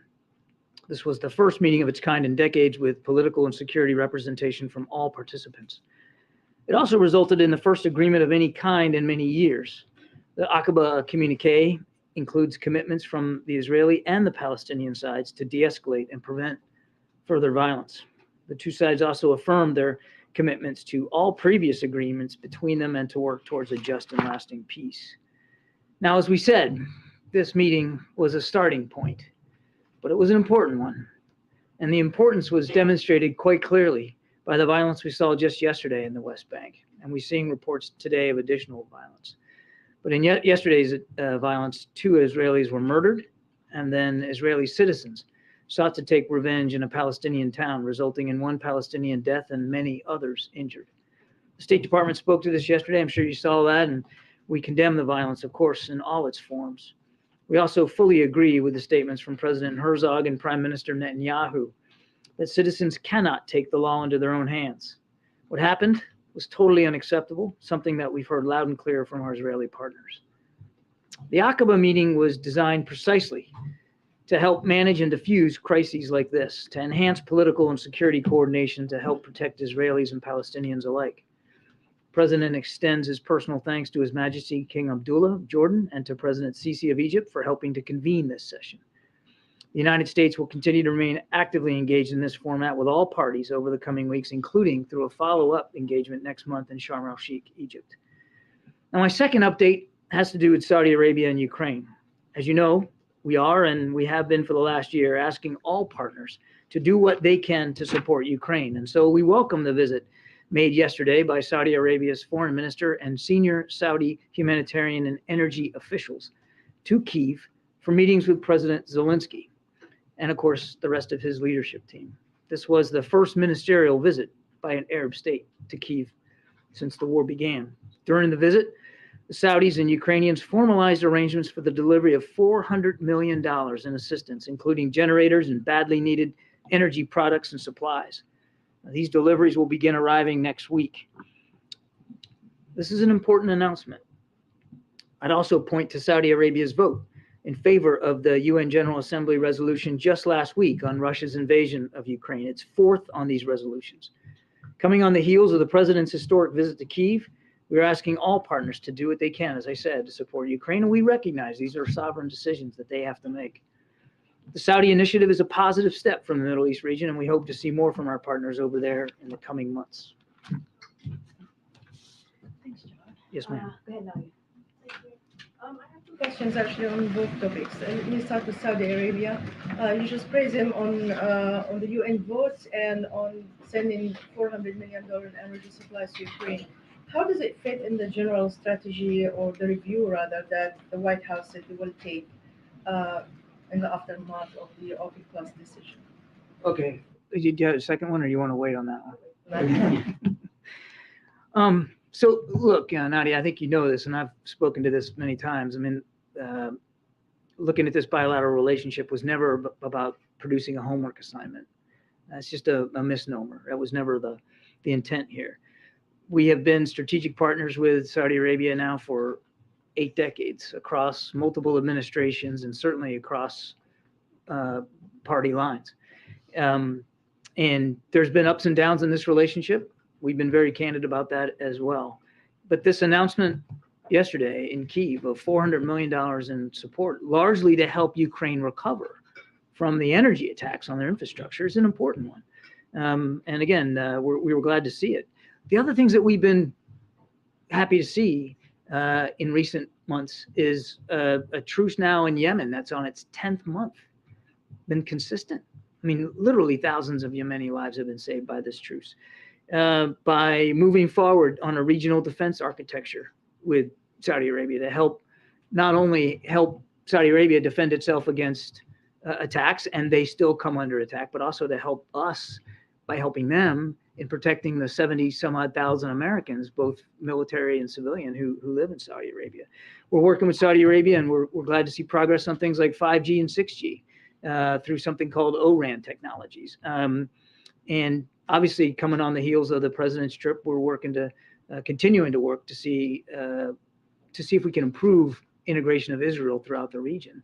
And I think now that you remind me that announcement over the weekend from Oman that they are now going to allow overflight of their airspace to and from Israel, that also is significant progress that we've seen here, and that is a direct result of the president's engagement on that trip over last summer to the region. So look, I've been very consistent. I'll say it again today. We are focused on making sure that this, like all other bilateral relationships, serves the interests of the American people first and foremost. That's where the president's head is, and that's what we're focused on here. We're focused on moving this forward, and we believe that the announcement, again, over the weekend by Saudi Arabia is a step in the right direction.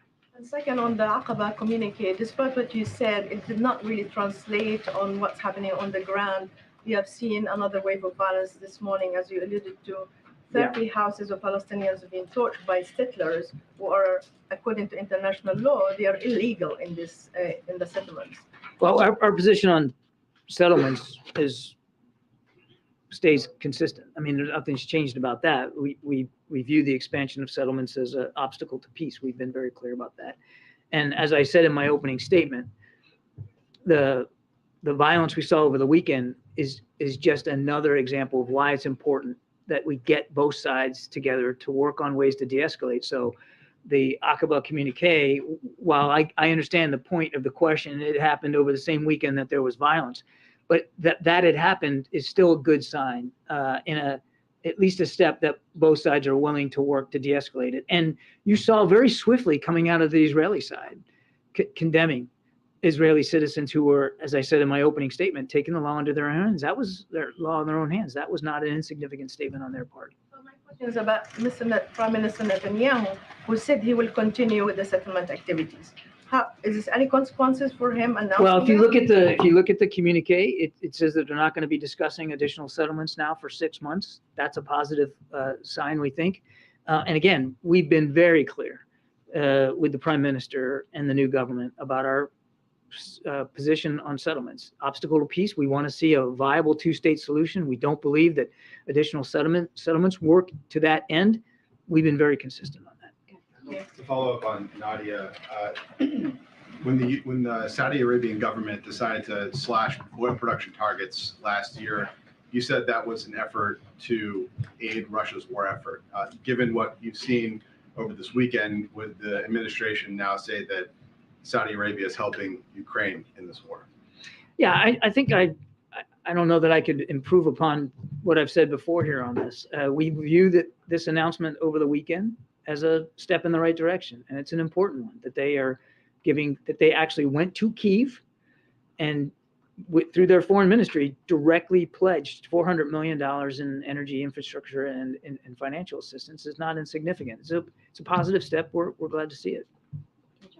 Thanks, Greg. John, on the Department of Energy's findings, the lab leak most likely caused the pandemic. How should Americans understand China's response here? Saying that this is politically motivated, it's a lie, there's no science to back it, and swatting down this information. Well, I can't speak for the Chinese, and I wouldn't endeavor to do that.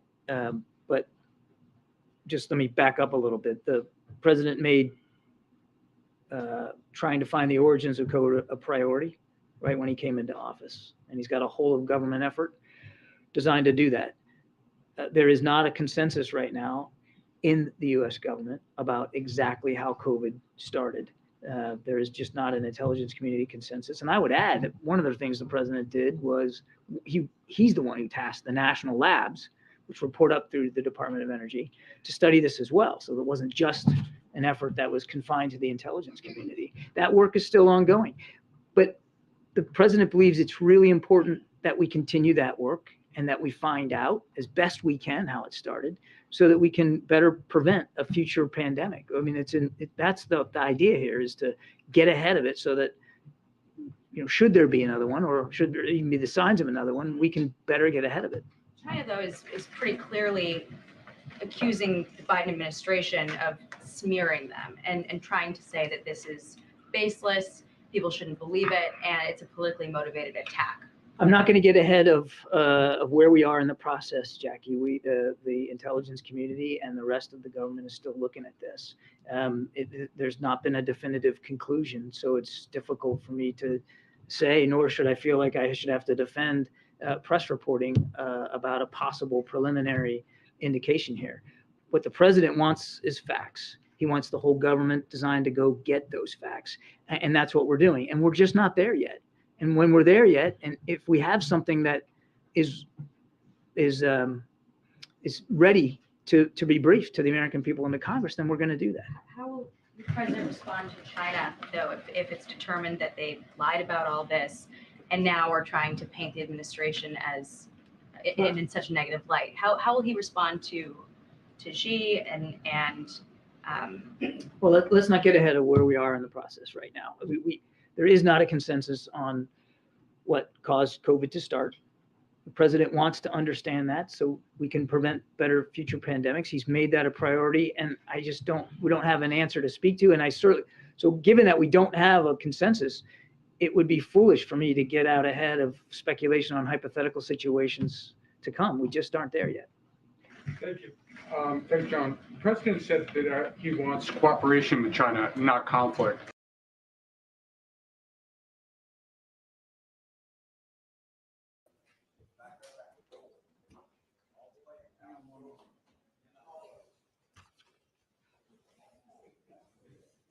All rise.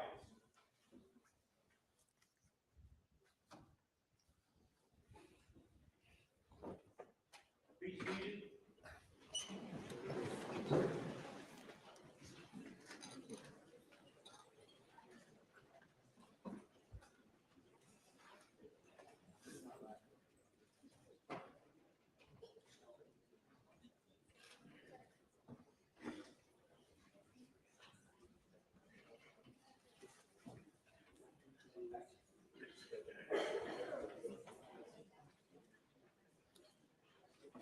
You bring the jury.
good. Thank you. Madam Lady, how's the jury? They're doing okay. Very good. Thank you. Your next witness. Your Honor, defense calls John Marvin Murdaugh.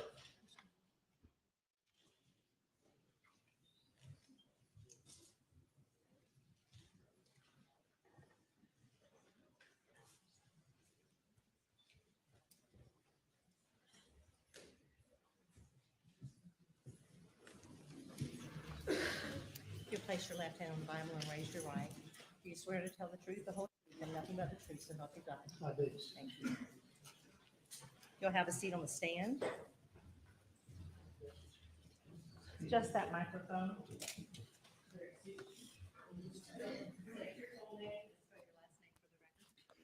John Marvin Murdaugh, Murdaugh.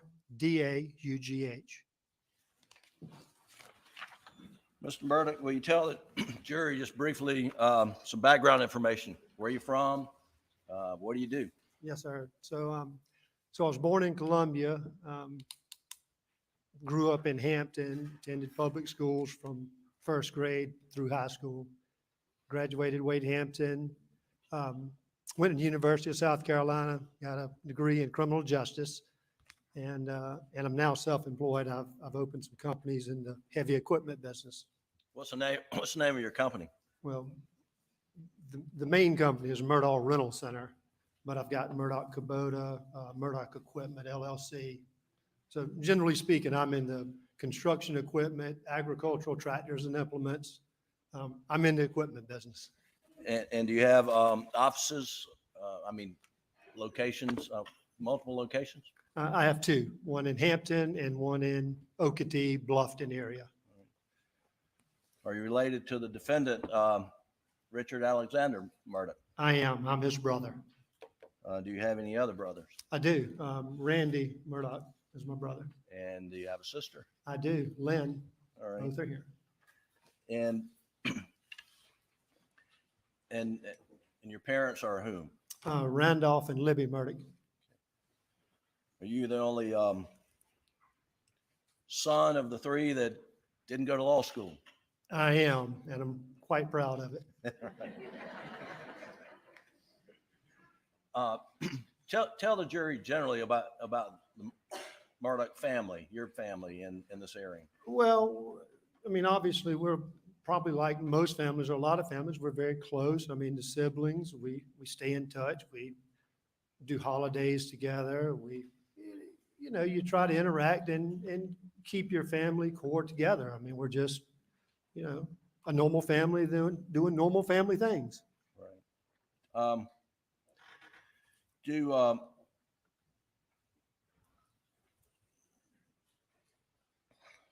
Your parents, we've heard about your father, Randolph Murdaugh, who died on June the 10th. Is that correct? That's correct.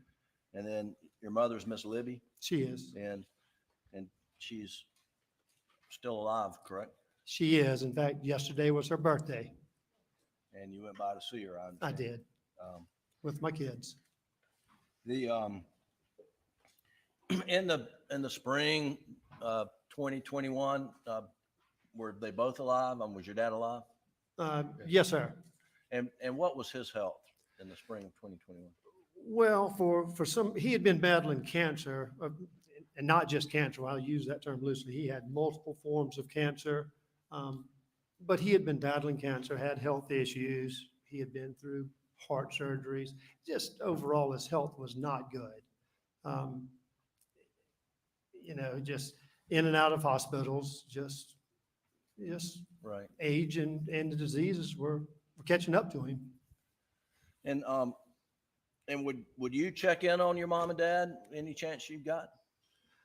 I would. So I didn't tell you all this, but so I don't live in Hampton. My wife and family and we live down in Beaufort, or just outside of Beaufort. And so my drive is about an hour's drive to do it. So I didn't visit as often as Randy and Alec because they were in Hampton. But absolutely, anytime I had the opportunity to work in Hampton at my office, I would always take time to stop by. And then sometimes I would just you know, just wanted to go see my mom. The, and was it routine for one, so either your brothers who lived in Hampton, to stop by and check on them routinely? Oh, absolutely. In fact, you know, I don't know every time they went because I wasn't there, but I feel confident that they visited more just because of the proximity. It's just an easier visit. So let's talk about proximity. Your brother Randy, where does he live? He lives in Hampton, in town. And then your sister Lynn, where does she live? She lives in Somerville. Okay. And then Alec, where did he live in spring of 2021? Well, I think in the spring of 21, he was living in Moselle. I think all of them were. Okay. And is Moselle close to Almeda? Well, it's further than Randy's house, but much closer than mine. Right. And is that in your mother's house? I'm saying Almeda, but is Almeda a town or what? No, Almeda's correct. That's the location. That's the property name, if you will, the intersection name. I think that's a general. And just tell the jury where that's located. It would be just east of Varnville, maybe 2 or 3 miles outside of the town limits. Is it basically at the intersection of, I don't know, what's that mean? Intersection of 278 and Highway 68 that would go to, one goes to Ridgeland and one goes to Yemassee. Okay. And would Alec visit your mom and dad frequently in the spring of 2021, to your knowledge? Oh, absolutely. We'll get to more of that. I want to talk about Paul. How well did you know Paul? I knew Paul very well. Excuse me, I'm gonna have a hard time talking about Paul because we had a very special relationship.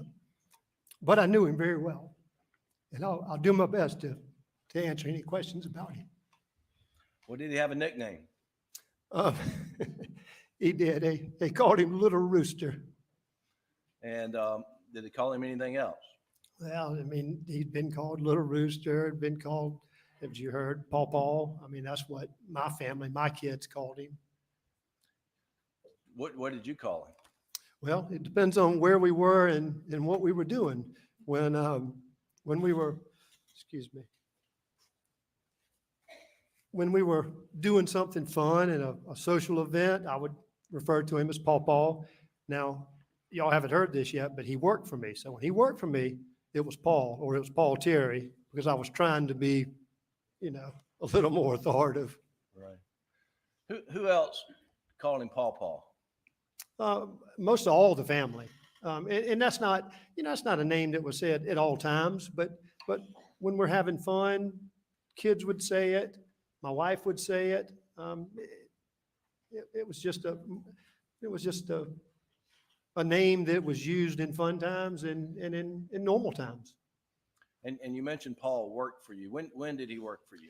You know, that's, I thought you were going to ask that, and unfortunately I don't know. He's worked for me maybe prior to June of 21, he was working then. I think he worked the 2 summers prior to that. And it was just summer work. I mean, you know, it would only last a month or so, a month and a half. And was he working for you in June of 2021? He was. And what was he doing for you? Anything I asked him to do. Where was he working?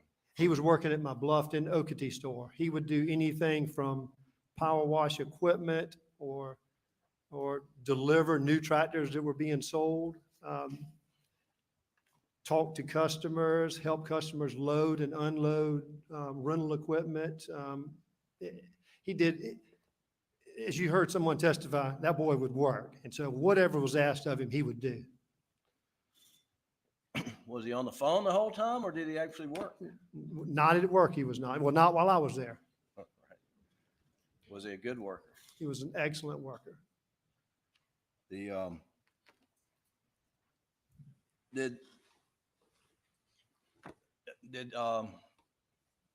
you spend time with Paul? Well, let me back up. Do you have a place where you hunt? You have a property? I do. Do you have a name for that property? We call it Greenfield. And would Paul and Buster come out to Greenfield to hunt? They would. What do you- Absolutely. Let me just back up. What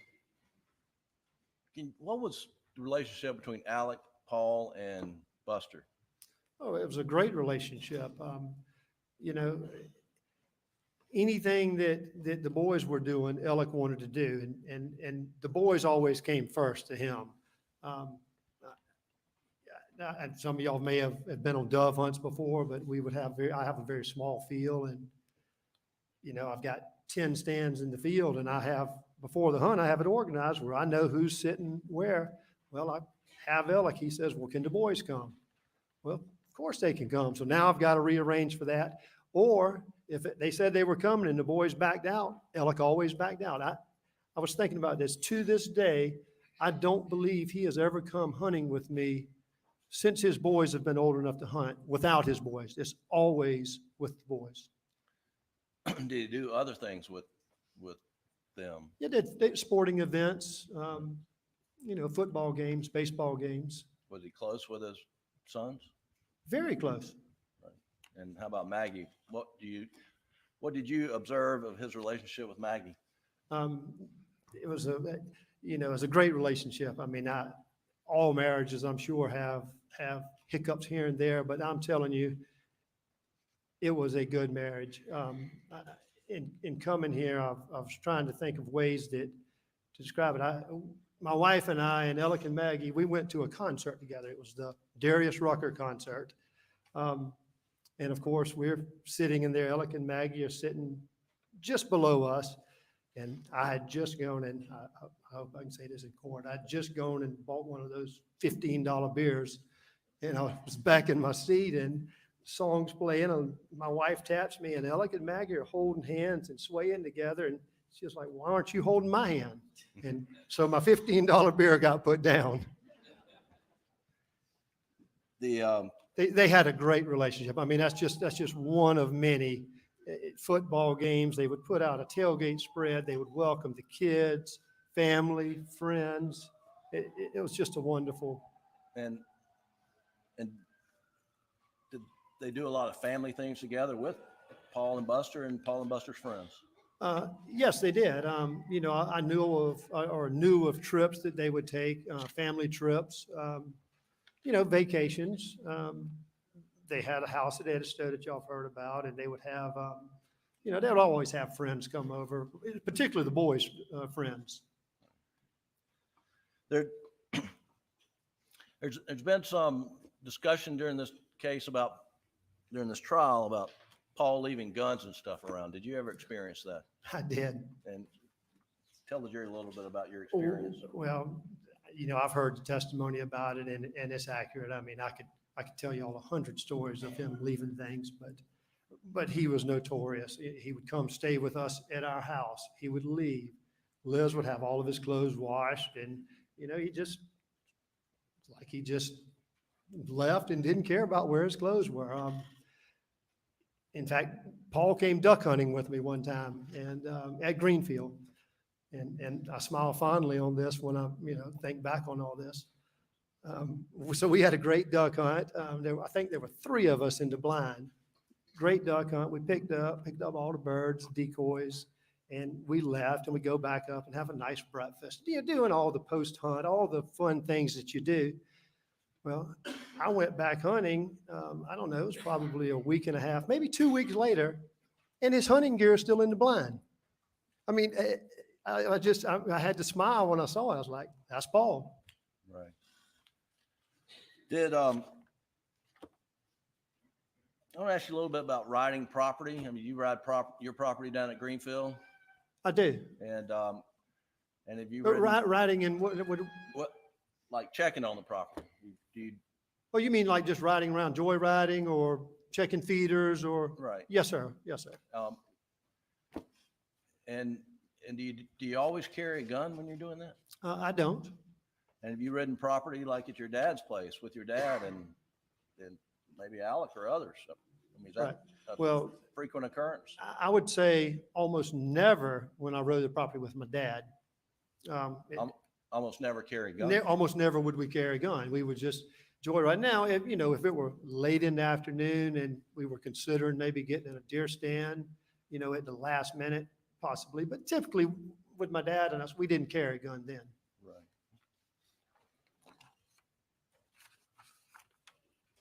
Speaking of your dad, what was, you recall what was going on with his health the weekend, the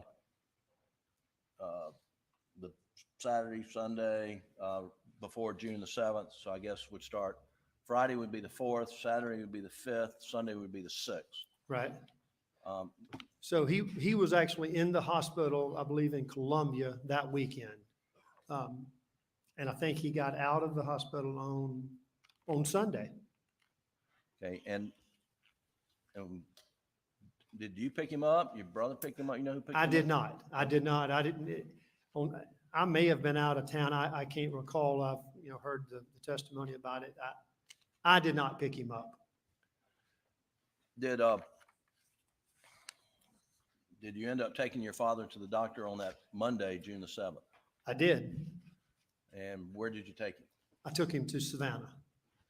And to his, what I would call his normal doctor. I think Columbia was maybe he had to go up there for some different things or another. I'm not sure. And was he having some breathing issues on He was that having Monday? major breathing issues. And when you went to the doctor on Monday, June the 7th, was there a decision made to admit him to the hospital?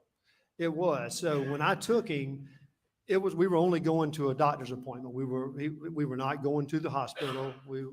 It was just me taking him to a doctor's appointment to try to find out what the breathing issues were, maybe, some type of a treatment or medication or something to help him. While we were there, not as soon as the doctor saw him, but when the doctor saw him and went through some things, he immediately told both of us that he had to be in the hospital, that he was not getting the oxygen that he needed. And when was he admitted on that Monday? He was. And what was, as you understood it, the prognosis when he was put back in the hospital on Monday, the 7th? On Monday, the 7th. Yes. So my understanding was the doctor that we were seeing, or that he was seeing, had some really strong beliefs that the cancer that he had was not causing the breathing obstructions, that it very likely could be pneumonia. And he told us, he said, if it's the cancer, that's the worst. But if it's pneumonia, like I think it is, I think we've got some treatment options. So what was there hope on June the 7th? Absolutely. When he told me that, well, first of all, when he said he had to go into hospital, it scared me. Obviously it scares you when a doctor tells you immediately have to check in. But yes, him explaining that he was optimistic that it was going to be pneumonia and that there would be a breathing treatment to help it. I felt pretty good. Now, in evidence, and I'm not going to read it again, but did you and your brother send out text messages to family members giving them an update? We did. And that was on the 7th? That was on the 7th. And in the update, did you explain the doctor believed it was pneumonia? Yes, I gave a basic summary of what I was told by the doctor, what I believed it to be. I think Randy and I had a few minutes to talk, and he typed up another email just to make sure that everybody was in the loop. Okay. And I'm sorry, not an email, a text message. Text message. I'm sorry. And did the diagnosis and the prognosis subsequently change on Well, your dad? it did. It did. When was that? Well, so on Tuesday afternoon, we're back out at we're back at Moselle, and, we still hadn't heard much. All this other stuff going on, it just, as you can imagine, it's just so much going on.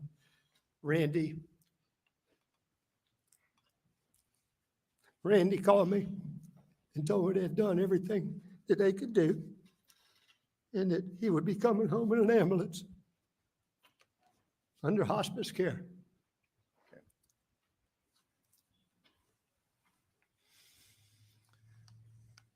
And did he die on June the 10th? He died, I think, 2 days later. there's, take your time. That's all right. That's all right.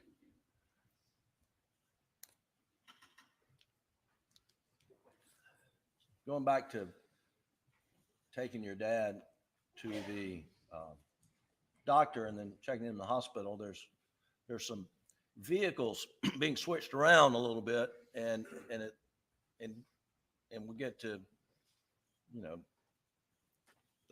that. But can you explain to the jury how all that transportation went to get to your dad to the hospital, well, doctor? You're talking about on that Monday for me Yeah, to get yes, him? on June, Yeah, so June the 7th. it's a little bit complicated, but I'll do my best to explain it. So Randy, on Monday morning, Dad had been in hospital Sunday, got out Sunday, knew that he needed to be seen by his regular doctor, but did not have an appointment. And so Randy was doing everything he could to get him in as early as he could on that Monday, and just asked me, he says, if I get the appointment, can you take him? And I said, absolutely, I'd be delighted to. A little while later, an hour or two, I don't know, it was still that morning, Randy calls me and says, okay, they have an opening for him, but he has to get there right away. So Hampton is what, an hour and a half from Savannah, I don't know, hour and a half. He said, you don't have time to drive to Hampton to get him. I will meet you in Ridgeland about halfway, which is not far from my house. And then you just take him and I'll go back. He had some time sensitive things to work on. So we met at Palmetto Co-op in Ridgeland. I got in my mom's car with my dad. Randy got in my truck and drove it back to Alameda, where Randy had come to pick up my dad. So Randy's truck's back at mom and dad's house. So I drive dad to Savannah in my mom's car, go through what we just talked about, the doctor's appointment, getting checked in. And back then COVID was still going on, and there were several restrictions. They wouldn't let me go back with my dad at that time. So I was gonna be driving home, and now I'm stuck in my mom's car. So I know Paul was working, and I guess it was around 5 or so, and that's when we closed. I called Paul and said, Paul, listen, I need you to, if you would, drive my mom's car back to Alameda, pick up my truck and bring it to work the next morning.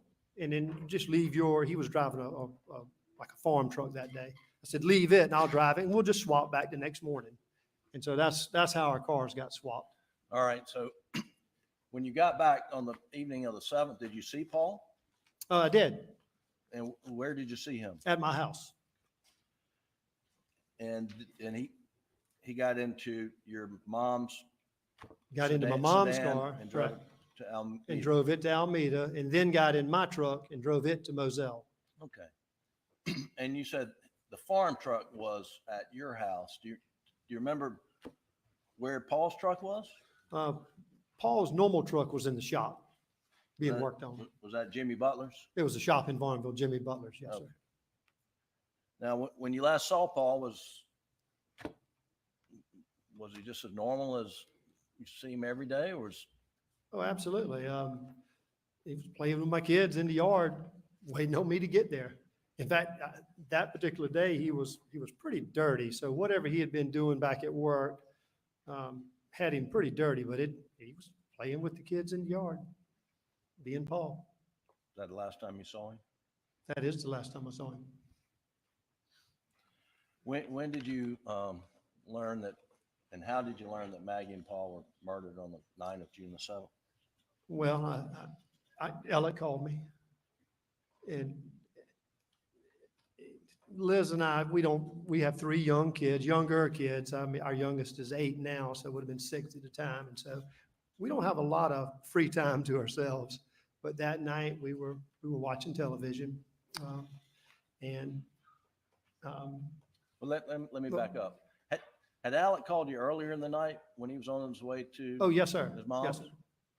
And we got phone records of that. What do you recall of that conversation? He called, just checking on me, just said, I saw the news about Dad, things look good, It was a brief conversation, and I hate to say it, but I kind of said, listen, man, Liz and I finally have a few minutes. Can we talk tomorrow? We're watching a movie. And what was his demeanor when you spoke with him on the evening of the 7th? Same as always, just normal. And then later on that night, you got another phone call from him? And I got when you asked the question, how did I learn? That's, yes, Alec called me and just absolutely hysterical. As soon as I heard his voice, I knew something bad was going on. Didn't know what. And, and I'm in my pajamas.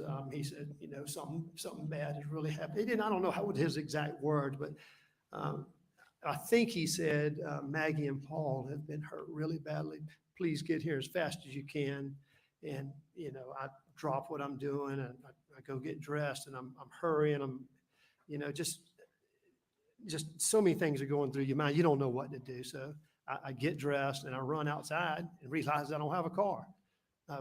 Paul's car's out there and it is a hunk of junk. And I mean, and this was the farm truck. This was a farm truck. And so I knew I couldn't take my wife's car because she was taking the kids to school. And at this point, I knew something bad. I just didn't know how bad it was.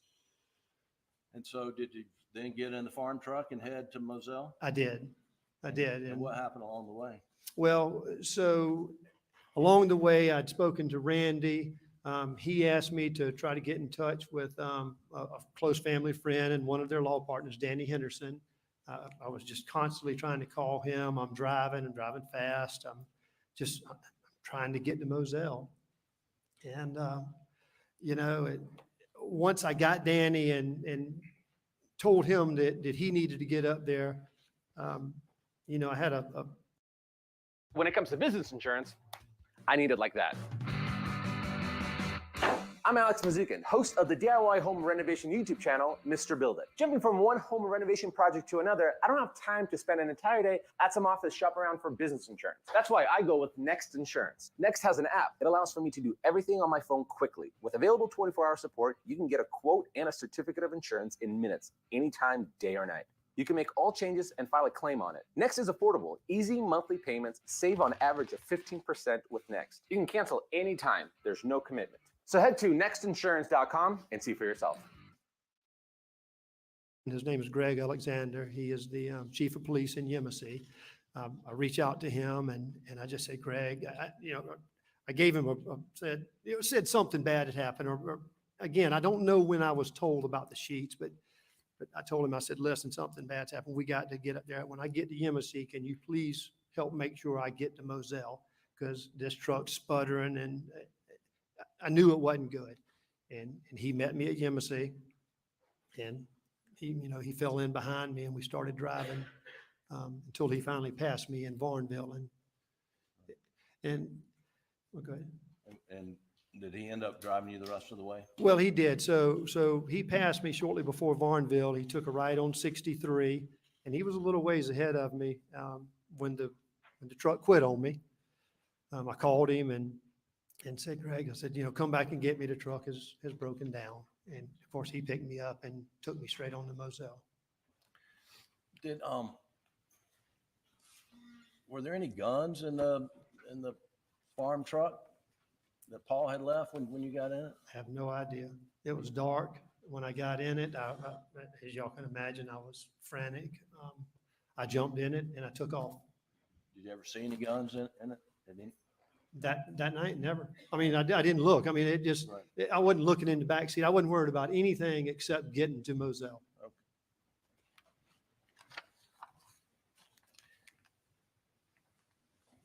Do you remember about the time you got to Moselle? What time was it roughly? Or better yet, who was there when you got there? Well, there were, I mean, well before I got to Moselle or we got to Moselle, you could see the lights flashing. It was just, there were tons of people. Mostly what I would describe is first responders of some sort. And when you pulled up, where did you go? So we came in the main gate and came around and they had created I guess a small crime scene. And when we pulled up, I saw Alec and I think before Greg even stopped the car, I jumped out and ran to him. And what was his condition, Alex? Oh, he was just broken. I mean, distraught. I mean, everybody was. There were a few other people there, but he just, all we did is hugged and cried. I mean, we didn't, I don't even know that we talked. How long did you stay down adjacent to the crime scene? Do you recall? Quite some time. I have to assume that I probably was there at 11 o'clock-ish. I don't know what time I got there, but I don't think we went back up to the house, until well after midnight, maybe 2, 3. And when you went to the house, do you recall if any SLED agents came up there? Well, I did not see any. I heard some testimony or some came and got some clothes, but I did not see any SLED agents at the house. The last officer that I remember seeing that night, or officers, were the ones that told us that we needed to leave that area, that they were going to be doing stuff with the bodies, and that we needed to go to the house. Right. When you went into the house, were there other people in there when you got in? There were. Most people that I knew, some of Alec's partners, Randy's partners, family members, Lynn. Was there food out or had food? What was it? Had anything? Well, I didn't see any food, but I saw pots and pans, and I saw folks that were cleaning up. They were removing pots and pans, but I never opened it and looked in it, so I presumed that it was food. They cleaned dishes. They put the pots and pans away or in the refrigerator. Was a TV on in the house? Do you remember? Based on what I know, I would say it is, but I can't tell you 100% that it was on, but I'd be willing to bet it was. What do you mean when you say based on what you know? Well, I don't think I'd ever been in that house without the TV being on if Alec and Maggie were there.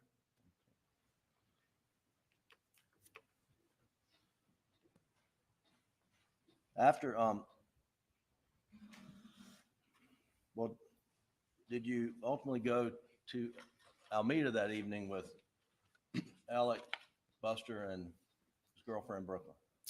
We did. Do you remember what Alec was wearing when he went to Alameda?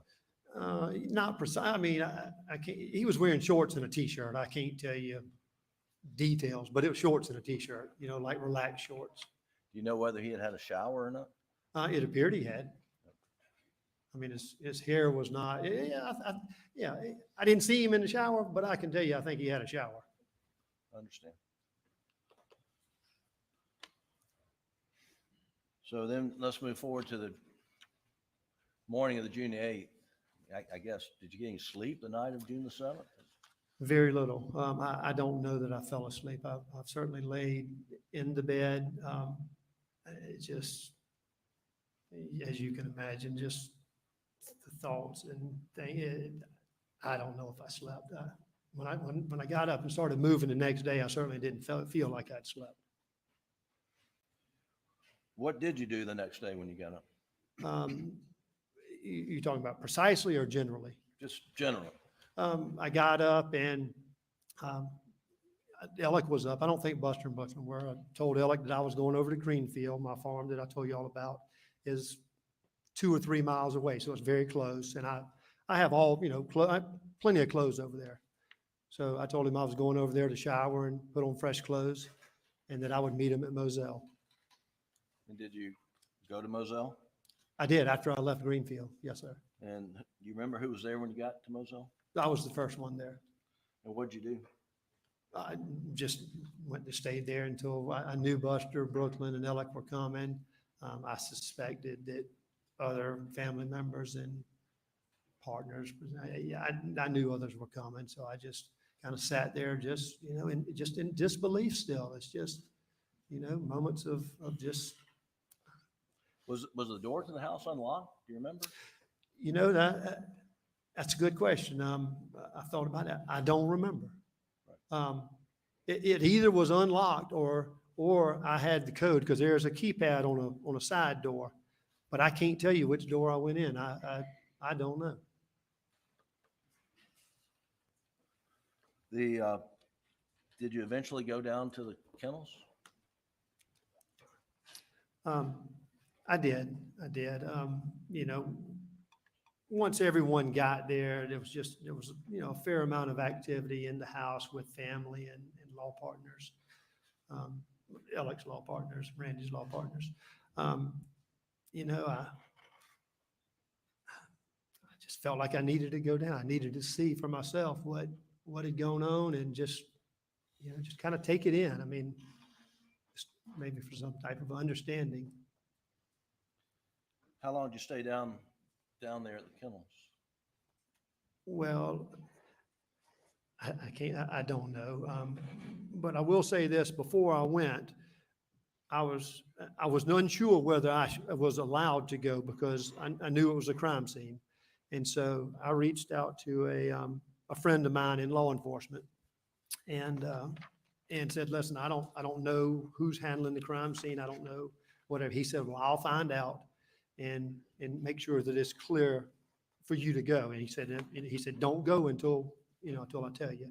And he called me back, a few minutes later and said he had spoken to, I believe it was Captain Ryan Neal, and had given the okay that everything was released and it was okay to go there. And was it cleaned up? No, Jim, it was not cleaned up. Were there skull fragments? Yeah, so,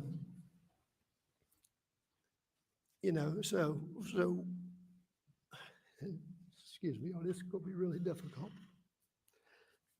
So I could easily see where Maggie had been. You know, I saw the night before where the sheets were, and somebody had told me that who was who. And so I could see where Maggie had been, and it was grass, and, you know, they had covered it up with dirt. So there really was nothing to see where Maggie was. I walked over to the feed room, and y'all have heard the descriptions. Y'all saw it. I've never seen pictures, and I've told them before coming to this court that I was not going to see pictures. But y'all can imagine what I experienced. It had not been cleaned up. I saw blood. I saw brains. I saw pieces of skull. And when I say brains, it could just be tissue. I don't know what I was seeing. It was terrible. And for some reason, I thought it was something that I needed to do for Paul to clean it up. Felt like it was the right thing to do. I felt like I owed him, and I started cleaning.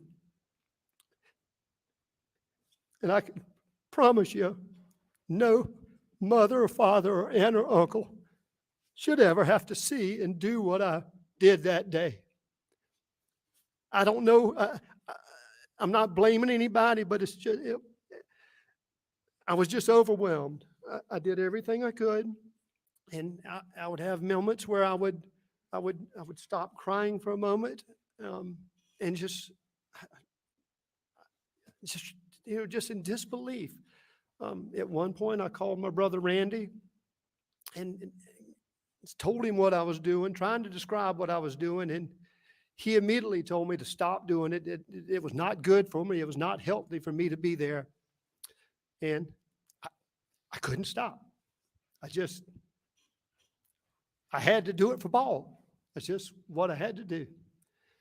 And I don't know, it's probably 15, 20 minutes later.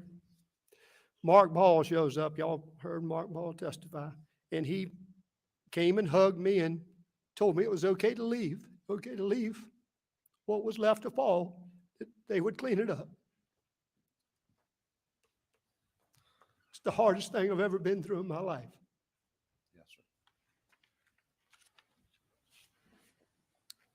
What'd you do next? Mark basically got me. I'm sure I was just a basket case, but he got me back to the house and, got me back around family and, just got back to, the support of others that were there. And there were a lot of people at the house at that point. Do you remember when you got back to the house at some point in time, people raising questions or bringing up the fact that Maggie's phone had not been located? Yeah, so that were, particular the lawyers, they were all, being lawyers, they were, questioning things amongst themselves and, how could this happen, trying to figure things out. But it was brought to my attention that Maggie's phone was not there and that law enforcement had not found it. And I can't say that, in fact, I can probably say that I didn't think of it because I'm not a big phone user or a big app user or whatnot. But somebody brought to my attention and says, listen, if Buster or Alec, if they have an app on their phone, like find my phone or find my friends or an app like that, they said you very likely can find out where the phone is if the battery's not dead. And so I went to Buster and sure enough, I said, Buster, do you have this one of these apps like they're talking about? And he said, yeah, sure I do. I said, well, open it up. He opened it up and he handed me the phone and I see Maggie's name and I press it where, to activate it. And it pings Maggie's phone just out front of the property. And I was like, I hate to say it, but I said, holy shit, there it is. And I said, Buster, I'm taking your phone. I'm gonna go back down to the shed and show it to law enforcement. And who did you approach first about the phone? Well, I don't know who it was.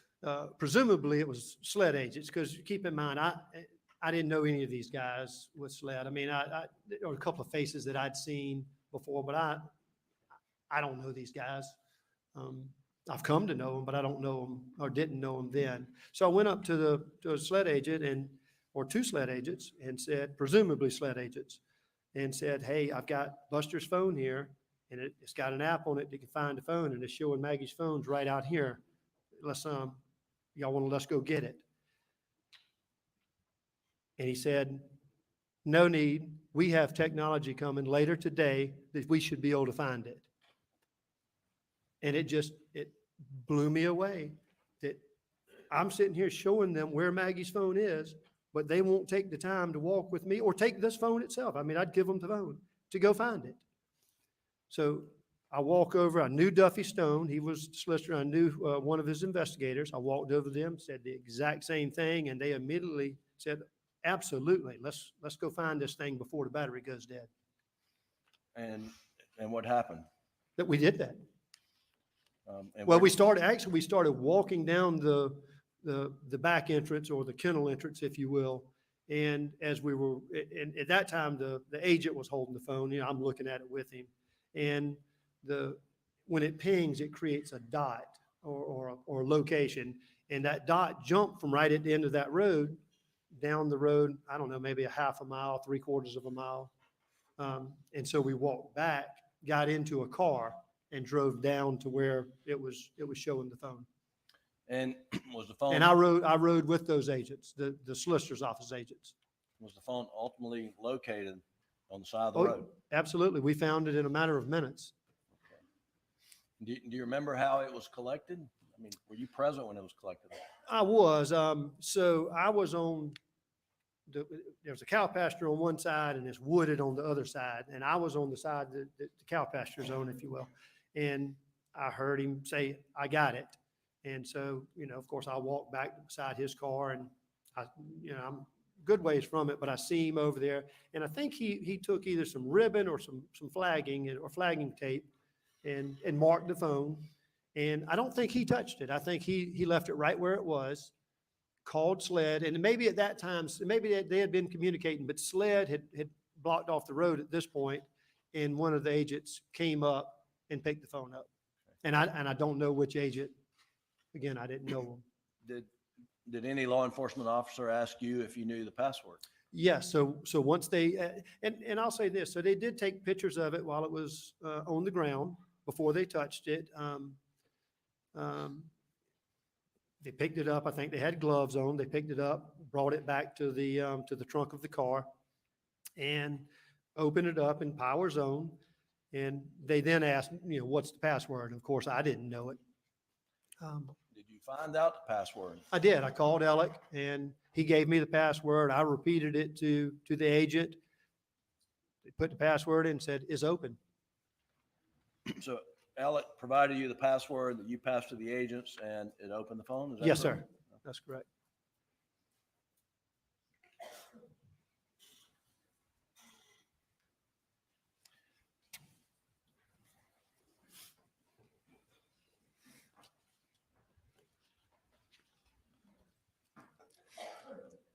John Marvin, were you aware of a news release that was issued that morning, Tuesday, June 8th, that the public had no need to be alarmed or concerned for their safety? Yes, sir. Well, what was your reaction to that? I mean, it's quite baffling. It still is. Two people have been killed, and they're telling me that everybody's safe. That tells me that whoever's done this is in jail, and they are 100% positive. And because if they're not in jail, nobody's safe.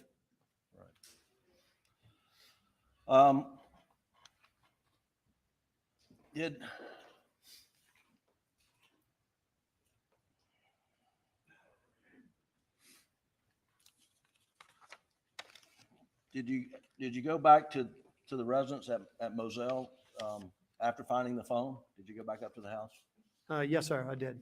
And did SLED agents come through and search it while you were present? They did. I don't know how long I'd been back up there, but they came and we kind of talked in the playroom, or I think some have described it as the gun room. Yeah, they talked about that they needed to come in the house and search for things. And did you escort, I think it was Agent McAllister, throughout the house? Yes, it was Katie McAllister. And did she tell you what she was looking for? Initially, she says, well, the way she presented it was, there were so many people in the house. She said, listen, I don't want to just go barging in and make everybody run out of the house, but I'm gonna take my badge off, my gun off, and if you would, just walk me through each room. And, particularly I'm looking for 12-gauge shotgun guns, and 300 blackout, and the ammunition for those calibers. And if you're walking through the house with her, it appeared she was looking for other things besides just guns. Well, yeah, I mean, you could tell she's looking, because she looked in spaces that guns wouldn't fit, so it makes sense that she could be looking for something else. Such as what? Well, I don't know. Well, I understand, but you said spaces. Did she look in the bathrooms and I tubs? opened up up in the upstairs area. There's some cabinets that, a couple of them are pretty small that, she could find ammunition in there, but I don't know how you would get a gun in there. Did you search bathrooms? She did. Well, I took her through every room in the house. I mean, every single room. Did you observe her looking in sinks and toilets and? So yes, sir. What I observed is, like the shower, for example, is, it's a door. It's not an open shower. She opened the door and she looked around and, she was looking at it. She easily would have known there was no gun in it when she opened it, but it was obvious that she was looking a little deeper. Right.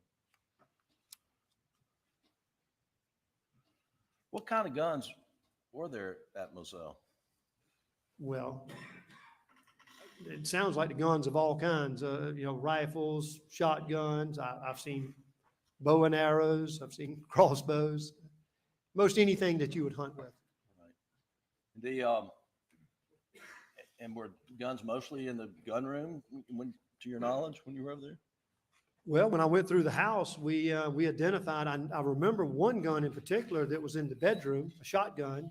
I picked it up and said, you need to take this one. And we looked at it and it was a 20 gauge. And she said, no, put that one back. So I put it back. So predominantly all the guns were in the gun room or playroom. Right. I sort of an aside briefly. Do you hunt with Alec over the years? I have. And did he have a go-to gun, to your knowledge, that he would use? Not to my knowledge. When's the last time you ever seen him hunt with a 12 gauge? I'd say that when he bird hunt, he's either shooting a 20 gauge or a 28. There was a time, and please don't ask me when, but I would say it was a few years prior to this that we were turkey hunting on another piece of property down on Savannah River. And I know he was hunting with the 12 gauge then, but I don't know whether it was his gun or somebody else's. Did that gun have a sticker on it? Do you remember? It did. And You remember what the sticker said? no, I don't remember what the sticker said, but I do remember teasing Alec that when you're turkey hunting, you don't want to be seen, and, you know, big sticker on the side of your barrel is kind of like waving a white flag to a turkey. Did you serve as somewhat of a liaison or the point person with SLED and the family initially?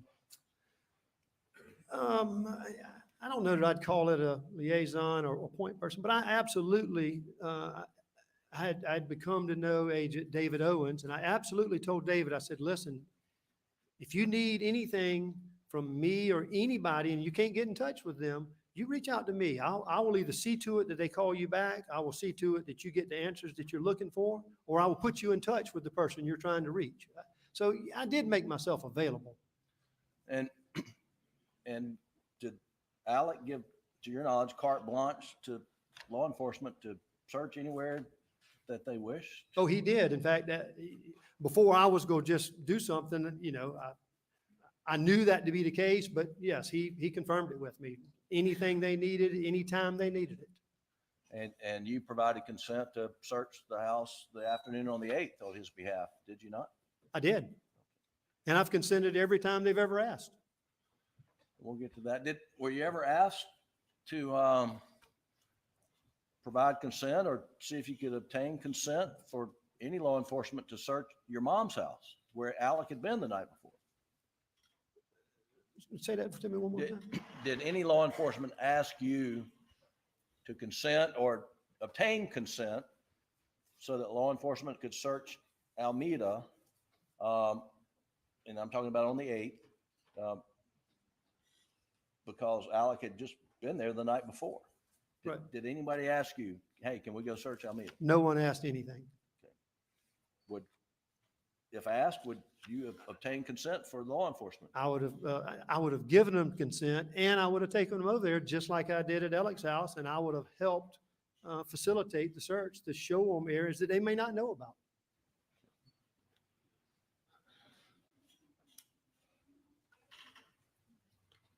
Did you remember law enforcement SLED agents coming to your Greenfield property on June the 10th? Yes, sir, I do. And what was that about? I assume they coordinated it with Alec or Randy. You know what? I'm not sure who they coordinated it with, but yes, my understanding is they were coming to interview me, Randy, Alec, Buster. I think that's it, but they wanted to do interviews with all of us. And did everyone congregate there at Greenfield? Yes, sir. We were at Greenfield. Of course, you know, we're staying there because of all this. And so it keeps me close to Hampton. So, but yes, we all congregated there. And when the agents arrived, did they come inside and sit down and talk with each other of you, or how did that work? No, sir. I offered them to come inside. It was, as you can imagine, it was hot. I said, come in and, you know, offered them a drink of water, whatever, just being polite. And they said, no, you know, we would like to go ahead and start our interviews. And where did the interviews take place? In their cars. And were they all done simultaneously? Yes, sir. And how many SLED agent cars were out there? Do you remember? Well, there was one for each person they were interviewing, and I would go ahead and guess that there were probably 2 or 3 more. And I'm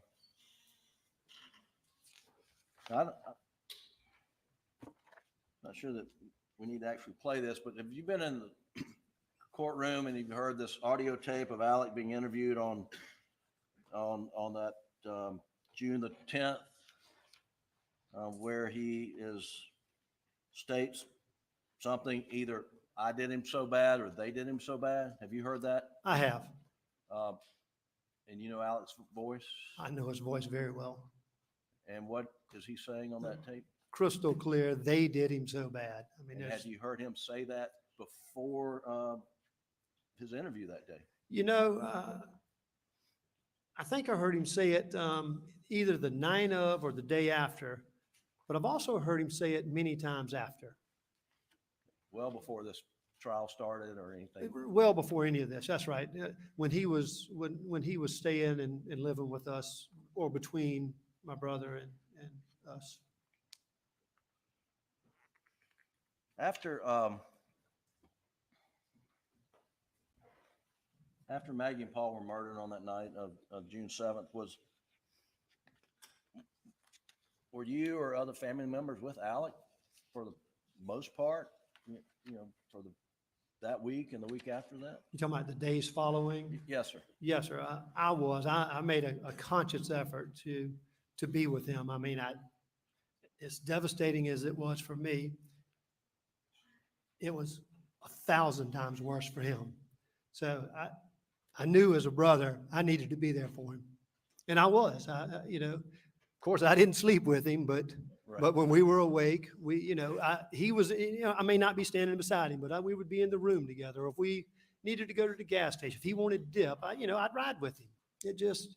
I just knew I just thought that's what I needed to do. What was his demeanor that was in the immediate aftermath of these murders?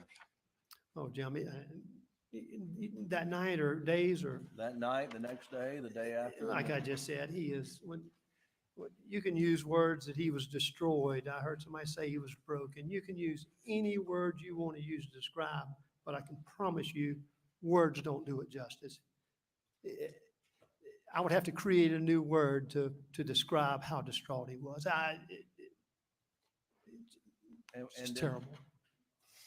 And to carry it forward all through the summer, did he, how was he coping afterwards, say later June and July and going forward? It's hard to tell. I thought at times I thought he was doing okay. Other times it would just be sheer grief. I mean, just uncontrollably crying and of course it makes me cry. As y'all can tell, I'm a pretty emotional guy, but we would cry together. And there's no answers. And there's nothing I could say to make it better other than just hugging.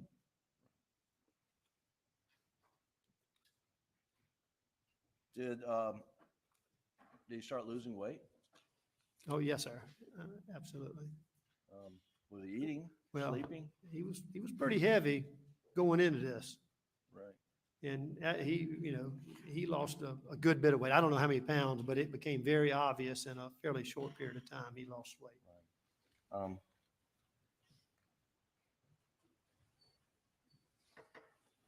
I skipped over something in my outline. I apologize, but going back on the evening of June 7th, early morning hours, did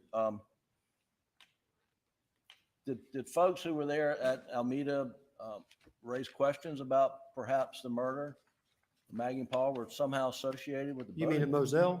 Yeah, the Moselle. Going back to on the evening of June 7th and June 8th, did folks at Moselle raise issues or associate the potential motive for the murder to be related to the boating accident in some form? Well, I heard it numerous times that night. I heard it at Moselle, and I actually heard it by, Chief Alexander mentioned it. Once I got over the chaotic part of describing what we were doing, why I needed to get to Moselle, he asked me he's driving in front of me, and he asked me, do you think it's related to the boat accident? Of course, Greg, I don't know. I don't know anything about what's happened. Were you were aware of the boating accident and Paul's charges? Yes, sir. Weren't you aware? And was there a backlash in the community over that? Well, it was a lot of backlash. I would not say quite as much in the community, but as on social media and media inflamed rumors is the way I would describe it. Right. That it was just totally blown out of proportion. And I don't want to downplay the accident, but what they were saying about the stuff about Paul and Alec, it's just, It was just totally inflamed.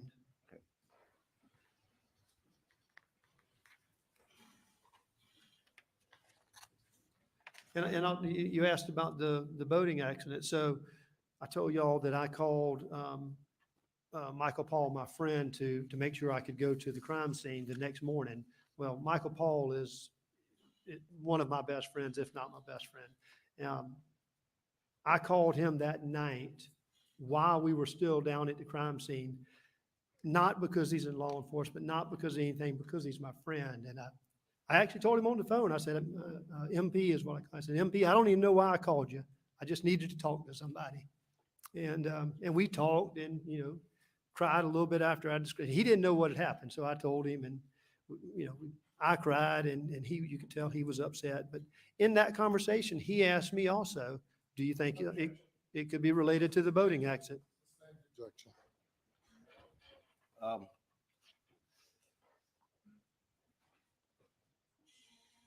Switching gears a little bit, John Marvin, when talk to you about visiting at your mom's house, mom and dad's house. There's let's talk. Where do you routinely park, or where do you park sometimes when going over to your mom and dad's house? Me, you asking where I park? You and others, you know, in the family.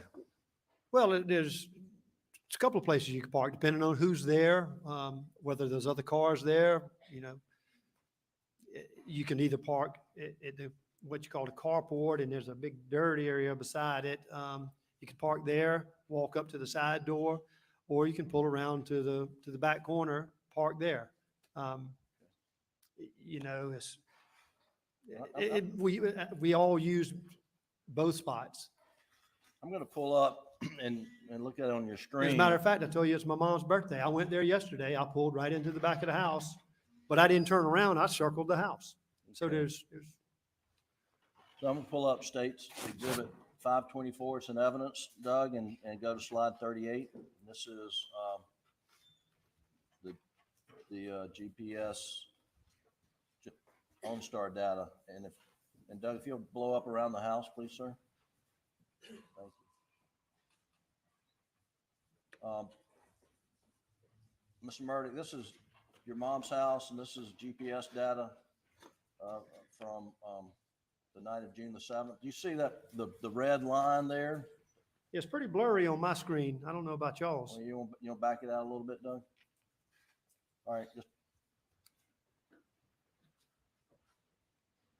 Is that better? Well, yes, it's still blurry, but I can see. Where is that in relation to your mom's house? You're talking about the, right there where the arrow's pointing? Yes, sir. That is at the back corner of the house. Okay. That would be exactly where I parked yesterday. All right. And if you'll pull up, Doug, Exhibit 136.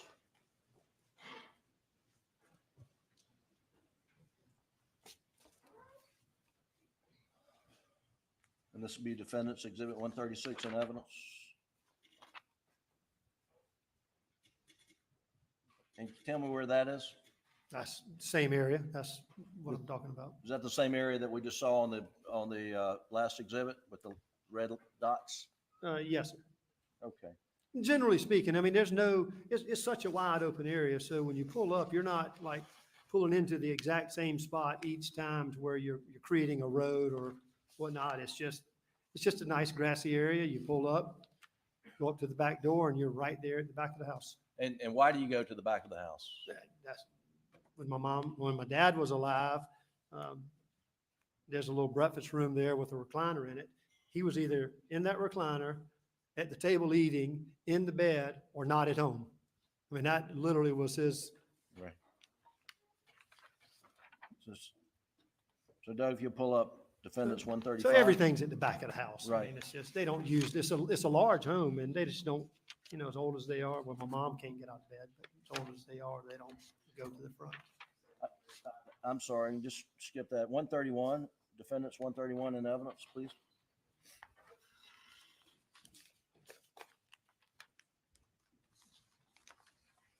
Again, is this sort of the same area photographed from a different direction? Yes, sir. Now, what's that structure that we see in the background past that big oak tree? That was my dad's cookhouse, or man cave, as some people would call it. That's, Okay. yeah. And how far is that from the house roughly? You know, I would guess 60 to 80 yards. Okay. And that's and is it open around there? I mean, from the photo, is that accurate? Oh, it's absolutely. Right. That whole area is a grassy area with oak trees and pecan trees.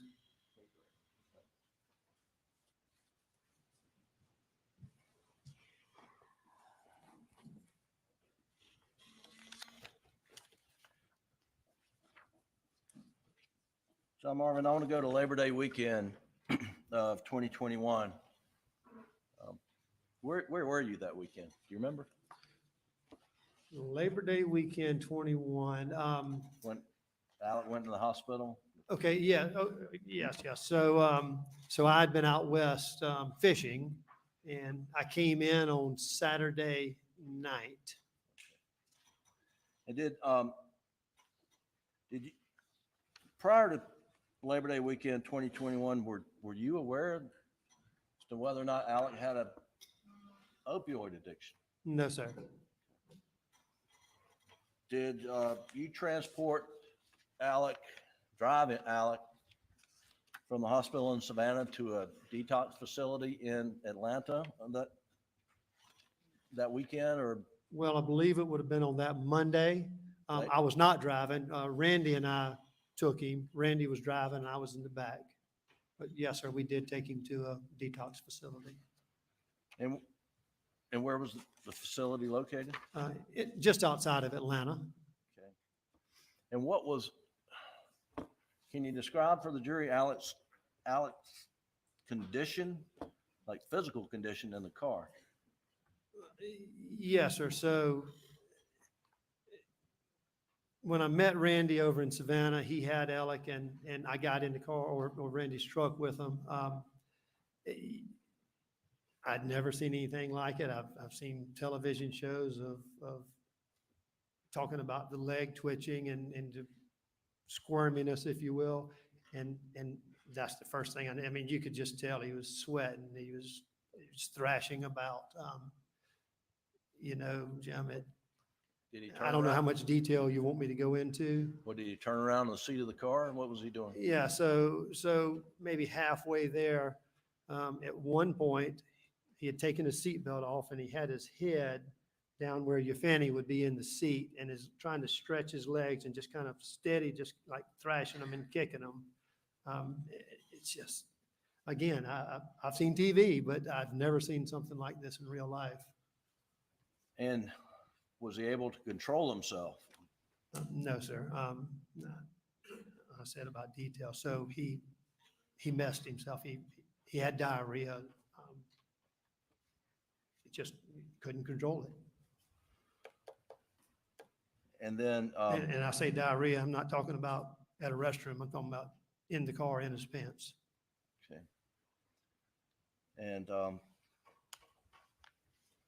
after he spent some time in the facility in Atlanta, did you and your brother go pick him up and take him to another facility in Orlando, Florida? Yes, sir, we did. Do you remember that? Yes, sir, I did. On the drive to Orlando, do you remember anything happened that stands out to you?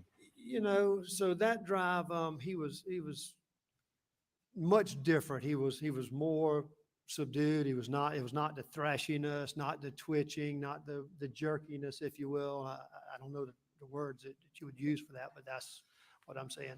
The only thing that really stood out for me is he slept a lot of the time, but he woke up from sleeping. And when he woke up, I mean, he jerked forward, and you could just tell that, I mean, it was sheer terror. He just woke up out of a horrible, horrible dream. And I believe it was him dreaming about what he found with Paul and Maggie. Keep going a little further, Mr. Murdaugh, and sometime in September, did SLED actually come and search the house at Alameda? Yes, sir. And were you present? I was. Okay, and you, and did, were you informed as to what items were seized during that search? I was informed of one item that was received, seized. And what item was that? It was described as a coat. What kind of coat? Well, they didn't tell me what kind of coat. Okay, and did they tell you where the coat was found? Yes, sir. So I would assume that the searching of the house, all that was winding down.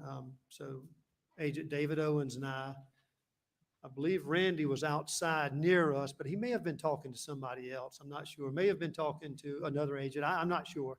But David Owens, or Agent Owens, came up to me and said, we found a coat back on the property.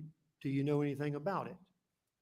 And I said, well, David, I said, if you found it back on the property, I said, it's a large piece of property, some 400 and something acres. I said, my dad rides this Kubota side by side. It's probably his. And I said, and if you show it to me, I can try to identify it. And of course, he said he couldn't show it to him or wouldn't show it to me. I'm not sure what it was. Were you sometime later asked to view a photo of a blue raincoat? I was. Well, I was asked to view a raincoat and listen to an audio tape. Of the kennel? Yes, sir. Okay. On the blue raincoat, were you informed where it was seized from?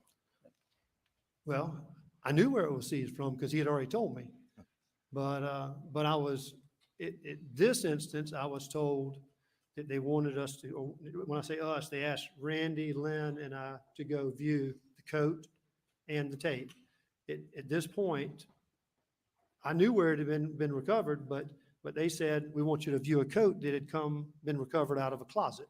And was that different from what you were led to believe when you? Oh, absolutely. Had you ever, did they ever anybody provide an explanation about why you were giving two different locations where a coat was found? To this day, no one's told me that. The photo of the coat that they showed you, had you ever seen that raincoat before? No, sir. Was it the blue raincoat that? Well, it certainly looked similar to the one, I saw a picture. I didn't see the coat itself. But it certainly looked to be similar or the same. Had you ever seen it before? No, sir. Did you recognize what closet it came out of from photos during this trial? Well, I saw that, and I think I know what closet they're referring to. Well, There's let only me two. ask you, I'm sorry. The closet as you go up on the first flight of stairs before you go at the landing, right there, is what's kept there? Clothing, not everyday clothing that's more or less in storage. Junk. Right. It's not a club. It's not a. First of all, my dad wouldn't climb stairs even if he could, but he couldn't. Right. The there's some testimony that there's GSR on that raincoat. Got any idea how there could be GSR on clothing in your dad's closet at Alameda? Objection. No, Sustained. Did your dad carry guns around with him? No, not in the sense that you're saying. So he was not like Paul that always had guns with him. He would keep a gun if he went dove hunting, for example, and he went on one dove hunt. That gun may ride with him for 2 months. He just would stay. He just would. Same with golf clubs. If he went back when he would play golf, he just. There's a bunch of junk in his truck. During hunting season, was there normally a gun in the back seat? During hunting season, I would say that there usually would be. And did he In have? fact, during hunting season, because he always hunt. He always loved to go on a bird hunt. And did he have a specific gun that he used frequently? Oh, he had one gun. And did that gun have a name? It did. It was called Bo Whoop. And did he clean it often? I've never seen him clean it. He got that gun in I believe in 1957 for his high school graduation, and he used it for every game that he chased. But I'm sure it got cleaned somewhere along the way, but I'd never seen him clean it, and I still haven't seen him clean it. Got it. I don't know how the thing still works.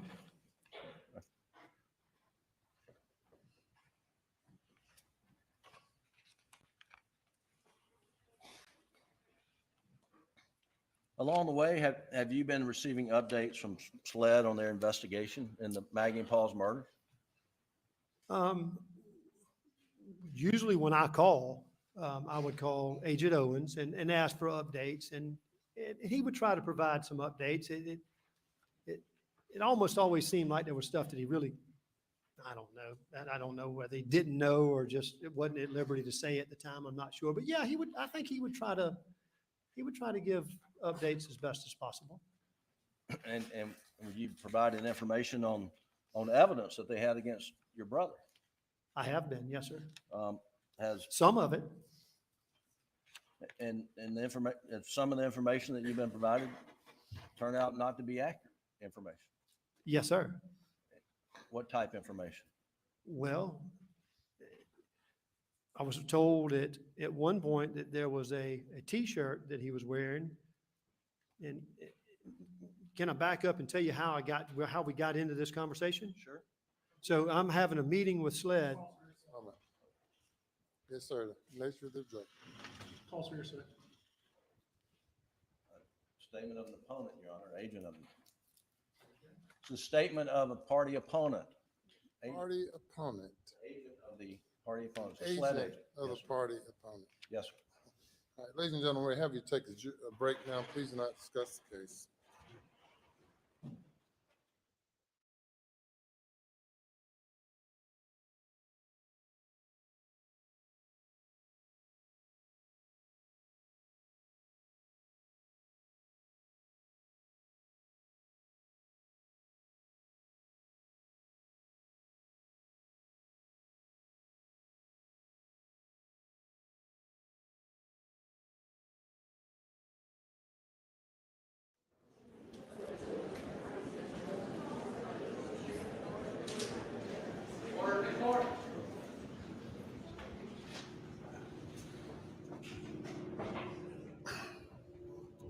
All right, everybody be seated.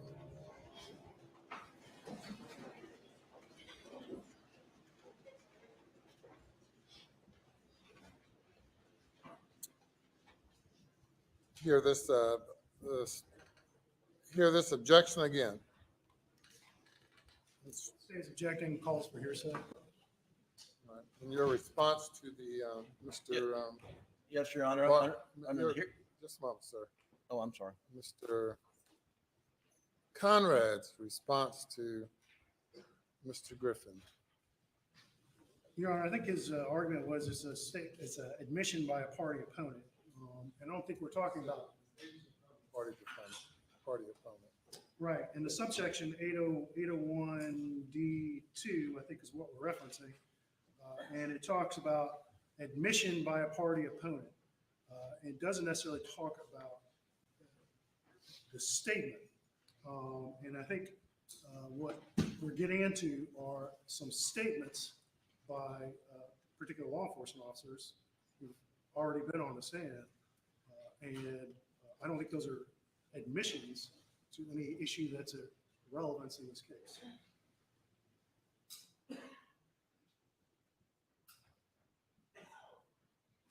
Mr. Griffin? Your Honor, they're directly relevant. The statements relate to evidence that they've told the family they have against Mr. Murdaugh. Directly relevant? Yes, sir. So the objection not based on relevance. Oh, I thought that's what, so a statement of a party opponent is non-hearsay under the definition of hearsay. Your Honor, I don't have the rule in front of me, but under The state of South Carolina is a party opponent in this case? And SLED is the investigative agency, Yes, sir. If, otherwise the rule would not apply in a criminal case. I mean, it has to be the investigative agency. I'm not asking for Colleton County statements or it's the. No, you've gotten those in already, the newspaper statements, Colleton County's call to the newspaper or whatever. Yes, sir. What else, Mr. Conrad? I'd also object for the relevance as well, Your Honor, because the state has not offered the shirt in evidence. The defense is attempting to kind of backdoor here, and it simply doesn't go to any issue, anything that's issued in this He's trial. already testified to the shirt. Well, sure, but he's trying to get evidence, and maybe we need to proffer it to see exactly what he would say, but my assumption was that he was going to start talking about a report by Mr. Bevel, which we've talked about several times in this case. And I'd object to the relevance and to, particularly with Mr. Murdaugh bringing it up. All right. Well, tell me again what you're asking the witness. Yes, Or proffer it to the witness. Yes. Yes. Yes. So, Mr. Murdaugh, what information were you provided by, was it a SLED agent that provided you the information? Yes. You were asking him about Agent Owens. He's a SLED agent. Yes. And what information were you provided that leading up to this that turns out to be inaccurate? Right. And it was okay for me to speak for you? Yes, sir. Yes, sir. So what I was asking, I was saying, I wanted to back up to get to where I was getting this information. So I'd been called to SLED, not headquarters, but their office in Waldeboro to view the Blue Coat and to listen to an audio. After my interview with them, Captain Ryan Neal, I believe we were in his office, is the one that, and I'm going to use my terminology here, but described the white T-shirt covered in blood, even went so far as to describe that Alec took the bottom of it and wiped his face with it, and that's how they knew he was involved. That's how they knew he was there. And I don't know where the question goes after Can I that. answer your question, or are you trying to dig more out of him? That's it. All right, and what's your objection? I renew my objection to the relevance. Nothing has been put, this jury hasn't heard any evidence about any blood being on this T-shirt. And the state has not offered any reports to suggest as such.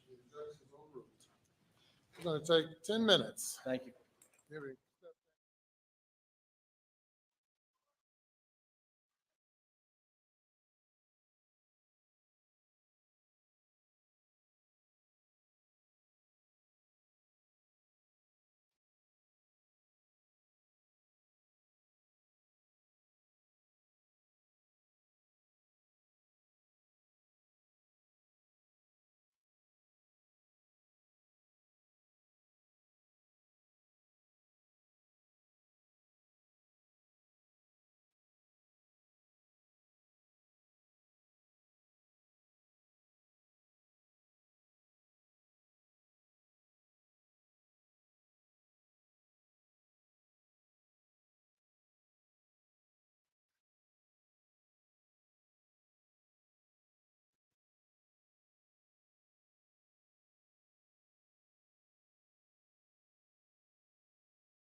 Sure.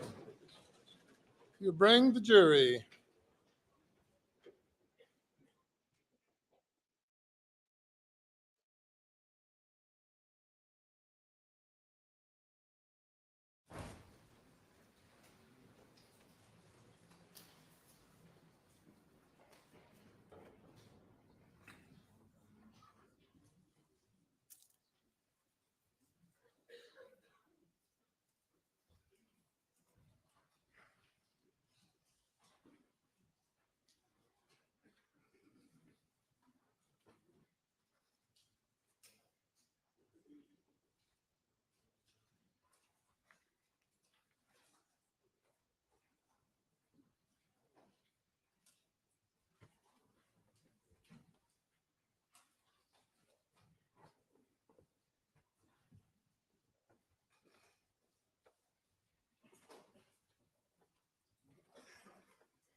Jury is present, sir. All right, thank you. The objection is overruled.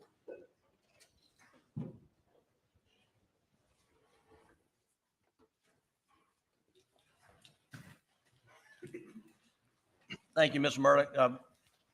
When we broke, the question on the table was about a conversation that you had with a SLED agent regarding some matter of evidence. Can you provide your answer, please, sir?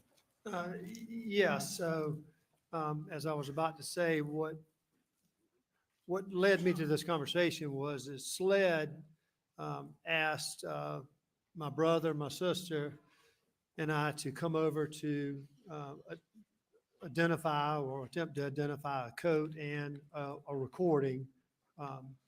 And we did that. And so I did my interview with them. And then after the interview, we went into Captain Ryan Neal's, I think he's captain, but Agent Ryan Neal's office at the same SLED office. And in that office, or in that, in his office, we were all in there. They made reference to the shirt that they said Alec was wearing. They told us that it was covered in blood. They went so far as to tell me on the police body cam that he takes his shirt and wipes his face, and that's how they knew that Alec was at the scene, that he was the one. John Marvin, just finishing up, what was Alec's relationship with Maggie and Paul's parents? Grandma and Papa T, as we've heard. Grandma and Papa T, that's great. They had a great relationship. Alec and Papa T played golf together regularly. I mean, it's just a really good father-in-law, son-in-law relationship, and mother-in-law. And have you? They would travel together, vacation together with different places. And have you stayed in contact with them as best you could? Yes, sir. Okay. Oh, we communicate. And just Now, briefly- Papa T has taken ill and is homebound now. I was going to ask you.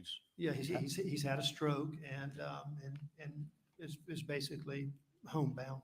And Miss Kennedy stays at home and takes care of him. But they are wonderful people. Let me just go a little bit further. Wonderful people in and of themselves, but their relationship was absolutely great. Jamar, I want to go back to that morning of June the 8th when you were down at the kennel cleaning up.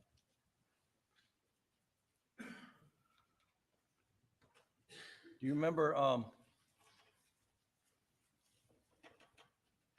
making a promise that morning? Well, Jim, as I've told y'all, that y'all know what I saw, y'all know what I was doing. It was difficult. It was nearly impossible. In my mind and out loud, I told Paul I loved him. I told him, I don't know, I loved him, and I promised him that I'd find out who did this to him. you just don't know what to do, but it was tough. And you promised him you would find out who did this to him. Yes, sir, I did. Have you found out? I have not. All right. Thank you, Your Honor. That's all the questions I have. Good afternoon, Mr. Murdaugh. Good afternoon. I think you'd agree with me that no matter which way you cut it, your family suffered a great tragedy, hasn't it? Oh, absolutely. And Including the death of my dad and the sickness of my mom. I mean, it's tough. And I'm sorry you and your family's been through this. Well, thank you. All right. Yeah, I think you testified a little while ago about the cooperation you and particularly your brother provided SLED. Is that correct? Did I provide cooperation with SLED? Yes. Absolutely. And to your knowledge, I have and will continue to. and to your knowledge, your brother was providing cooperation to SLED as well, correct? I believe everyone in my family was. Yes, sir. Okay. All right. And would you consider that cooperation full cooperation? Not only for yourself, but your brother as well, from what you have observed? I mean, to me, full cooperation, yeah. I mean, it's wide open. You tell us what you need from me, and I'll provide it. And I told him I would provide it. And from what you've observed, your brother was providing the same full cooperation as well, correct? Yeah. So I believe anytime that they ask to search something, anytime they ask to do something, they ask for information, it typically came to me, and yes, I would provide it. Okay, I'm asking about your brother right now. I understand you have. But to your knowledge, did your brother provide full cooperation? Or did he tell you he was providing full cooperation? Well, he didn't tell me, but Okay. but it appeared to be obvious that by him giving them access to anything they asked for, that he was. Okay. So when did you first learn that your brother was down at the kennels just before the murders? 2 days ago with the rest of us? No.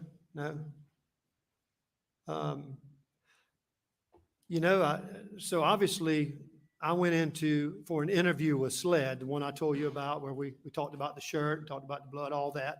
That was the reason for me being there, was to hear that audio. And I saw the kennel, and of course, at that point, I heard his voice, and I knew that was him. Okay. You knew that was him when you saw that video, correct? That's correct. Or listened to the video. When I listened to it. All right. And do you recall the date of that interview when you first listened to that video? I do not. All right. Would you disagree with me if I said it was August 12th of 2022? I have no way to agree or disagree. Or at least during the month of August of 2022? Again, I'm sure they have my interview recorded for that date, but. All right. Before August of 2022, at that interview, when you heard your brother's voice at the kennels, had he ever told you that he was down there just prior to the murders? No, sir. Did he ever tell you that afterwards, after you listened to that video? No, sir. And I'm trying to think if we've been able to have an opportunity to even speak. Okay. Okay. All right. So you would agree that if he had not told SLED that was not full cooperation, correct? If he had not told SLED that he was at the kennels just before the murders, he had not actually been fully cooperative. What's your question? Would you agree that that is not full cooperation? By him not telling SLED that he was at the kennel? Correct. I would say that yes, he lied. Okay. All right. So I don't want to go through the whole kind of vehicle shell game that we talked about earlier. It's confusing, probably to me most of all, but let's just focus on, so what was Paul's normal daily driver? What vehicle did he drive on a daily basis? On a normal basis, he drove a white F-150 Platinum. Okay. And let me confuse you a little bit more, as Okay. I drive the identical truck. Okay. All right. So you testified that Paul's F-150 Platinum was at Jimmy Butler's over the weekend. It was being worked on at Jimmy Butler's. That's correct. And then Monday, there's a series of car swaps. I don't want to go through them, but at the end of the day, you end up in the F-250 farm truck, correct? That's correct. And Paul ends up in your F-150 Platinum. Ultimately, he does. He drives from mom's car back to Alameda. Gets I know my there's truck. several swaps. Yes, sir. there. That's correct. I'm just kind of talking at the end of the day. And he drove your F-150 back to Moselle, excuse me, that night, correct? To Moselle, yes, sir. And you testified that you came over later that night after Alex had called you about the murders, correct? That's correct. Where was your truck parked when you first got there? And we'll talk about how you got there in a minute, but where was Paul's truck? Well, so first of all, that night. Your truck, I'm sorry. That's right. I know what you're saying. So when I got there, we didn't go anywhere near the house. I went straight to where everything was happening. Okay. As we went to the house later that night, I saw my truck. So it's probably 4 in the morning, whatever time we were, 3 or 4 in the morning. It was parked in front of the house, normally where you would park cars. Okay. So just kind of straight out the front door? That's correct. And the keys that Paul had been using, do you recall were they left in the truck or have any recollection of where those keys might have ended up? Well, they were sitting in the ignition. I mean, Okay. same place I always leave them. Okay. Because I drove it to Alameda that night.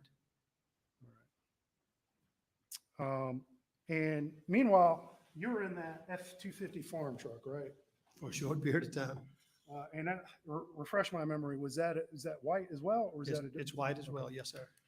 and it's broke down on you on the way to Moselle, correct? That is correct, on And you Highway left- 63. All right. And you left it on the side of the road, correct? I did. Okay. And I think, did you call Chief Alexander at that point or? Well, we were riding, we were driving separate cars, but together. And so at that point, he had gotten in front of me and I had to call him to tell him to turn around. Okay. And he came back and picked you up? Came back and I jumped in his car. You or left the truck or truck there. whatever, it's Suburban. I'm sorry, I'm trying not to talk over you, my apologies. And you left the F-250 there on the side of the road? I did. Okay. All right. And rode with Chief Alexander to the property? That's correct. And were you aware that your brother Alex had loaned Chief Alexander money at several points over the past couple of years? I was not. All right. And you testified that you learned of your brother's opioid addiction the weekend of Labor Day of 2021. Is that correct? Well, that's when it started coming out, yes, sir. Okay. So did you have any idea that he had a opioid or drug problem prior to that? Prior to that, I did not. Okay. So from your observations of him on a daily basis, he seemed to be sober at most times or not under the influence of any? Did you ever observe him under the? Well, keep in mind now, so again, I'm not a lawyer in the firm. I live in Beaufort, so I don't see him daily. Okay. But our encounters usually would be during non-working hours. Mm-hmm. But even then, yes, I had no reason to think he was on pills. Okay. All right. He's able to function pretty normally on a daily basis to your observations? Yes, sir. All right. Okay. So let's talk about the morning of June 8th. You said that you were the first person over to the house at Moselle that morning. Did I understand that That's correctly? correct. And you're the first person inside the house at that point? That's correct. And so do you recall when Blanca Simpson got there? I don't. What I can tell you is I was the last to leave the house and the first to come back in. So she would have gotten there some point after you? Yes, sir. That morning And in and I've June? heard in testimony that instead of going to Moselle, she went to Alameda. But when she came to Moselle, it would have been after you, correct? I think the other folks were there as well. Yeah, but well after me. Well, okay. And you testified about being in that, I guess some folks call it the gun room, when SLED came in and started looking at some of those guns in the gun room, correct? That's correct. Well, I wasn't in the gun room. I was in the main part of the house. Okay. Did you ever go into the gun room while SLED was in I there? did. Okay. Because I think there's a video and evidence, and we're not going to go dig it up, but of SLED with body camera footage, and I think you do appear a bit. I think so. I think probably what best recollection I have is I was in the main part of the house with Alec and family, and someone came and told me they were there and that they wanted to look around. And of course, I went to make sure that they had full access. When you were in there, do you recall who was in there with you other than the SLED agents? Because there are several other people, correct? Well, I don't recall without seeing the video. I saw the video. I saw Mark Ball. I saw Lee Cope. I saw the Agent McAllister, but I don't think I would have remembered that. Okay, but there are several attorneys in there, though, at a minimum, correct? Friends and attorneys, friends. Yeah, that's right. Okay. Was Chris Wilson in there at that time? Do You know, I don't remember. I don't have any recollection of him being there. Okay. All right, and then let's go to June 10th when Slade came over to, I believe it was Greenfield where they came. That's correct. To interview. It was you, Buster, Randy, Alex. I guess that's 4, right? Is that all who were interviewed that day to your recollection? Randy, me, Alec, and Buster. That's correct. Okay. I think you testified that they didn't want to come inside. Is that what you testified to? Well, I don't think they didn't not want to come inside because of any particular reason. I just think they wanted to get about their business. So you don't recall? I offered for them. I offered to come in, use the restroom, anything of that nature, drink water, anything like that, but they did not. You don't recall Lieutenant Gint coming in and introduce himself? Inside the lodge? I do not. Okay. All right. And you've either been interviewed or sat in several interviews by SLED over the last few years, correct? I've been in a few, yes, sir. Okay. And I'm going to direct your attention to October 12th of 2010. Let me make sure I have that date correct. Or excuse me, not 2010. That would have been 2021. And I believe Sled came to your house that day. Do you recall that? I do recall Sled coming to my house. Okay. Now, I can't tell you that's the date, but they certainly came. This would have been the day that they interviewed both Buster and your wife that day. Does that help you out? It does. I remember them coming. It was Agent Croft and I believe Agent Ryan Kelly. Okay. And you sat into both those interviews, correct? With both Buster and your wife? Well, I think the interview with one was an interview for Buster, Okay. and one was an interview with me and my wife. Okay. All right. So you That's the way I thought it was. Okay. I didn't think it was 3 interviews. All right. And do you recall during that October 12th interview, the subject of this blue jacket coming up with Buster? Specifically, I'm talking about the one with Buster. The conversation at my house? Yes. I do not recall it coming up. So you don't recall Sled bringing up, asking Buster about a blue jacket on October 12th? I do not recall that. So you don't recall his response? I don't recall him bringing up a jacket. Okay. Do you recall Buster responding that he did not recognize the blue jacket that was presented to him? I don't recall a blue jacket being discussed. And I think you also looked at it. You don't recall? They did not show me a blue jacket. There was no blue jacket discussion in that interview, to my knowledge. Okay. Let's see. Take courts into it.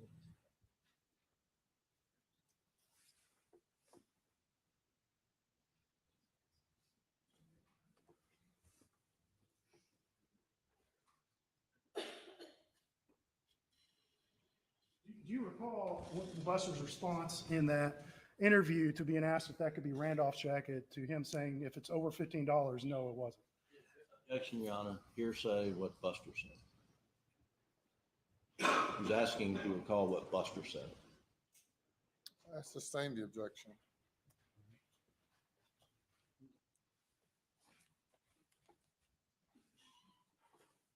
And then you agreed with what Buster said right afterwards. You don't recall that? No, Mr. Conner. What I'm telling you is I don't recall any discussions of a blue jacket in that interview. I just don't recall that. So you asking me that, I'm just telling you, I don't know of any discussions about a jacket in that interview. Okay. All right. You testified about driving up to rehab, I think that Monday after Labor Day, or excuse me, detox, correct? With It your was brother. detox, that's correct.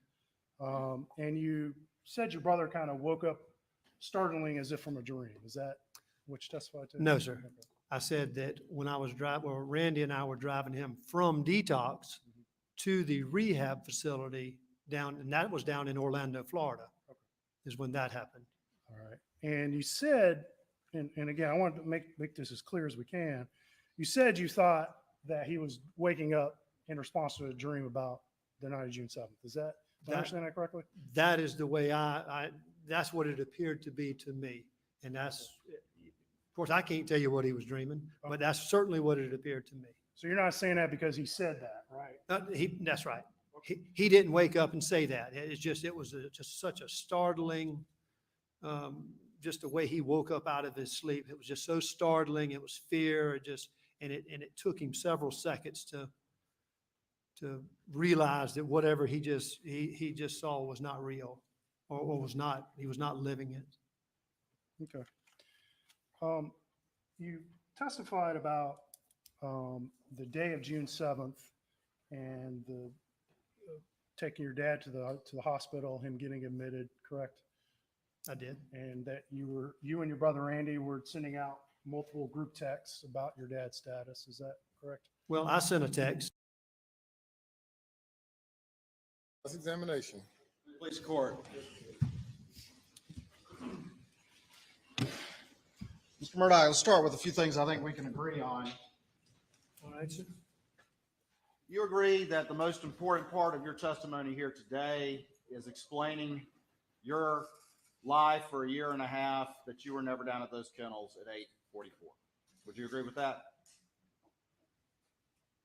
I think all of my testimony is important, Mr. Waters. Would you agree that that's an important part of your testimony?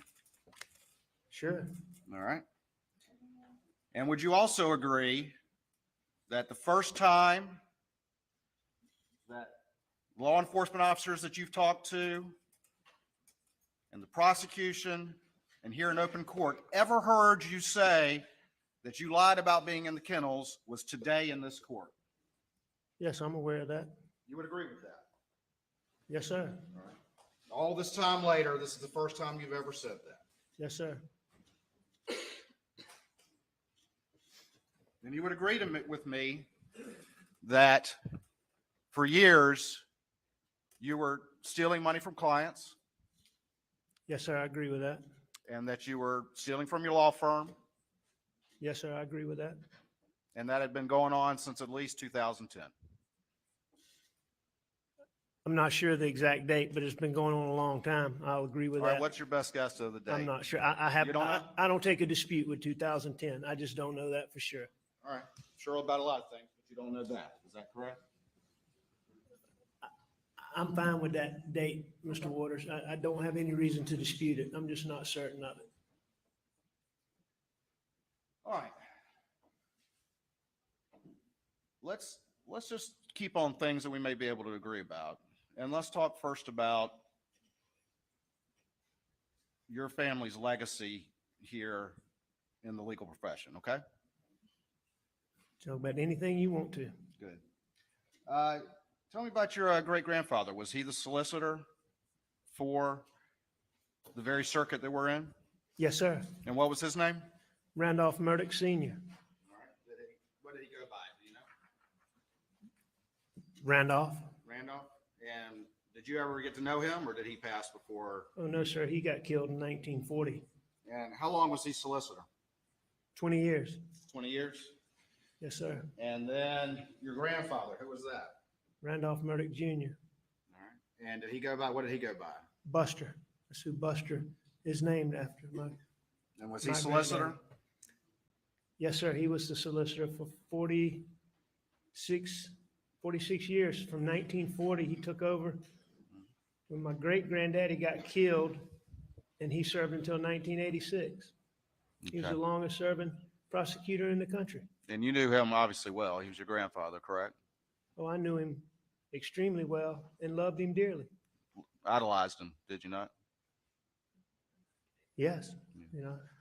I So he loved was the him chief dearly. prosecutor for all that time as well. Is that correct? Yes, sir. And then your father, Mr. Randolph, he became solicitor not long after that. Is that correct?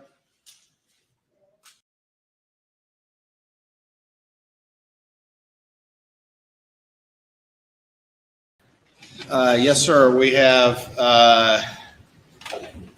maybe 4 witnesses, maybe 5 at this point in time. I'm hopeful that we could accomplish that in a day. Obviously, as is the nature of reply, we will, assess that tonight. But right now, I have 4 definite witnesses and perhaps a 5th that, as it stands right now, that we would have. I don't think Many of them, except for one, would be very lengthy.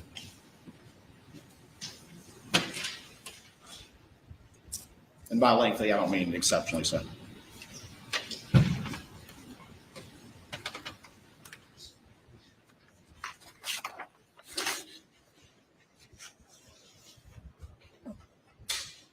Any comment, Mr. Harpootlian or Mr.? Your Honor, I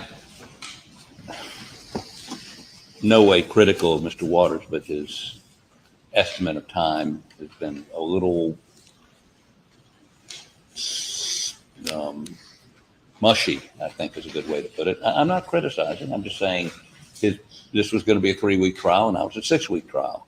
I'm just a little skeptical that we'll get it all done tomorrow. I'm just saying I'll be happy, I'll be ecstatic if it happens, but for planning purposes, perhaps maybe midday Wednesday would be a better.